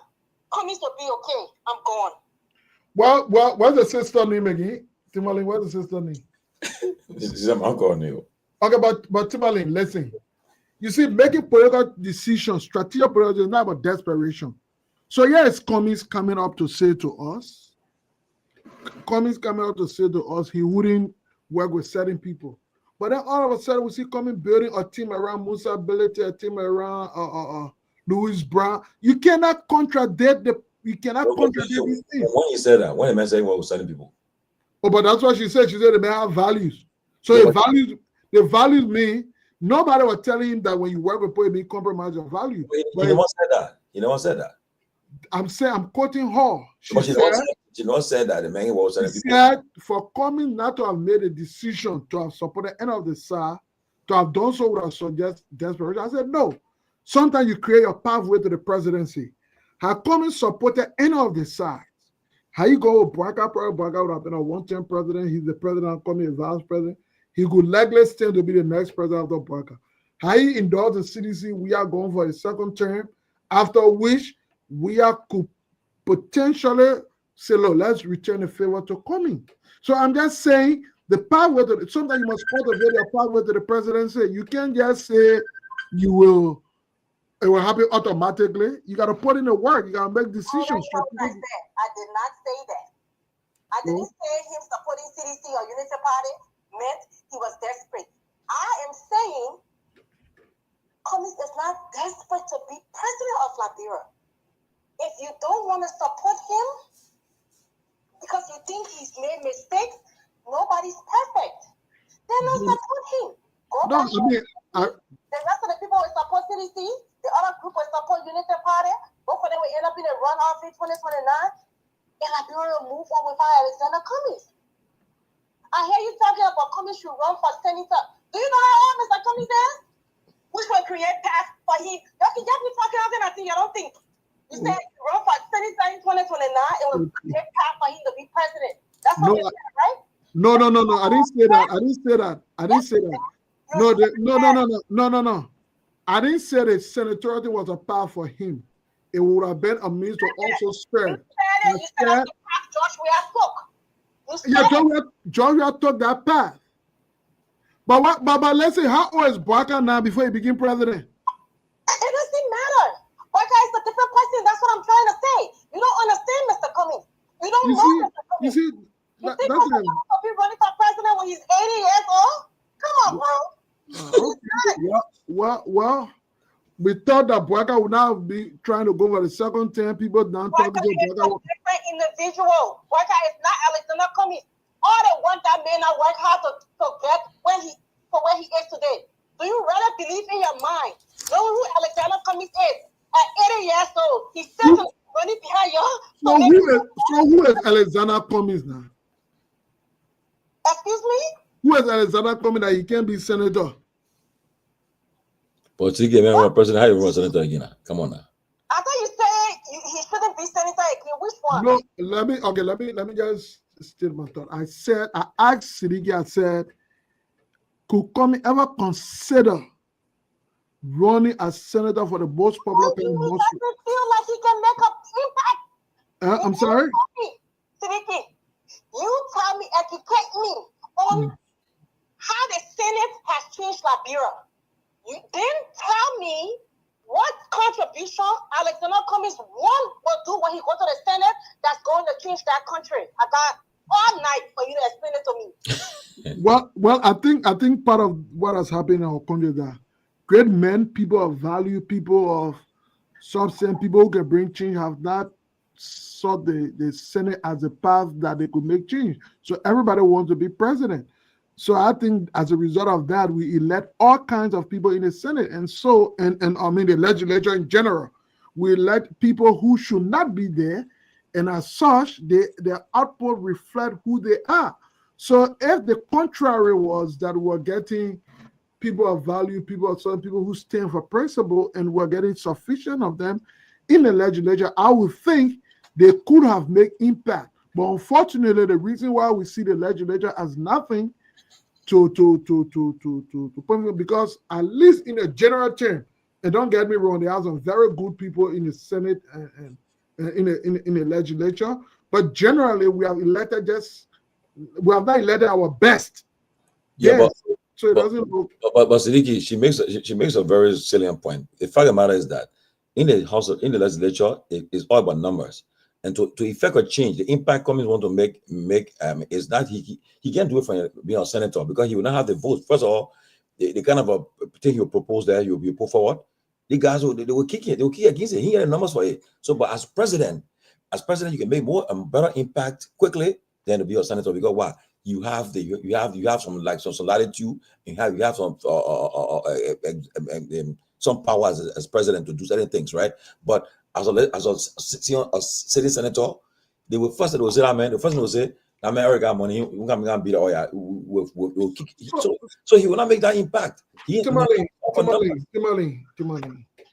I respect the statement. I think coming, like I said, he's a fine gentleman. He brings a lot on the table, at least from what we have heard. I think he could make a good president, I would think, from all of the things we have seen. All I'm saying is this: when you want something politically, you must be intentional.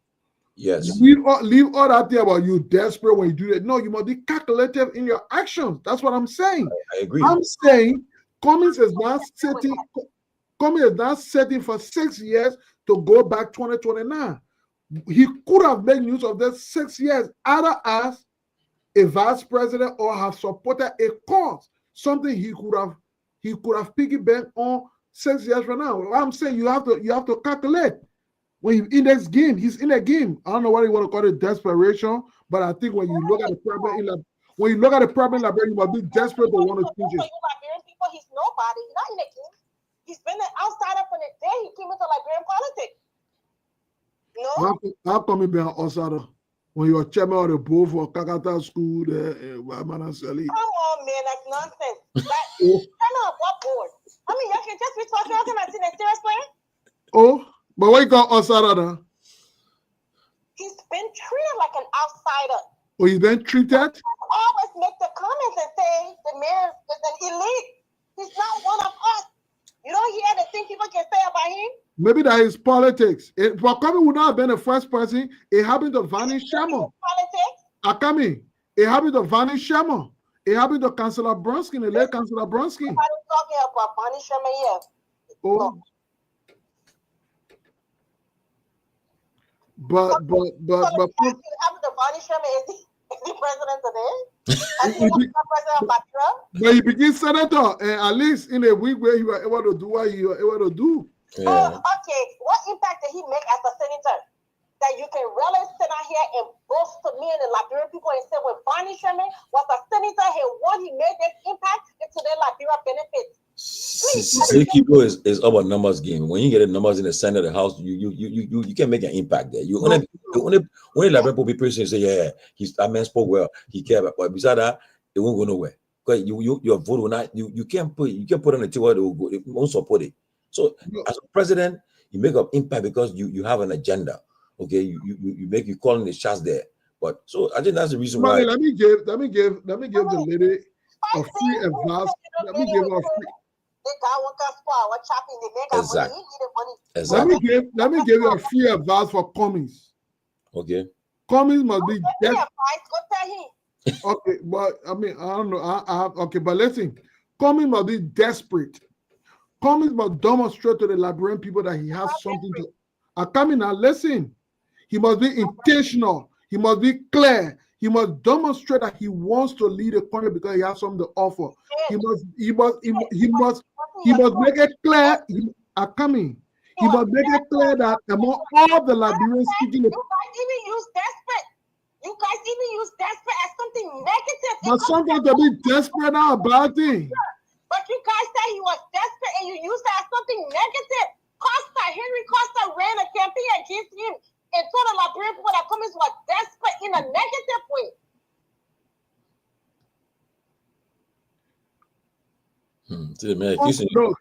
Look, I'm not Henry Costa. I've never denigrated Cummings before. I never said anything negative about him. I do not speak negative about any political party. I'm only saying to you, trainer out there, that opportunities were lost, and I think you both should change that mentality of saying the other person not no. For you to bring your value to the president, you must first obtain a presidency, and sometimes to do so in a country like Liberia will require you working with people of different backgrounds. Exactly. Let's look at the electorates. The electorate is a composition of different people. The Liberian people that Cummings work with did not come from different backgrounds.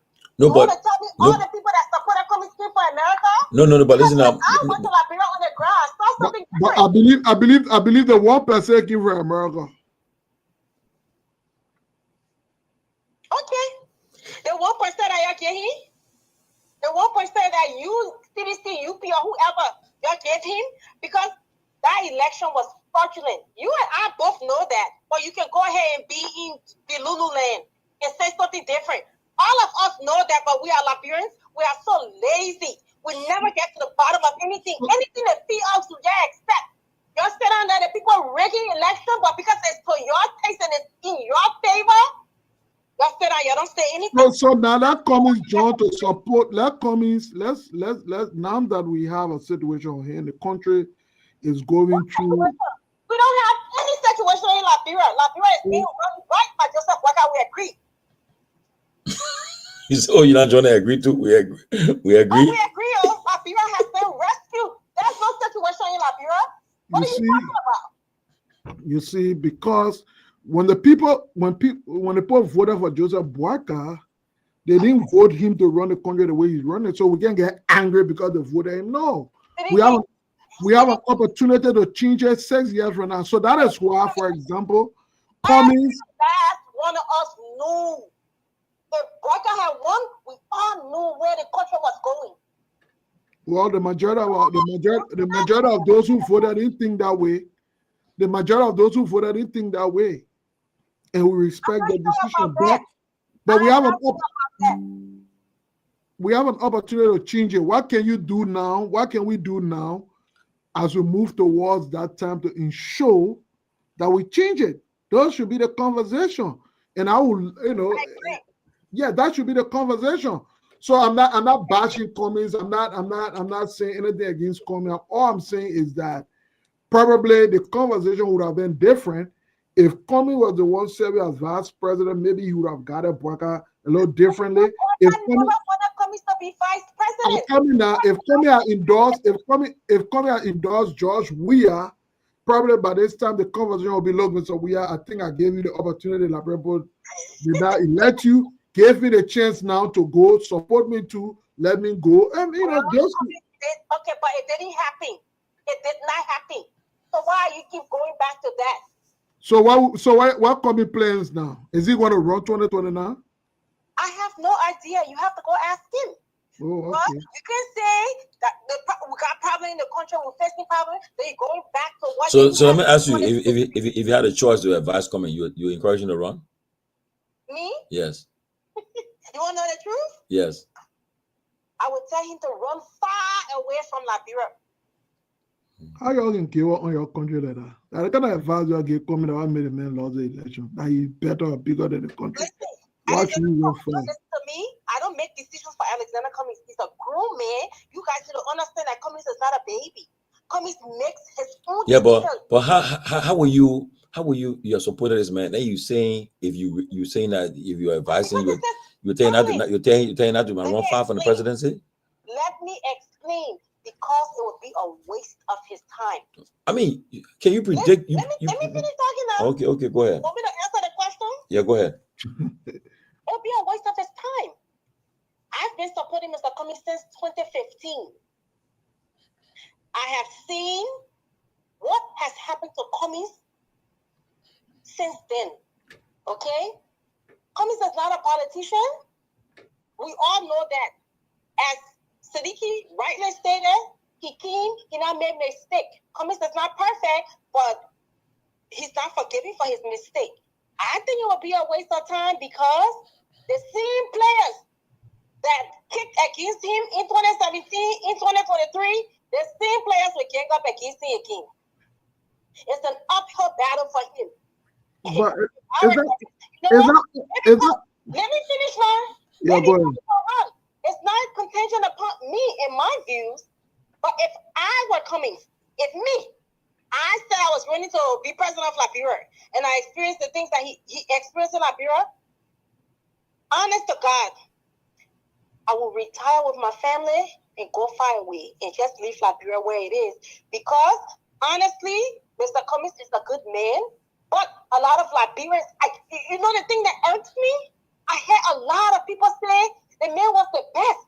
The man can do this. The man can do that. But then in the same breath, They will go and support somebody that they don't think okay, is the best. They will go support somebody that they think can win. But he's the best, but he can't win. Okay, but listen How now. does he win? Listen now. He win because you support him. Yeah, but listen now. Because I support him. But listen no? now. Listen. But there have been era where even in America, in politics, people when you a struggle or a liberation movement, you can't give up because you try 1-2 times. No, because now yes, it will be the argument now. You should say this. Okay, the UP was there for 12 years. CDC was there for 6 years. UP come back there again. So now you can make arguments about something. I think they have tested, all the parties have been tested. But to say because he tried it 2-3 times and he never succeeded, so he might run far away, I don't think it's the right thing, the right approach. But that's just my idea. No, but if you advising him, but Tomalin, you're advising you. I mean, people. But what coming with Tomalin? In all fairness, how people wanted them to create a silver platter. Let's take for example, Madame Salif. Madame Salif wanted to be Indian government in Ghana. She was rejected. She came Taylor defeated her before. Howard Train. George Weah, somebody who was getting most of the time paying for the loans. When he wanted to be president, Mohamed Man, a foreigner, he's a Frenchman. He was rejected, defeated by Madame Salif. He went 2011, my man, you're not even got to come to presidency, go to vice president, something. So, I mean, so I don't think if anybody who love your country, Liberia, you love Mr. Cummings, you feel that he's capable, he'll be the best president for Liberia. I don't care how long he tried. As long as he into it, I think we'll support him. But that's the thing. You guys, you're sitting on your show, you have all these great ideas, you got all this advice. But when Cummings showed up on the scene, none of you guys wanted to support him. Oh, Not only that, some of you voted for him, and you guys did it in secret. No, I won't clear. Cummings has some of the best brains surrounding him in the ANC. And I know CPP, I got it. Yeah. Well, wait a minute. No one just talking about the ANC former chairman. I said, why did he bring their team? No, but let me frank. That puppet was weak. Let me frank. He was weak chairman. He was very weak. He can't even go on. He can't even talk. Had no press conference. He can't even go on. Replace original Guar yet. I wouldn't even disagree with that. That puppet was weak. Myself, he's forget first. Yeah. What? I said, one time we after he said he called. He said, "I will sue you." Somebody with ANC. I supported ANC. I voted for ANC the first round. He supported CDC. Yeah. Oh, okay. Mama, I have my own. I mean, I don't who voted for ANC for coming the first round. I mean, don't listen to him. You see it? You see? You got and got it so now. No, but I was inactive on the October. Run-up, I began active. Oh, okay. Oh yeah, I was inactive throughout. Right now, I understand ANC coming on the show on the 14th April. I hope you can form part of that team or call. I think you are very passionate about Cummings and the ANC. I will not be on that show. I will not be there. Why? Because I don't want to be there. I'm gonna call you tonight. Okay. I want to make you a special guest panel that night. Sidiki, don't mind this man. You've been sending me invite to come on this show for 1 year or so. That's my first time coming. So that today because you brought him on the show tonight. I would love to see her play an active role on the day come ANC will come because you know more about them. You will ask the hard questions. Some of us will only listen. So I think it would be a good thing for you to come and Nah, I'll pass. But we all need to work together to ensure that what is happening in the country does not continue after 2029. I think that's the most important thing. I'm telling you now, if CDC my kind of power, we gotta do some reform. In the executive committee, you have to reform. Maybe then I will go get all my CDC USA people from 2004. But if I see reform, I would not bring them back. But on a serious note, the only way you can come to power, you must reform a lot of things. If you want to reform, that's the thing I see right now. If I see you have to reform, because guess what? the guy from 2004. They ready to come back. When you talk about reform, what do you talk? You talk about policy. You talk about individuals. What do you mean when you talk about reform? Everything you gotta redo that thing. Yeah, you have an election, have a convention that will bring up the represent the party to say that broad-based recognition. Not yeah. You'll bring it up. There's what I see going to happen in CDC. The new phases, CDC may bring phases on that. Because what's going to happen is that the young people. You see, my man Chucky saying it. Reform. He said, you follow me if I do reform. But, yeah, I agree. I mean, reform. I think reform continues to be the major conversation within the party. But when you in national executive leadership now, so what are you doing? You're the one leading the party. I think a lot of different approach to reformers. You have so one of the major form of reform we want to do is for the party to be able to create a process where the parties themselves can support the party. So I understand it will be launching or being because what? $1 million drive again. Can I ask you a question? $1 million drive. What's happening in Liberia right now? Yeah. So when CDC was in power for 6 years, I've never heard you spoke about what was going on in the country. So what is the urgency? What's happening in Liberia right now that we need to be concerned about? I did not appear on TCA and other media platform regularly to speak about what happened, but I did give my position on things that happened either through my Facebook page or through other media. I did raise concern about our own governance process when there were challenges in there. I registered that. I talked to people who were in those positions to make changes. So I registered some of the concerns that happened, that things we do, and I offer suggestions that would have done it better. So I feel comfortable, and I feel I have the moral residue to do so now because I did that in Syria. Maybe not on this platform, but on my own platform and other. The records are there. You ask any sedition, in fact, you call the former president now, he will tell you that yes, Siddiqui will state to my face if he can his position on what his position will be on matters. So yeah, it's just about justice. So it's nothing new. It's nothing new. I'm not talking now because I'm so angry. No. I just want Bouaka to do the right thing. I think he had a unique opportunity. He come to the presidency with too much experience not to do the right thing. That's it. Other than that, I wouldn't bother to be having this kind of conversation,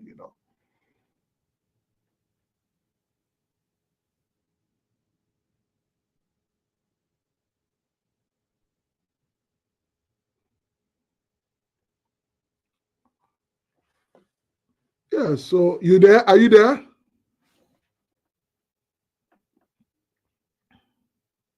It's worse than what was happening when we was president? I'm sorry? Do you think what's happening in the country now is worse than what was happening when we was president? Okay, so let me put it this way. We all went to the presidency, and I will use his own word, as a novice. Believe not to have had all of the sophistication to be president. Bouaka went to the presidency claiming over 30 years of governmental experience. In fact, he had just been one step below the presidency. So he understood the presidency very close before becoming president. The expectation... I'm coming? I said, do you believe that he had 40 years of experience? Everything you've seen of Joseph Bouaka in the past, I'm not talking about now. What I'm saying to you, assuming that was not the case, but Bouaké at least had a minimum of 12 years of experience as vice president. So you are one step from the presidency for 12 years, suggesting that he understood government, he knows exactly what to do. He have had at least an appreciated understanding of what the problems in Liberia were. Compared to George Weah, just suck up, won a popular mandate, became president. People weren't too sure of his education and sophistication to lead. When you compare those two people and what is expected of them, the result, the performance result of them, obviously you will tell me they cannot be the same. You will not expect the same performance from a novice as compared to a person who claimed 12 years of experience. That is why then it becomes easier to say Bouaké is more disappointing than we are, considering what he went to the presidency with. That could be the best way I think I can answer that. I understand your point, and I honestly, I'm not going to sit here and say, I'm not going to trash George Weah, I'm not going to trash Bouaké, okay? Because, I mean, it is what it is. Liberia is where it's at. But if we Liberians are serious, because you told me I gave up on my country, it's not that I've given up on my country. I'm getting older. I don't have time to wait. I don't have time to wait. So then, let us. Wait, hold on. Let me finish my thought. Okay. I don't have time to waste trying to change something that's fighting me and doesn't want to change. I don't have that time. I don't have the money. I personally, this has nothing to do with communists. It's my view. I would rather take my money and whatever else, go be traveling the world and be enjoying myself than to be worrying about what's going on in Liberia. Because we all want our culture to change. But obviously, we all have different ideas of how we can change Liberia. And obviously, we are not getting the result that we want in our country. Instead of we as Liberian people coming together and say, you know what? This one person is the person that we believe that will change the country. Let's support them. We fight each other. We argue over this. We argue over that. We're doing all these things, wasting time. I'm not interested in doing that. So let me come in. Look, now, we all want the best for Liberia. So we have a unique opportunity. The next 4.5 years, a lot can happen. So I want to encourage you. Let it be this is my last stand. My last time getting involved. If it doesn't work now, I'm done. So don't give up. I encourage you, next 4.5 years, get active, get involved, and talk to people, engage people, and you can never tell. It could work. It could work. Look, who knew? Look, who knew when Trump left office, when he was being prosecuted, go after thing? Everybody said he was not smart. What was again? I said, everybody said that thing. But you see what? He was resilient. He fought his way back, and he became elected. Okay, so you can never tell what can happen. Next 4 years, a lot can happen. Who knew that Prince Johnson would have been under the chemistry today, so forth. Who knew? And his leaving it, Prince Johnson and death has caused a lot of things to the election of 2029. That man could single-handedly endorse someone and the person win. Had Prince Johnson endorsed Weah a second time, Weah would be president today. There's no excuse about that. Had Prince Johnson supported Weah, Weah would have won Nima overwhelmingly, and he would have been president. What if Bouaké won one contest? There's other contests there. Maryland, Cape Mount Bombing, Lofa, if Prince had endorsed Weah, he will be president today. But today, coming the next few years from now, PYJ is no more. Okay, there will be a serious issue to find out who will fill that gap. So I think there's an opportunity to say, well, all these things are happening, and besides that, before 2029, a lot of big things will happen. Some people will clear the space, and you never tell what can happen. So I encourage you in this public manner on February on April 10th, 2025. No. I say she might get involved. I say to a particular party. She will join CDC tomorrow and support CDC. You can never tell. But how can John stand? We should rescue them. She want to be important. How can John advocacy group? No. Okay, what we'll do, we'll redeem the country. Oh, but we'll redeem the country. We'll redeem the country. So don't give up. I tell my friends, don't give up. Right now, I can tell you who side I will be on tomorrow. I won't lie to you. I can tell you who side I'll be on tomorrow. Can you support a Union Party? Huh? Could you say you don't know what side could you support a Union Party? I can support them for a lot of reasons. Though. First of all, the Union Party killed CPP. CPP were my hope. And yeah, they killed CPP. Honestly, yeah. I'm more. I'm holding grudge, but I wanted the best for our country. But they kill it. So right now, if I have a possibility, the opportunity to go in CDC and help reform them and make them a better party, that when we came up with the idea in 2004, the idea came away. What would you like to see reform in CDC? CDC was an idea. CDC was an idea. People don't understand it was an idea. We came away in 2004 was an idea. Okay, but people just took it just became along the wayside. It just went different way, and everybody went. But if CDC members then across the country, America and other places get back together, nobody can stand us. But Tomalin, George, what if all of us had left the party?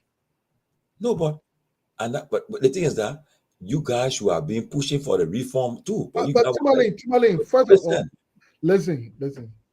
CDC got established on many different fronts and premises and all of those things. So eventually the party would have formed back. The most important thing with CDC is to be that vibrant institution where every set of the party work in something. But it doesn't happen automatically. We form straight into an election. You form the party straight into an election. After elections, you begin an opposition. So the party will respond to situation every time, different situation at every different time. And some of you guys felt that this is the time that the party is most stable, the party is most, so there's the time that we can leave. Because you know what? Oh, is it the time for you to leave? Yes, I can leave now. No, but then you won't leave. Then when I say leave, I talk about leadership. I'm talking about you can leave because now the party is more organized. Now the party is more structured. The party is more stable. You have men and women who can take over the party now and run it with its ideology. But from the very beginning of the stage, it was just too early. The same thing advising the lady to have just let it. Probably has some of you been there along with some of us. Maybe some of the processes that CDC went through will not happen because you're not late now. Shooter. So you're not late now. So now if the party can do, like I said, and the reform is simple. You give a broad-based national executive committee that will be that when that executive committee speak, it won't be. It will never change the fact that as long as it's about CDC, George Guar will mean Arrowhead, right? Everybody knows CDC linked to him. But I see now too, he will be able to do it. Everything will be consensus business. It won't be like everybody else.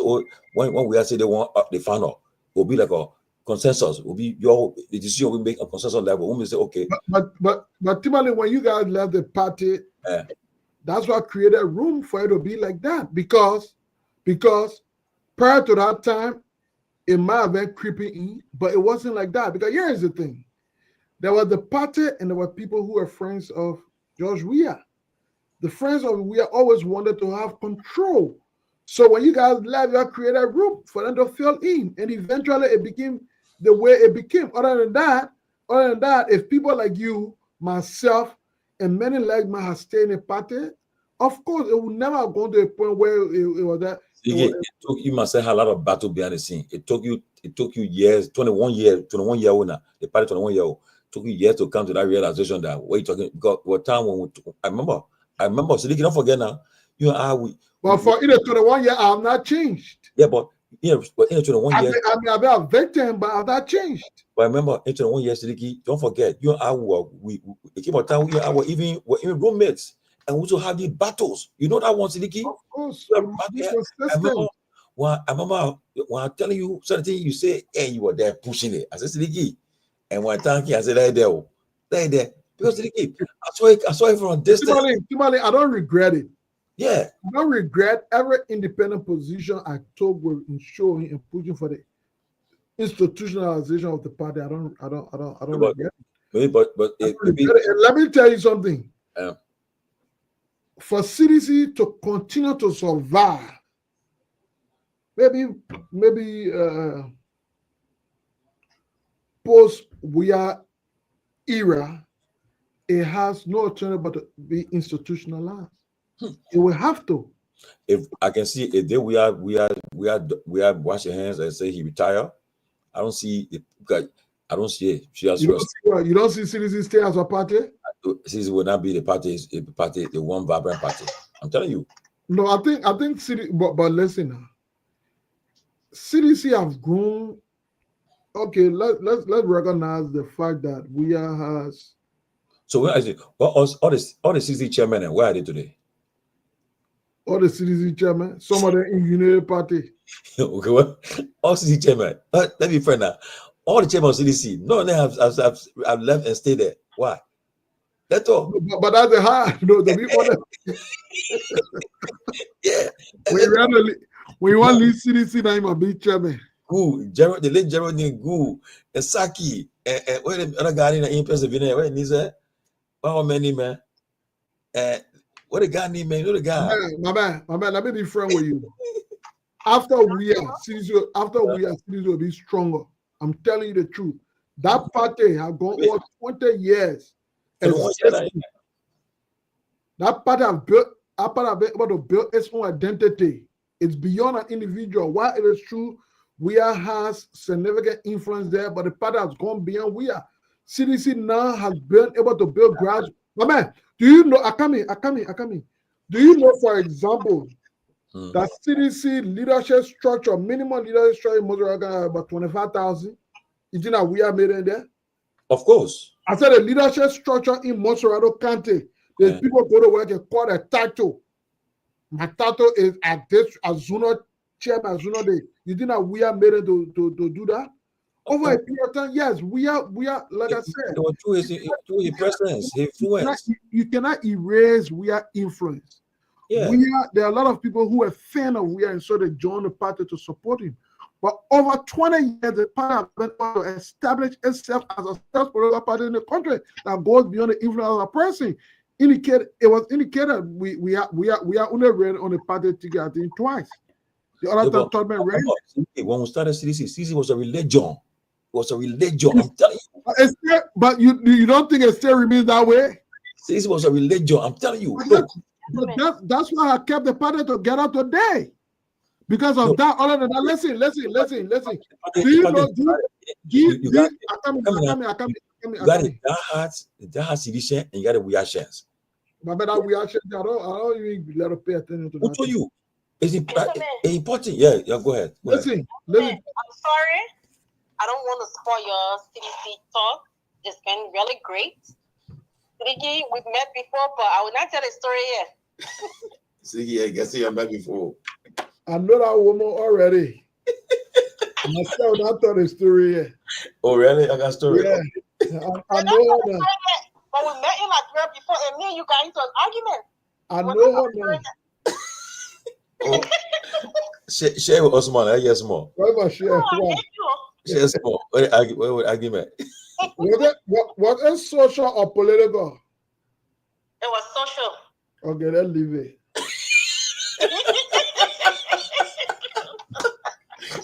They call him the great digger of Africa. So that was social. But Tomalin, yeah. Do you know when CDC took state power,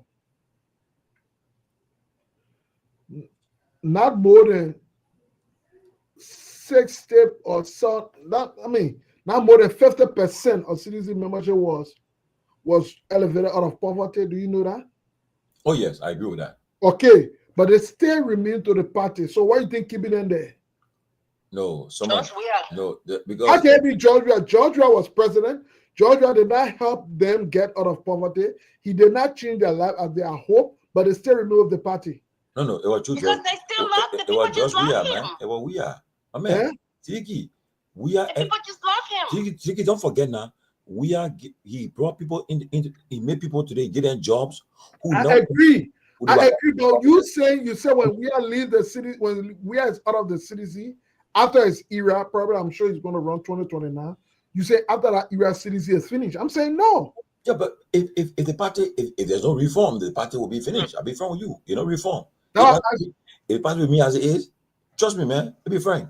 I'll be real, CDG. Anyway. If we leave CDC, CDC going lose a lot. CDC will lose a lot of supporters. Exactly. Anyway, be a good show, people. I agree with that. Be a good show. You're good now, yeah. Yeah, like, tell me you left politics business. Come and call you.